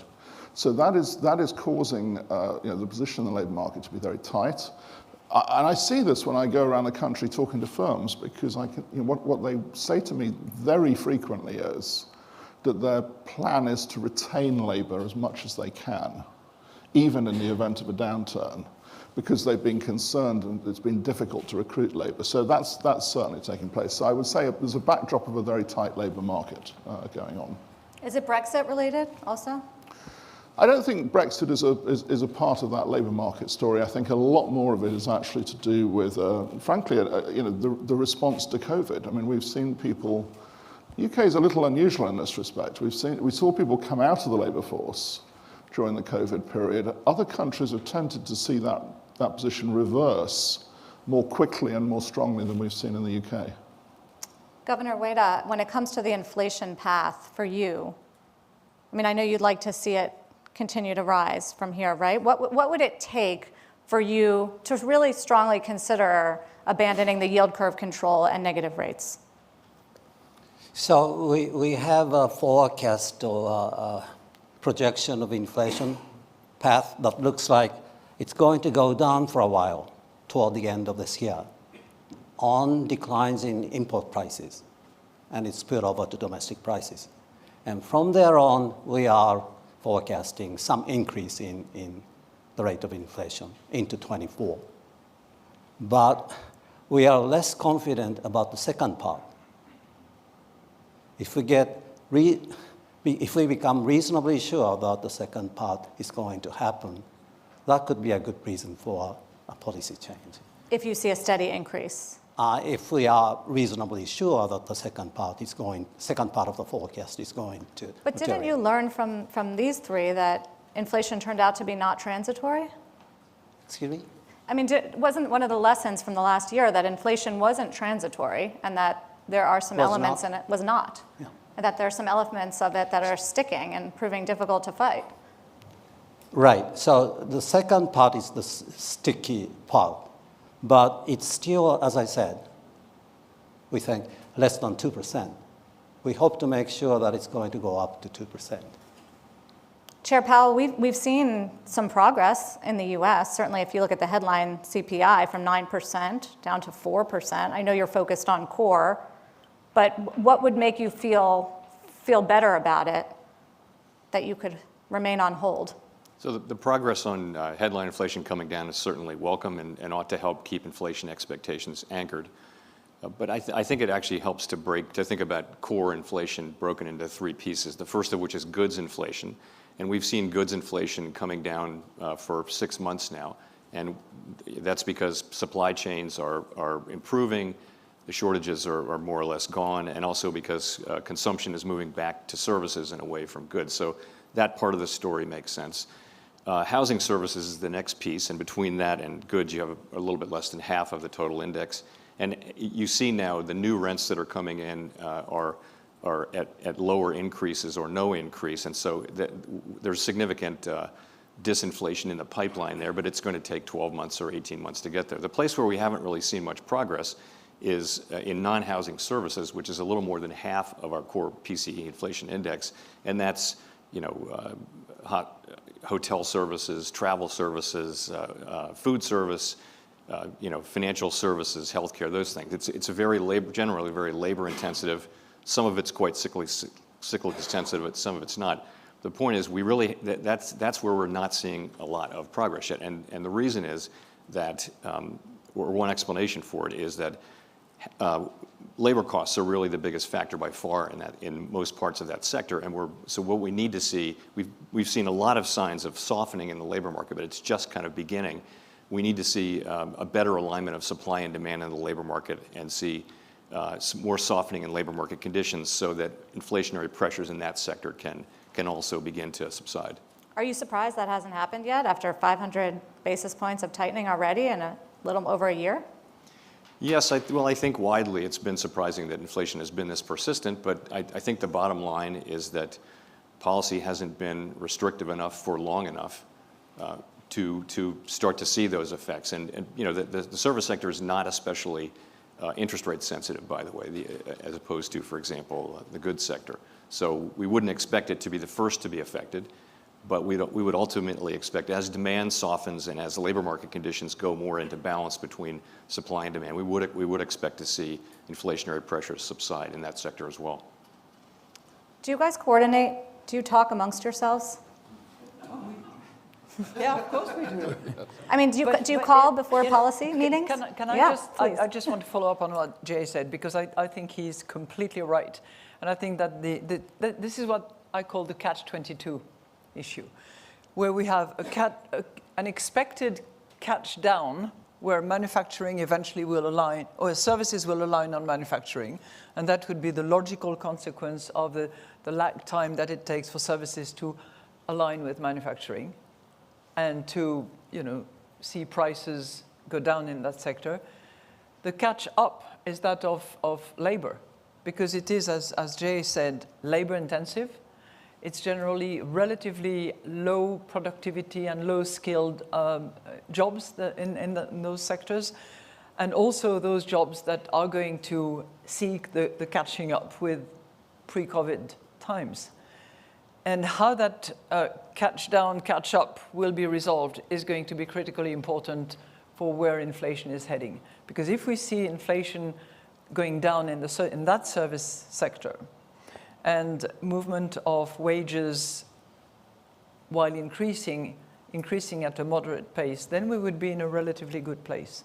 But that is totally question mark for the moment. Yeah, it sort of raises the question, Chair Powell, about whether we need to see a much higher unemployment rate in the US, and you're all dealing with a tight labor market, to finally really break inflation. So, the way we think about that is that there seems to be a path still for labor market conditions to soften and for demand and supply to get back into balance without the kind of large job losses that have happened in many prior cycles. And the reason for that is the level of job openings that still exist in the labor market. So it's still set 1.7 job openings for every person who counts as unemployed, that has been coming down. Actually, the number of job openings has come down now by almost 2 million. And what you're seeing is wage pressures. They're still high, but they're definitely coming down. You're seeing surveys of workers and businesses suggest that the labor market is not as tight as it was a year or two ago. So you're seeing a job creation is beginning to come down. There are a number of indicia that would suggest that we're getting the softening that we need. We're getting it slower than we'd expected, but nonetheless, it's happening. So it's still a possibility there. But you know, it's so uncertain right now. That in my view, the least unlikely case is that we do find our way to better balance without a really severe downturn. I think there's a significant probability that there will be a downturn as well, though. But it's not to me the most likely case. That's the hard landing scenario. Or just this. I wasn't even thinking of hard landing. I was thinking of even a recession. To me, it's not the most likely case, but it's certainly possible. And of course, many forecasters do predict that. Is Europe in recession, President Lagarde? I mean, we've seen 2 negative quarters of GDP. I don't know how you define it. But I think the first quarter of 23 was actually completely flat. Wasn't negative. So technically, I think you could argue that we did not see a recession, but it's stagnant, to say the least. And the expectations for Q2, particularly in the industrial sector, if I look at PMI numbers, are not particularly are not giving us great hope that there will be a strong recovery. We see a second half of 23 up from the first half, certainly, but moderate. We have a 0.9 forecast for the whole year. Do you agree with Chair Powell? Do you think you can get away with this tightening cycle without dragging Europe into recession? Our baseline does not include a recession, but it's part of the risk out there. Are you willing to tolerate a recession? Well, the interesting thing for us is that if you go back to last November, when we did a forecast, we were predicting quite a long but quite shallow recession. And the economy, as I said earlier, has turned out to be much more resilient so far. Now, I think you can sort of point to a number of things that underlie that. One of the things I would point to is the fact that we've had a very sharp fall in energy prices in Europe. And that obviously has helped with the whole question of the terms of trade shock that we've been having. It's done quite a bit to reverse that terms of trade shock, and that feeds through into national income. So I'm not surprised that we've had this reversal in one sense. What was surprising, but actually very helpful, was that, of course, we did have this big fall in energy prices and a much better winter, frankly, than we thought we would have. So, we're going through this year now in a more resilient position than I expected. So we're not currently forecasting it, but obviously we have to watch it very carefully. How's the Japanese economy faring? I mean, it's very exciting if you look at the Japanese stock market at a 30-decade high. What's happening fundamentally? It's doing fairly well. I mean, apart from the contribution from some inventory investment, domestic economy is expanding at a pace slightly above potential, I think, driven by pent-up demand. We relaxed pandemic-related restrictions in May, and this is stimulating consumption and investment. There's also green GX, DX-related business fixed investment taking place. So investment is fairly strong at the moment. We think the economy is going to expand at slightly above potential for some time. But there's, of course, a lot of uncertainties going forward, including what may happen in Europe and the United States. I asked if you guys coordinated or talked about monetary policy before. I mean, does that happen?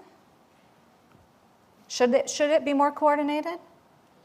Because you're all doing different things right now. Well, I mean, let's start. I mean, obviously what we don't do is say, what should we do, what should you do? Because we're all setting the monetary policy for our areas, and that's the law in all of our areas, actually, so we don't do that. But we do talk a lot, and I think it's important. I mean, it's important at all times, but it's particularly important in recent times at the moment because we're facing such big global shocks. I mean, we've got common shocks. They differ a little bit in terms of their impact and their effect, but there's some huge global events going on that are affecting all of us. So, I think we do talk quite a lot and we see each other quite a bit because it's important we do that. And, we share wisdom on how we're sort of interpreting the things that are going on around us. Yeah. I guess we are in a flexible exchange rate world, so we do policies independently. But of course, we exchange information, which is very, very valuable. Do you think that, Governor Ueda, do you think that they are over-tightening? No. No, you don't. You approve of the policy. You've had a very tight labor market for a long time in Japan, even before COVID. Yes. Demographic issues demographics there. Yeah. is working in a way to tighten the labor market for quite a long while. And it's going to continue this way for a while.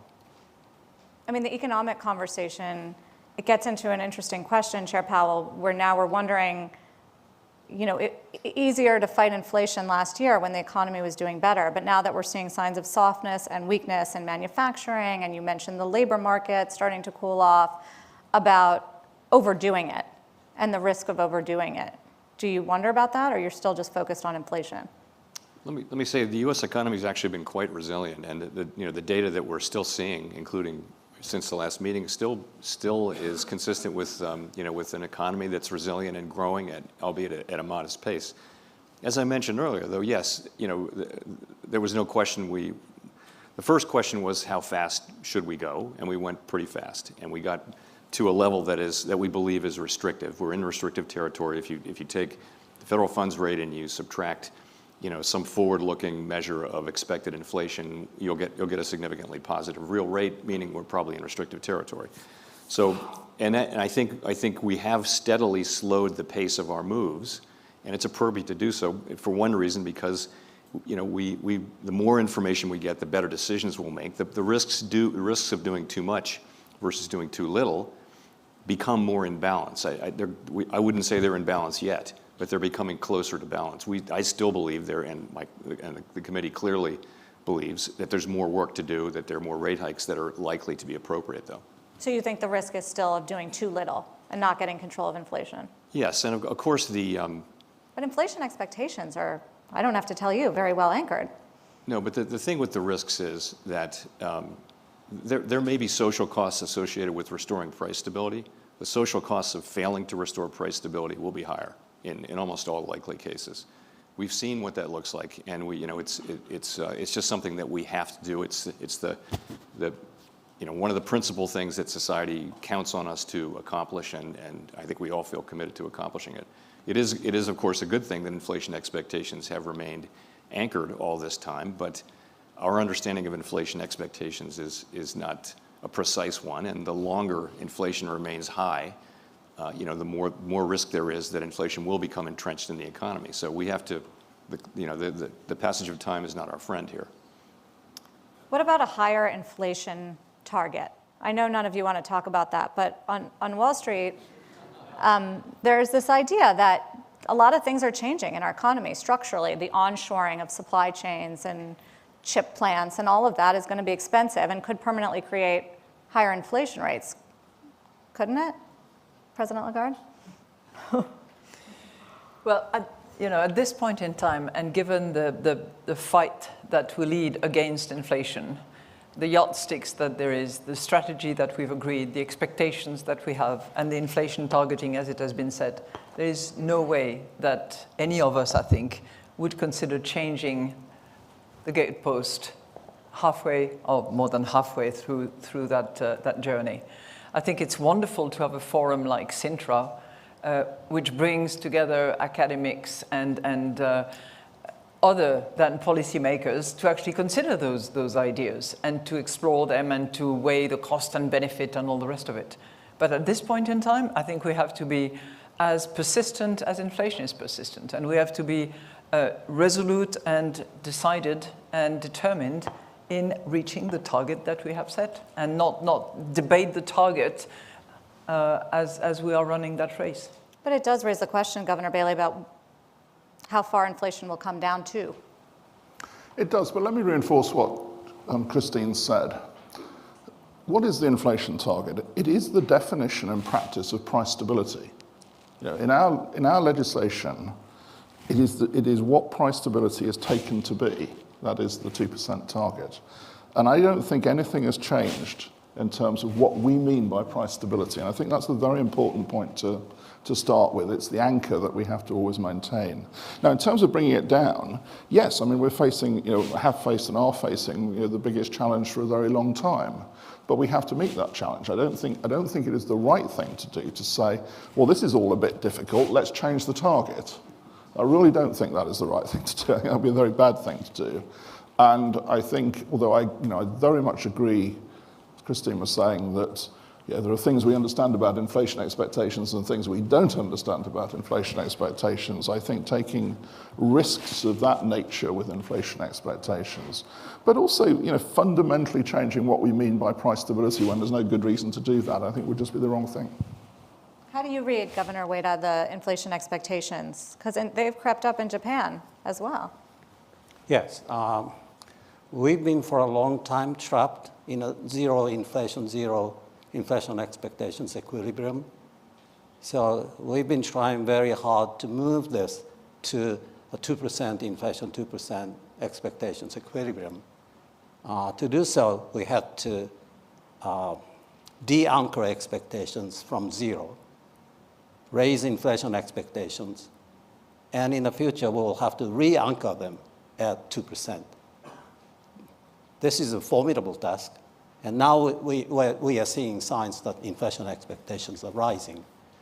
But as I said, not to the extent that we are fully in the 2% inflation expectations equilibrium. It also raises the question, you mentioned the labor market and some of the post-COVID changes about just how COVID has distorted the data and has made travel, for instance, so strong for so long. And I wonder, Chair Powell, how you look at the COVID impact on the economy and how it's changed the way you make forecasts and you think about what's happening right now. Well, I think there are changes, and we don't know how persistent they will be. Certainly work from home, and you can see the effect on commercial real estate, particularly office real estate and the surrounding retail that it's suffering in many major cities. We don't know how long that will last. It feels like some part of that will be persistent and will last. You mentioned the data as well. I guess response rates to a lot of the data that we collect and the other organizations collect, the response rates have gone down, and you're seeing a lot of volatility in some of these data series, more so, I would say, more so than we've seen historically. So the data are even a little bit foggier than they usually are. But we'll be, in terms of what the effects of COVID, it's going to have long-term effects on the economy. There may be loss of productivity. There's certainly been, for a generation of kids, some loss of education and training. I think it's hard to say how persistent all this will be. What is your level of concern of commercial real estate, since you mentioned it in the U.S.? It's something that we, of course, are watching carefully. The way it lays out is the large banks don't have large concentrations of commercial real estate, so that's a good place to start. A surprisingly large part of exposure to commercial real estate is in the banks that are under 100 billion. But there, the worry is more banks that have a high concentration, and they're relatively few. So it's something that we're carefully monitoring. Bank supervision has a playbook for this. So supervisors are talking to banks about their concentration in real estate and what can they do and how do they manage themselves out of this. It's something that we're well aware of. It's not a surprise, and we're focusing on it. Is it one of the reasons you were cautious in the last meeting? Commercial real estate? I wouldn't say so. No, I just, generally speaking, it was, at the last meeting, it was about, what's in the pipeline, how far we've come, what's in the pipeline. I will also say that, though, that the bank stress part of the decision, in my thinking anyway, was the bank stress that we experienced earlier this year. There's a fair amount of research showing that when something like that happens, bank credit availability and credit can move down a little bit with a bit of a lag. So we're watching carefully to see whether that does appear. Of course, tightening in financial conditions is what we're doing intentionally. So we have seen bank credit conditions tighten. The question is, and that's what we're trying to achieve. The question is there another channel of that or a greater amount of that coming from what happened in March? We don't really see any evidence of that, but I think that's certainly in the back of my mind to see whether we do see that. Yeah, it gets into the question about lags. How long are lags, Governor Bailey? And do you expect to see more? It's a very interesting question in terms of the transmission of our monetary policy decisions. So if I can just illustrate it with the UK case, and obviously it's not the only part of the transmission mechanism, let me be clear, but it's an important part, and illustrate it with the UK mortgage market.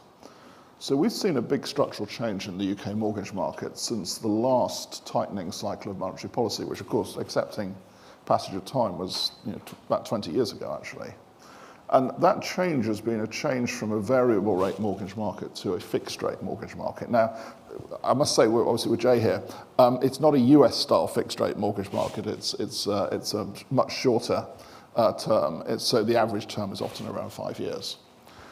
But we know, and we think around about 85% of the stock of UK mortgages are now sort of in that part of the market. So we know that the transmission of monetary policy is going to be slower as a result, because obviously it depends upon the sort of the timing and the sequence of those fixed terms coming to an end often.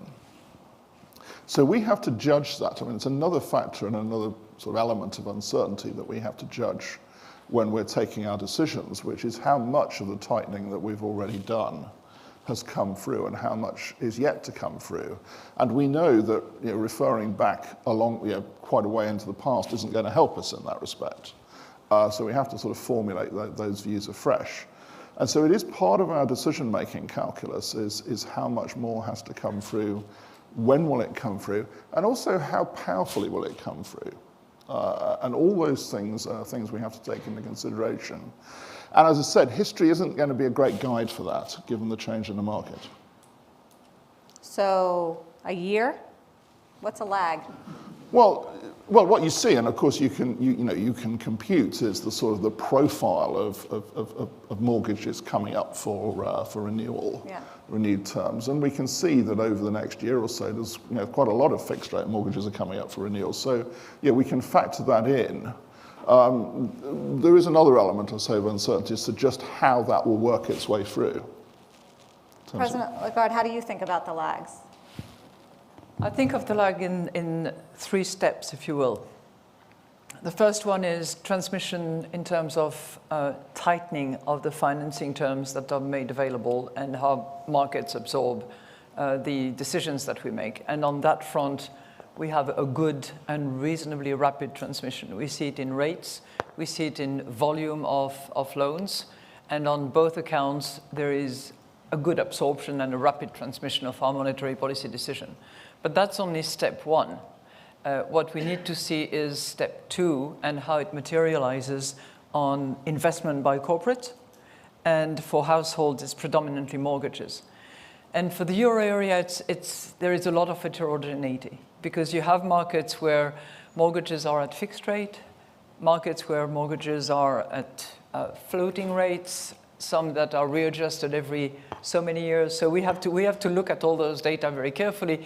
But it seems that the transmission is likely to be less rapid than it had been in the past, because there are many more fixed-rate mortgages now in the euro area than there was, say, 15 years ago. And that's not it. We need to see it then, channeled to the third step, which is inflation. So we want to see that transmission strength through step 1, step 2, step 3, and make sure that this is really having an impact in terms of the fight we have against inflation. Governor Ueda, do you worry about the impacts, the lagged impacts of their policies on the global economy and on your economy? Oh, yes, but for ourselves, we haven't had any serious monetary tightening for 3 decades. I was a board member of the BOJ 25 years ago. Then the policy rate was about 20, 30 basis points. Wow. Now minus 10 basis points. So, and it doesn't sound like it's changing anytime soon. So in terms of that, the lag in the effects of monetary policy could be at least 25 years.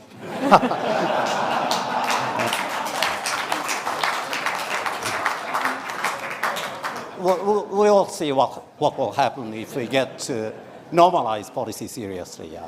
But we'll have to be very careful here.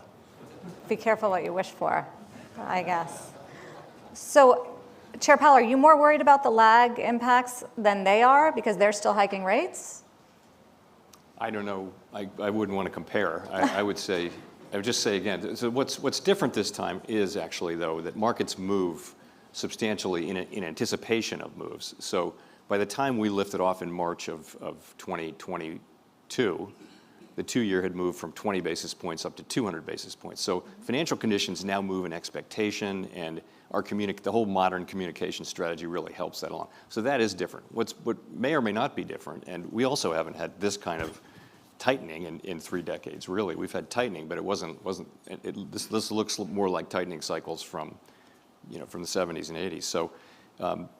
So what we see is a picture of literature that has, the older literature says, a year or two for activity and add a year for inflation.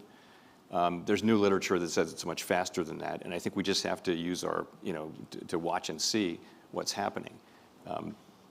There are beginning to be, there are reasons to argue that it would be faster this time or slower this time, but I just don't think we know at this stage. Well, it kind of gets into the question about the markets, and you're saying that it's a transmission mechanism. You're all talking very hawkishly and saying there's more work to be done and we're still worried about inflation.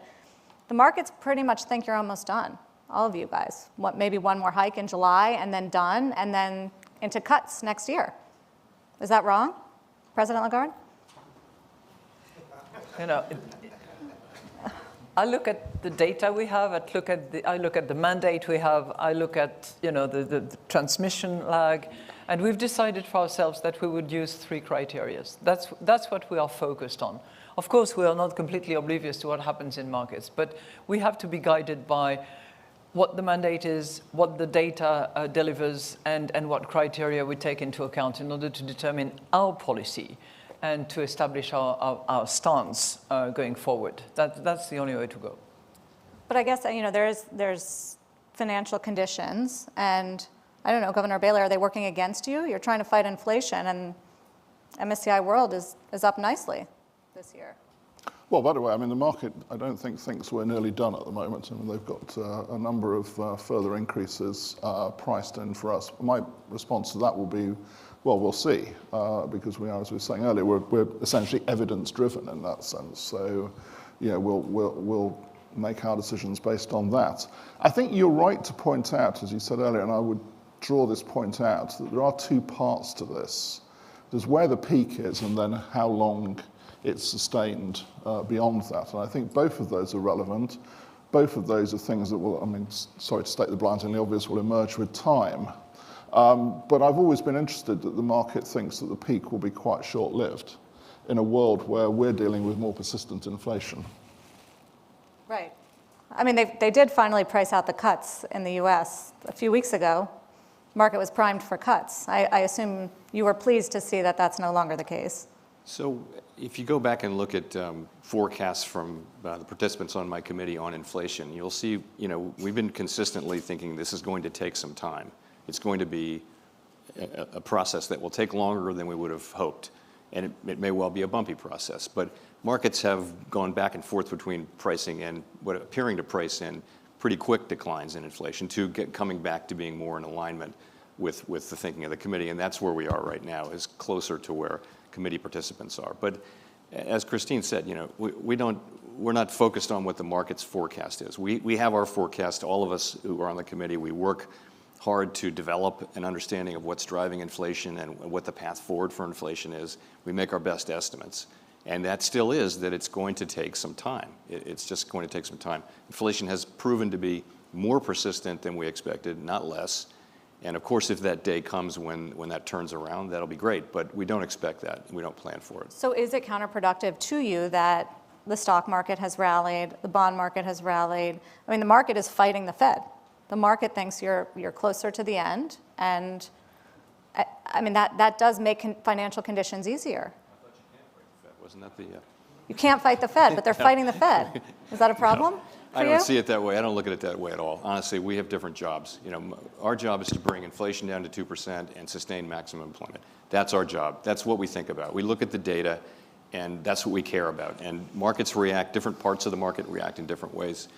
It's just not something that is a principal focus of our work.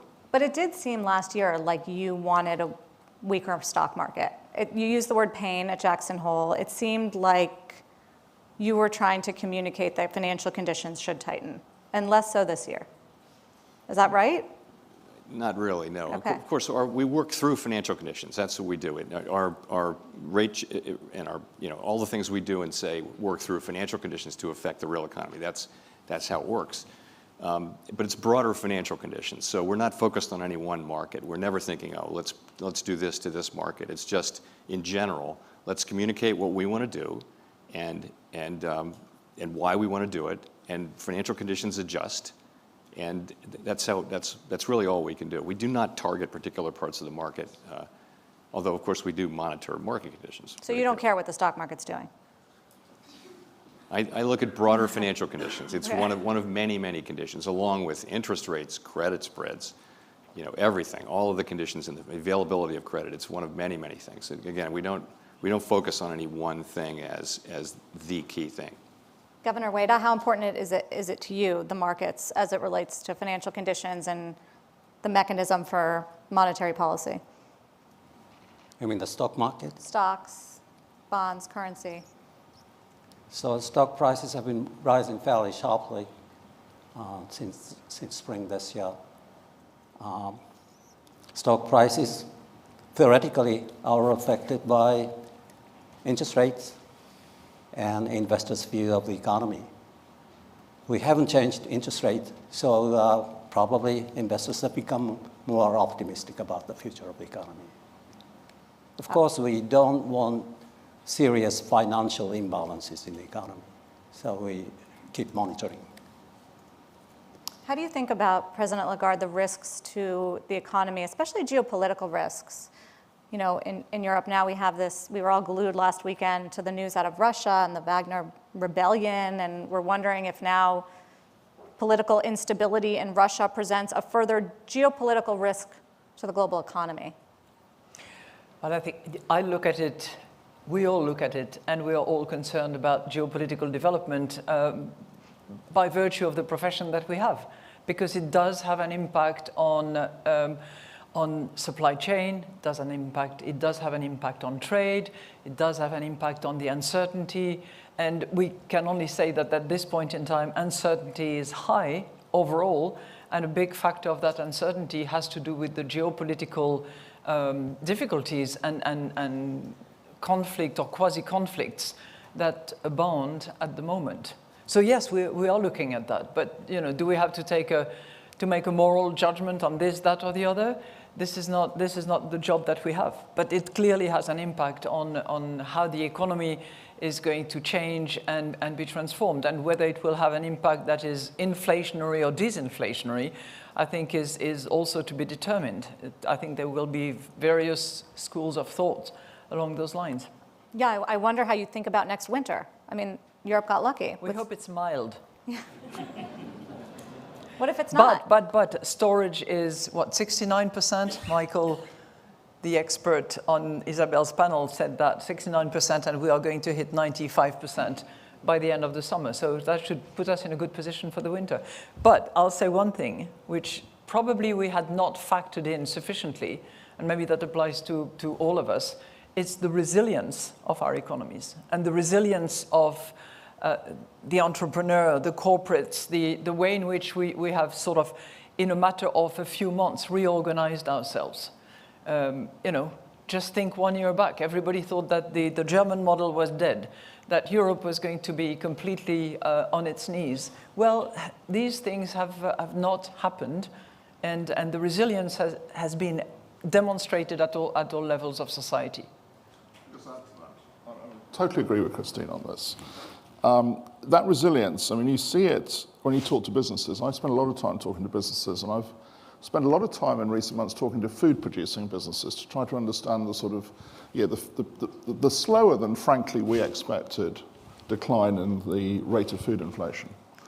And one of the things that I get quite consistently, and this is where sort of the Ukraine-Russia situation comes through for real, is they say, well, last year we brought forward our sort of supplies to a much greater extent than we would normally do because we were not confident we could actually get them. Consequence is we've locked in higher prices for, sometimes they say 6 months to me. And that, of course, is affecting the passage of inflation, particularly for food prices in this case. So these things do have a very direct effect and are continuing to have a very direct effect, actually. But there's nothing central bankers can do about that, is there? Well, I think the first thing we need to do is understand it. That's a good starting point. Well, we have to then design. You can always just keep crushing demand, but you can't do anything well, about we have to design policy. I mean, we have to design policy and take our decisions with the best. We always take policy. We always take policy decisions on a forward-looking basis. So we have to do it with the best information and understanding we can get of these things. So so to what extent, I guess, is the war in Ukraine driving supply-side inflation for materials around the world? Well, following on from what I was just saying, I think the conclusion I draw from that is, and this is what the businesses tell me, is yes, we are going to see actually a fall in the rate of food price inflation, for instance, but it is taking longer than we expected. So that's what we have to factor in and decide how best, in a sense, to respond to that with monetary policy. It's not just Russia. Governor Ueda also, we're following the tensions that have increased between the US and China, between Europe and China. Do you think that's having a material impact on global growth? Well, at least there's a tendency to relocate production sites out of, say, China into other Asian economies, including, to some extent, Japan. So in the short run, this is having a small positive effect on the Japanese economy through business fixed investment. But in the longer run, there will be inefficiencies all over the place. So we'll see. So Japan's a beneficiary of the flight out of China? In one sense and in the short run. But in the long run, I'm not sure. I mean, Chair Powell, how do you think about, it's obviously a risk and it hurts trade. How do you think about the US-China relationship as it impacts the economy? So that is the way we think about it. Of course, we don't have any role to play in the relationships between the countries, but China's a very large, important economy. It's a big trading partner, mainly consisted of us buying things that are made in China. I don't think, and of course, the Chinese economy came out of the COVID and looked like it was recovering strongly. Now it doesn't look like that. It looks like it's slowed down, and there's some issues there. From the U.S. standpoint, at the margin, that probably means a little bit less global demand. I wouldn't say it's a first-order consideration for us, though. How does Chair Powell referenced the disappointing nature of the Chinese economic recovery. How does that play into Europe's recovery or the global growth picture? Well, first of all, I think we have to be attentive to the emerging market economies at large. At the moment, they are producing about 60% of global growth, some of which is now a bit more focused on domestic development and consumption, and less so on trade. But if you look at the trade volume numbers from China to many other countries, particularly the advanced economies, that has not changed significantly. So the trade volume is still significant. And I'm not breaking any news here. The Chinese authorities themselves say that they're likely to have a 5% growth this year in 23 rather than the 6% that they had initially forecasted. So that will have an impact, given the size of the Chinese economy, on global growth at large. We have to, when we do our projections, when we look at the economy, we look at the global economy, and then we sort of narrow down and zoom on the European economy and the euro area in particular. But everything that happens in China, in the United States, in the UK, in Japan, in emerging market economies actually matter for us because we are strongly interrelated and have been trading with each other for a long time. And if anything we've learned from COVID, in addition to the pain and suffering for many, is the fact that we are vastly dependent for the supply of rare earth and various metals that will be critical for the development of the economy of tomorrow if we decide to firmly go towards the green economy that we should be aiming for. As an open economy, one of the things is just exactly as Christine says in terms of how we do our process. One of the things that we spend quite a bit of time on is world export prices. Now, actually, in the recovery from COVID, and of course this was the supply chain shock, we saw quite a big contribution to goods price inflation from world export prices. We're now seeing those prices definitely start to weaken. So that will be another determinant going forward of policy. As central bankers, do you plan for the worst case scenarios on the geopolitical front? I mean, if China invades Taiwan, then what? What does a central banker do? Is there a contingency for that, Chair Powell? We use our tools to achieve our legal mandates, if that happens. Got that Fed speak down. You'll hold a special meeting. No, I mean, it's a volatile world we live in, right? And then so there's we do impacts. have, in every FOMC cycle, we look at, our staff works up 6 or 7 or 8 alternative simulations, and they simulate different things. It's not so much geopolitical events, though. It's more different ways the economy could play out. And we all the participants read those and think about them and talk about them, and they come up in our meetings, we talk about them. So it's very helpful because you can't get too focused on the modal path in a world where it's just very hard to predict the economy, even in normal times, it's very hard to predict the economy, let alone times like today. What sort of simulations do you talk about? I'm going to leave that to your imagination. I bet I can think of a few. President Lagarde, Chair Powell did talk about, I mean, one of the things that I don't know that there was a simulation of is we had a few bank failures in the US this year. And I know it forced some of you into action to shore up banking systems. Are we in good shape now? Is the global and European financial system in good shape? Have we healed? I can only speak to the banks over which we have supervision, and those are the euro area, the European banks. But I'm looking at the euro area specifically. We have been, enforcing Basel III to the entire banking sector. The capital ratios are very high, 15.3% if I recall. The leverage coverage, the liquidity coverage ratio, very high as well. So we have not experienced the turmoil or the difficulties in Europe. And Europe does not include Switzerland. Thank you very much. But we are extremely attentive. We reinforce the stress testing constantly. I'm very pleased to see that the Basel III agreement has now been reached, as I understand, between Parliament, the Council, and the Commission, so that we can actually roll out Basel III with as limited exception as possible. And we have to continue doing that job. Any lessons that you took, Governor Bailey, from what happened earlier this year? Well, let me start with a sort of bit of backdrop. I think it's important, drawing on what Christine was saying, I think it's important to, in a sense, reflect the fact that the regulatory changes we made after the global financial crisis have paid off, in the sense that we've been through, and we are going through, some huge economic shocks. And the banking system, certainly I can speak again as Christine does, I can speak for the UK banking system, is resilient to them and is doing what we want it to do, which is support the economy, not the other way around, to be honest, going back to the crisis. So that's an important starting point.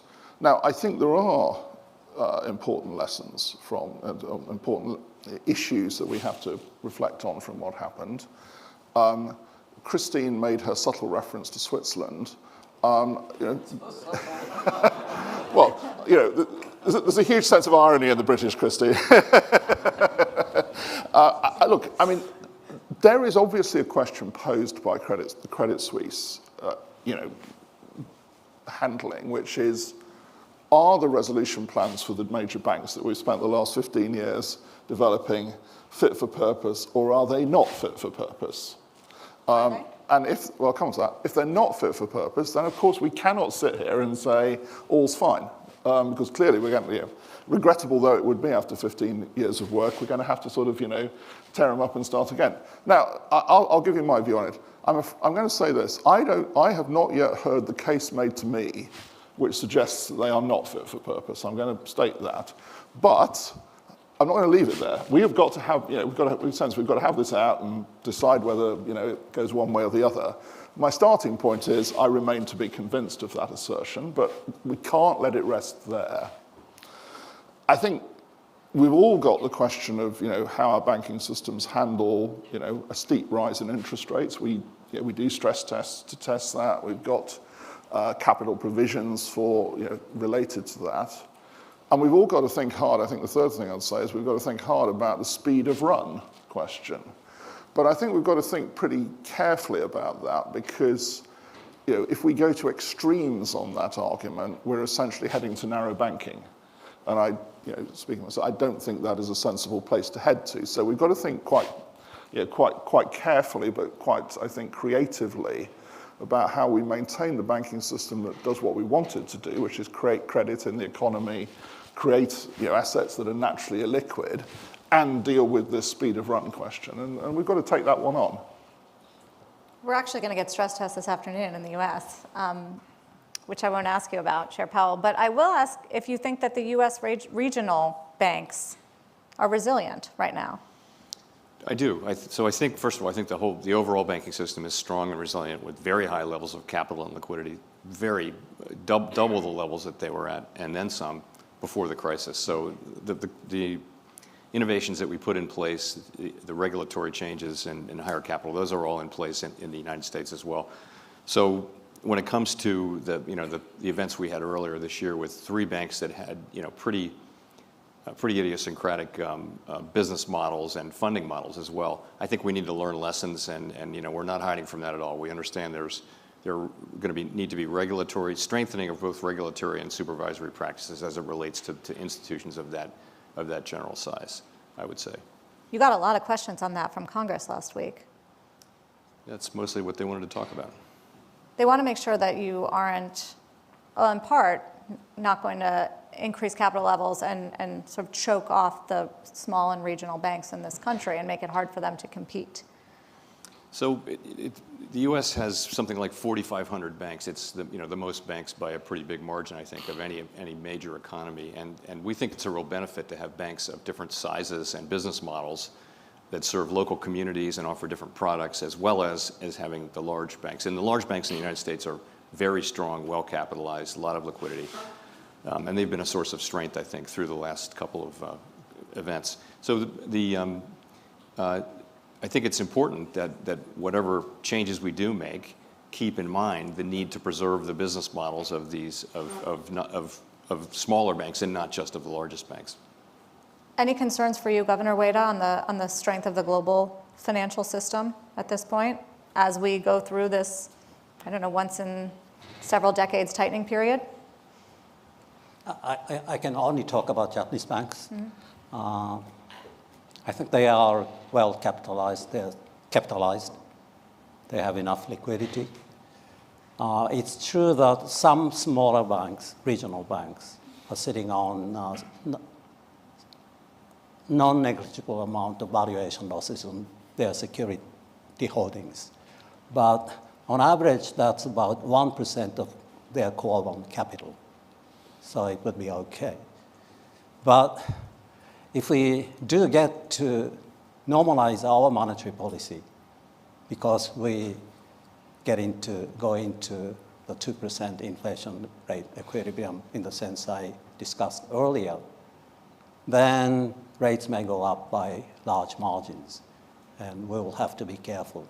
We'll have to be carrying out all sorts of stress tests, I think.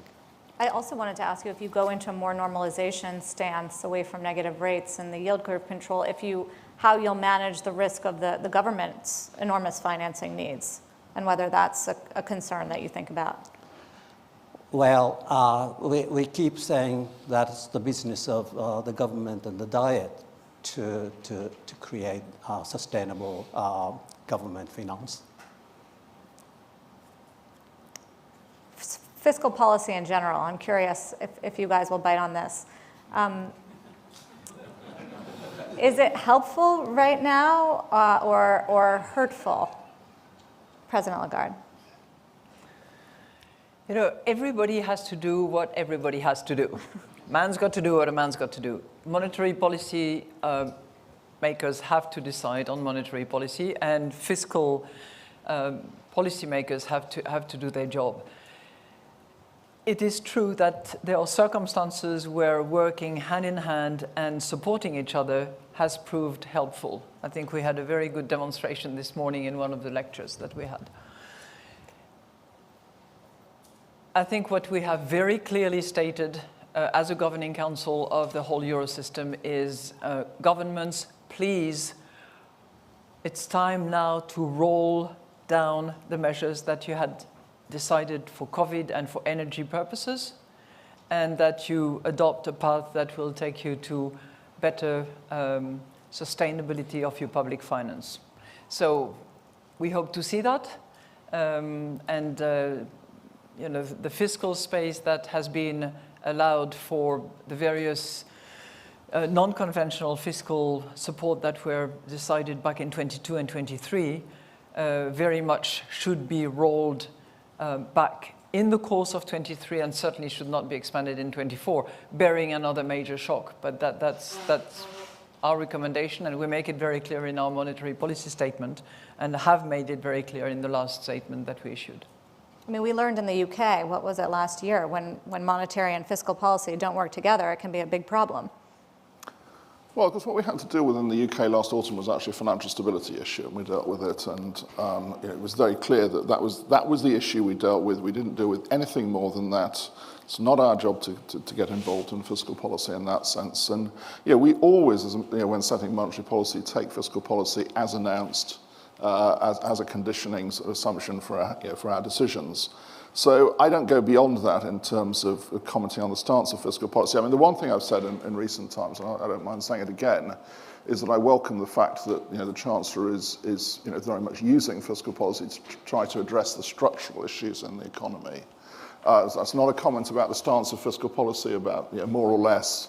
It's a comment about the fact that, going back to the point I've made about labour markets, and actually the low potential rate of growth in the UK economy, that the more we can do to tackle that, frankly, the better. What about you, Chair Powell? I mean, there's been a lot of fiscal largesse in the United States, the COVID stimulus, and now even new policies that are just filtering through, like Inflation Reduction Act, infrastructure, chips. There's still American Rescue Plan Act money getting doled out. Isn't that making your life harder? Well, so echoing my colleagues, our assignment is to deliver price stability kind of regardless of the stance of fiscal policy. And we don't play a role, formal or informal, in advising the fiscal authorities. There are other agencies in Washington that do that, and that's really not our job. I will add, though, without crossing any lines, that the spending during the pandemic was very high, and it's come down. And so we look at the fiscal impulse from the level of spending, and it's really not material. It may even be slightly contractionary, but let's just say it's flat. You identified those bills, and I think you are seeing some of that money showing up in construction. This construction numbers, it's supporting construction activities, particularly the infrastructure bill. But I wouldn't say that that's if you look at where the inflation is in the economy, I wouldn't say that that's an important driver of inflation or something that we think about or consider.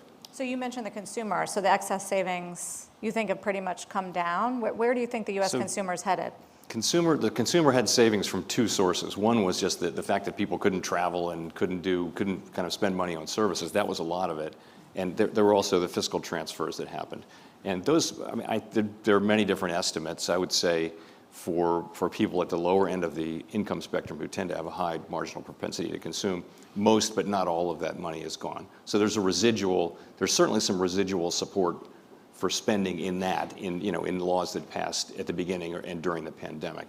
But that's, again, I wouldn't say that's today the main driver. I think if you look at the strength of the labor market, still creating more jobs than there are new entrants to the labor market, and wages are still pretty high. So you're driving up disposable income, and that is driving consumption, and that's driving the economy.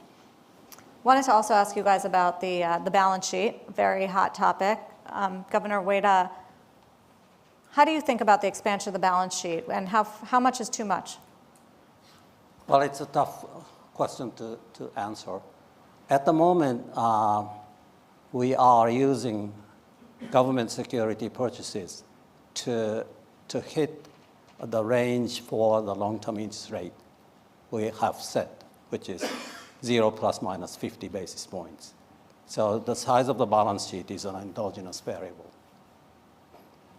The rest of you are kind of in shrink mode in the balance sheet, or roll-off mode. You've been more aggressive, Governor Bailey. Has it gone smoother than you expected?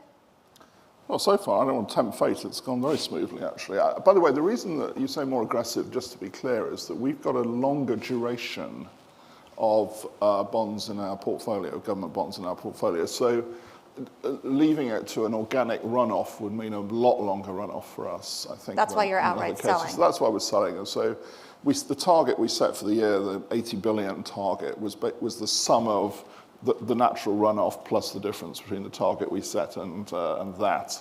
And it's that element that we're doing as active sales. So that's gone, I would say, very smoothly, actually, so far. I'm very happy with the way it's gone. I think the second question that we're certainly looking at actively, of course, is just how far will we go? And I look at it particularly in terms of the stock of reserves now in the system before we hit what I would call the equilibrium level of reserves. Now, we may go on selling the QE stock below that because we would shift our operations around. I would expect to do that. But it's important to focus on where we think that sort of natural level of the balance sheet, which won't be constant over time, by the way, but where we think that natural level of the balance sheet is relative to where we are today.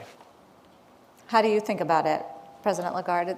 And is there pressure building for you to go faster when it comes to shrinking the balance sheet? I would say that the interest rate is the primary tool that we're using at the moment.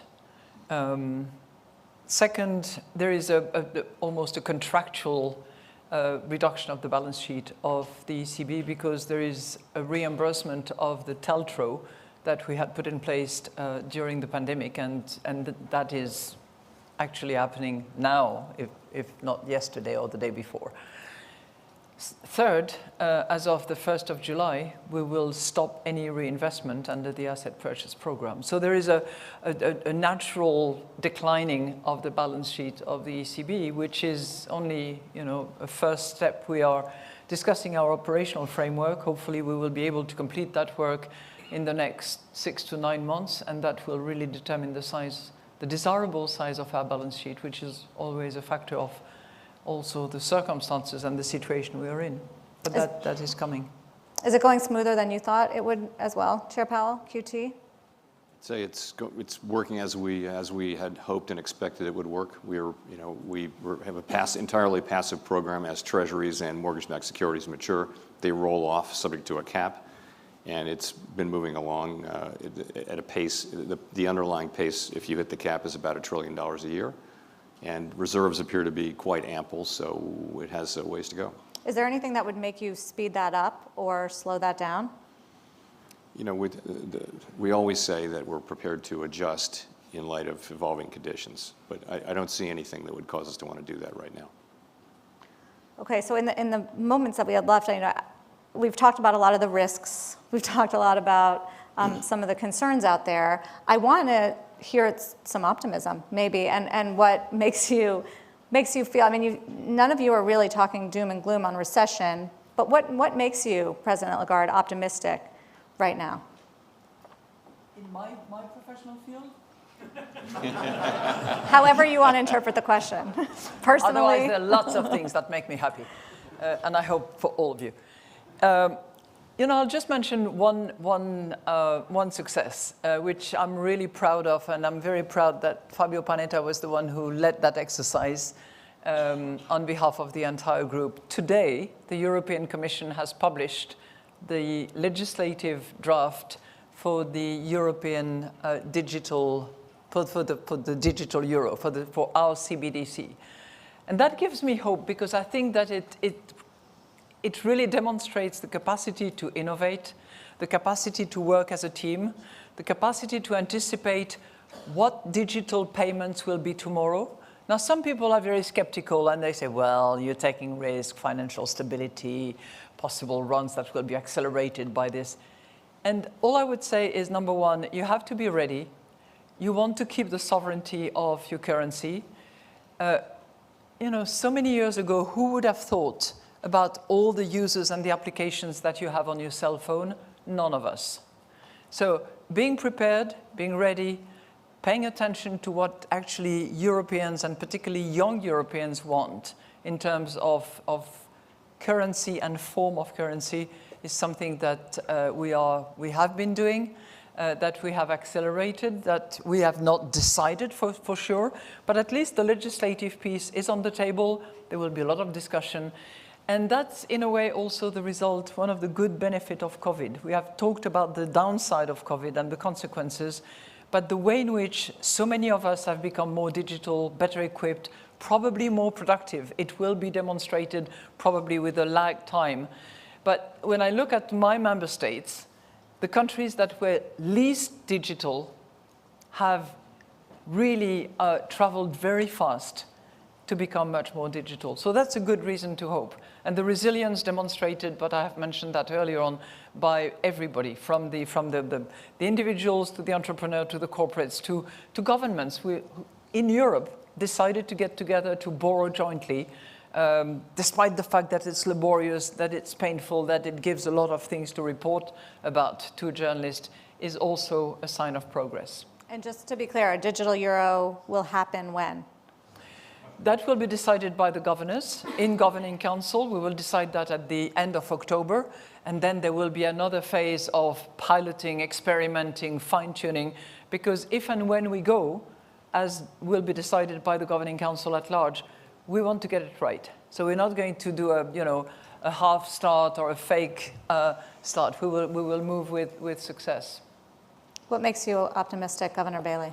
Well, actually, I'm going to build on Christine's theme, because as well as we're also working on retail digital euro, we're actually also working on wholesale digital money and completely rebuilding our wholesale payment and settlement system in the Bank of England to enable what could be a complete revolution in the infrastructure of financial markets and trade finance. And this is very exciting. So we put the wiring in the weekend before last. The engine should go in next year, and this has enormous potential to change the world and at the wholesale level as well. It's interesting, I feel like the world has moved on to AI beyond digital payments. Are you guys incorporating AI into your thinking about economies and your toolboxes? I think we're all on a learning curve. I don't know, I feel quite old when it gets to this. But yes, I mean, we're looking at it in two respects, certainly. One is, three respects. One is how it will affect the economy. Two, how we can use it ourselves, both in our sort of analytical functions, but also actually in our operational functions. We're looking at it, I would say, with very open eyes. You can see the strengths and you can see the current weaknesses of it. And of course, it moves very rapidly. So yes, we're having to, certainly I can speak for ourselves, we're having to devote quite a bit of time now to what the potential is for that. Chair Powell, is AI one of the things that makes you optimistic?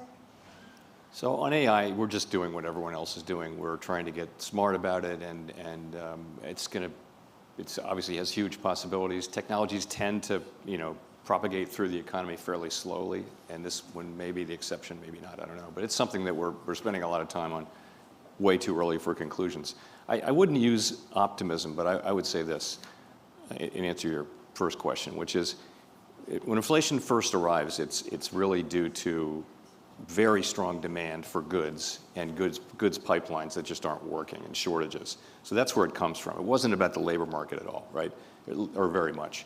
As we get to this stage and to looking forward, we think it will be significantly about getting the labor market supply and demand back in alignment. I would say it's a positive thing, I'll say it that way. It's a constructive thing that we've been able to raise rates 500 basis points with the expectation of going further, and we still have a very strong labor market, but nonetheless one that is in fact cooling in just the way we would have hoped, which is to say through things like lower job openings. Job openings are coming down. The quits level has returned to its pre-pandemic level. wages have, if you look at employment compensation index or average hourly earnings, they've moved down about 1% towards more, still very high, but towards more, so a more sustainable level that's consistent with 2% inflation. So I would just say that's the makings of, if that process continues in a gradual way without really any effect on employment, the longer that goes on, the better. And in a way, I take that as a very constructive path. It is not guaranteed, but the fact that this is really there, and that's what's been happening for a year, well, more than a year into our tightening cycle, I would take as a positive thing and perhaps a hopeful one for the future. Just be careful not to overdo it, right? Right. What about you, Governor Ueda? Let's see. As other central banks are thinking of issuing digital monies, we are taking a different route, and we have decided to issue new currency bills starting next year. You're going all in paper. This will cheer up public's confidence in the BOJ. more seriously, as I said, wages have started to rise at 2% or so for the first time in 3 decades. More importantly, we are seeing as a sign of a change in inflation expectations, changes in price-wage setting behavior of businesses. So previously, businesses hesitated to increase prices because if they did, others will not follow suit. Now say they are raising wages because if they didn't, they will have trouble recruiting workers because others are raising wages. We think this is a good sign for us. So the topic of Sintra, of this ECB Forum, is inflation, volatility. So now is prediction time. In 1 year, when hopefully I'll be invited back, President Lagarde, inflation rate in the UK is what? Well, our last forecast, we expected inflation to come back to target towards the end of next year. We're going to start the next forecast in about 2 weeks' time. I was trying to get a jump on that. Yes. Yeah, I was trying to jump on that. Do you get to 2% by this time next year, President Lagarde? Well, you said a year from now, right? Yes. Okay, so the projection we have is 3% for next year. Headline. Will you be satisfied with that? I want it to be timely. We all want it to be timely. Timely, okay. Chair Powell? I don't see us getting back to 2% this year or next year. You don't? No. I see us making progress, steady progress on, this is core inflation. Yep. Headline inflation is coming down now, is lower than core. But for core inflation, I don't see us getting to 2% this year or next year. I see us getting there the year after. 2025? Yeah. Core inflation 2%. So you're going to be restrictive for a long time. No, we will be restrictive as long as we need to be. But if inflation is coming down sharply and we're confident that it's on a path to 2%, that would be a different situation. You would begin to think about loosening policy. But we're a long way from that. That's not something we're thinking about now or in the near future. Governor Ueda, are you going to get to the 2% by your measure?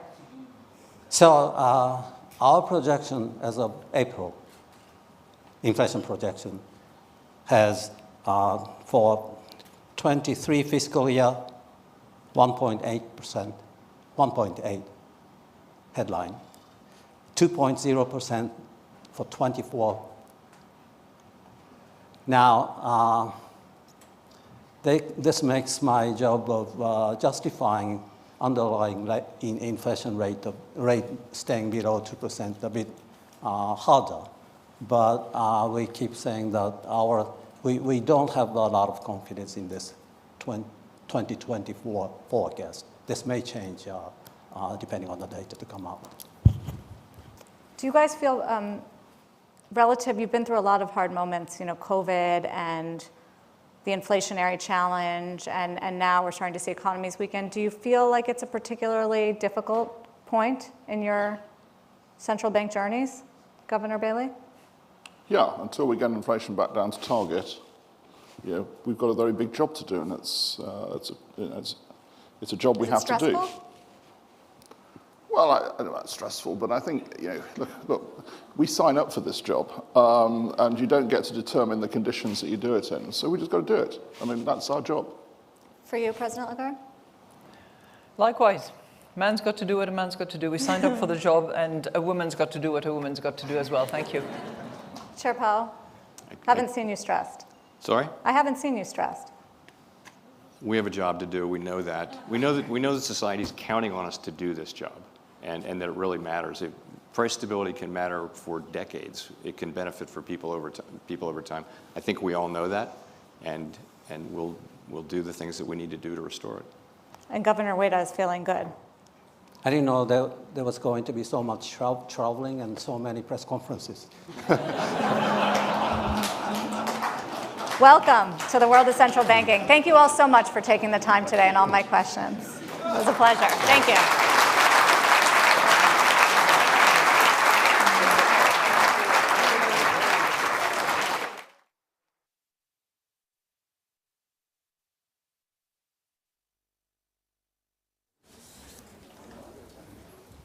Well, thank you for that excellent closing panel to the event.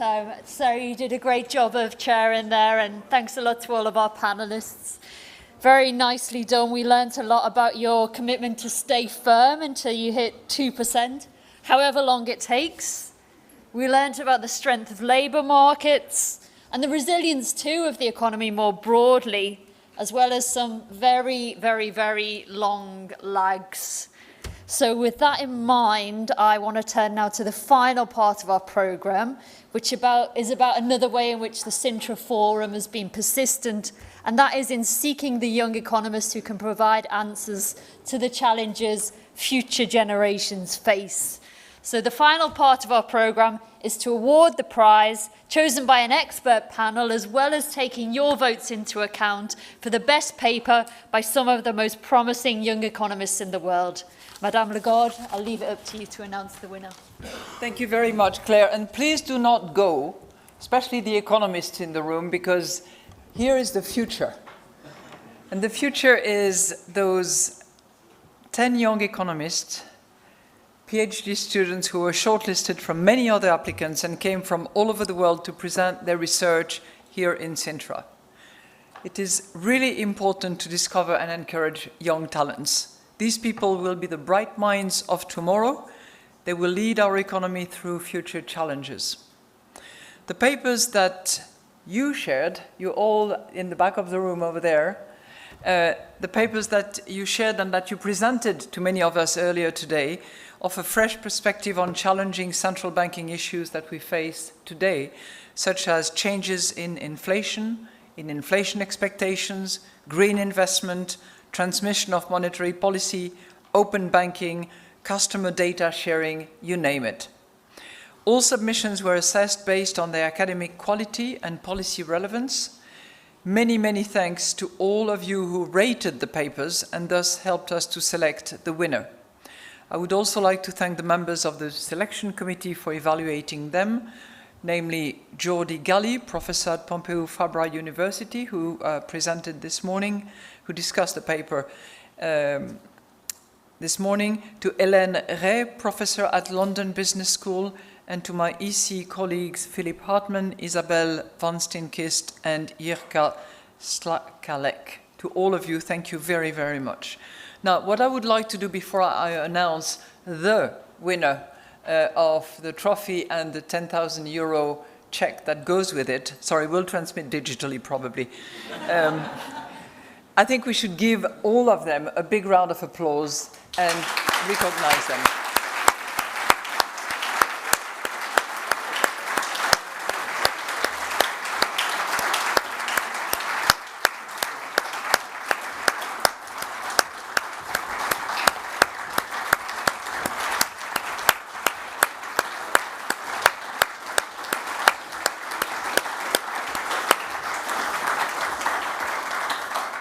So I know that this is a bit nerve-wracking for some of you, but it's time now for the announcement of the one who is actually receiving the trophy. The trophy is going to come along, I'm sure, somewhere. Oh, the trophy is here. Excellent, very good. So the winner of this competition is Lucas Nord. Lucas, congratulations.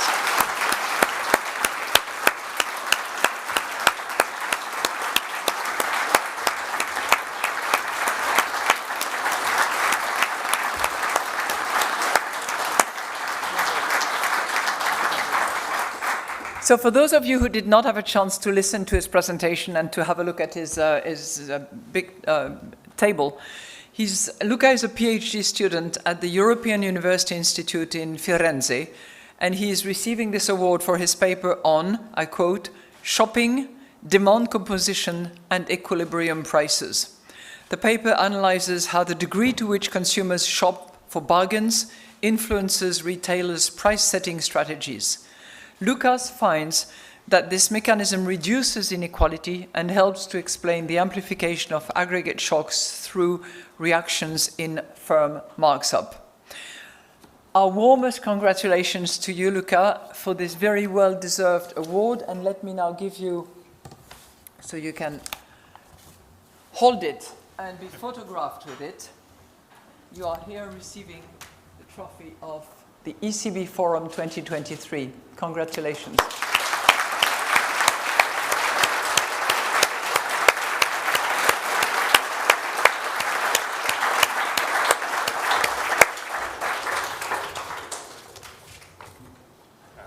You can, perfect. Thanks a lot, President Lagarde. Thank you also to the jury who selected me, or by the public vote, I guess all of you. Thank you very much. It's really an honor to receive this award, and it's a particular honor to receive it in very, very nice company. So I spent the last 2.5 years, 2.5 days, it feels like 2.5 years by now. I spent the last 2.5 days getting to know an amazing group of young economists, and I think I can only agree with President Lagarde. If this is the future of economics, I think the future of economics doesn't look too bad. So thank you very much, and maybe join me again in an applause to all of my fellow finalists. Thanks.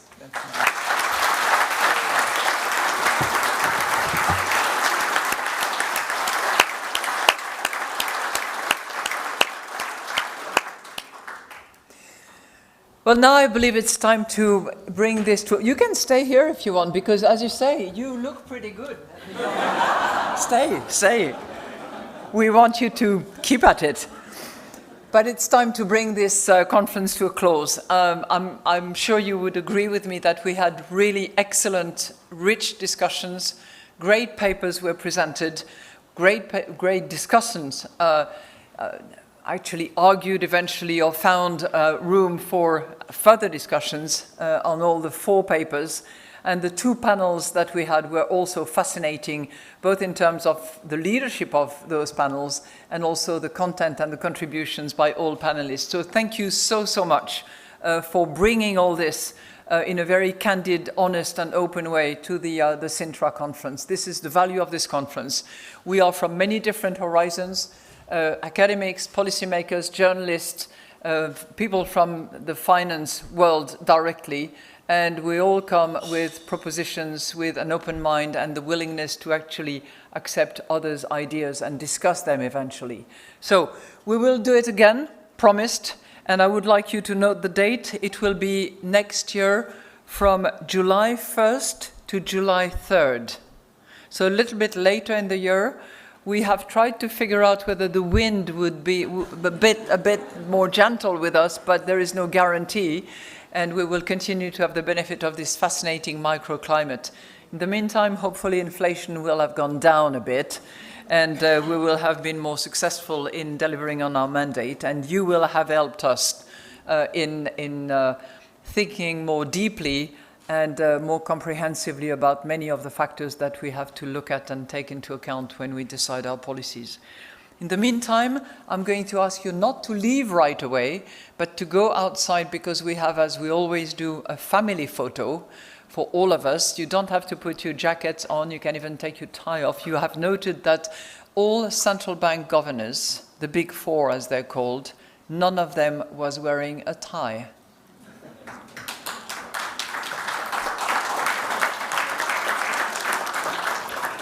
Final announcement that I make on behalf of my colleague and friend Mario Centeno, who is somewhere Mario?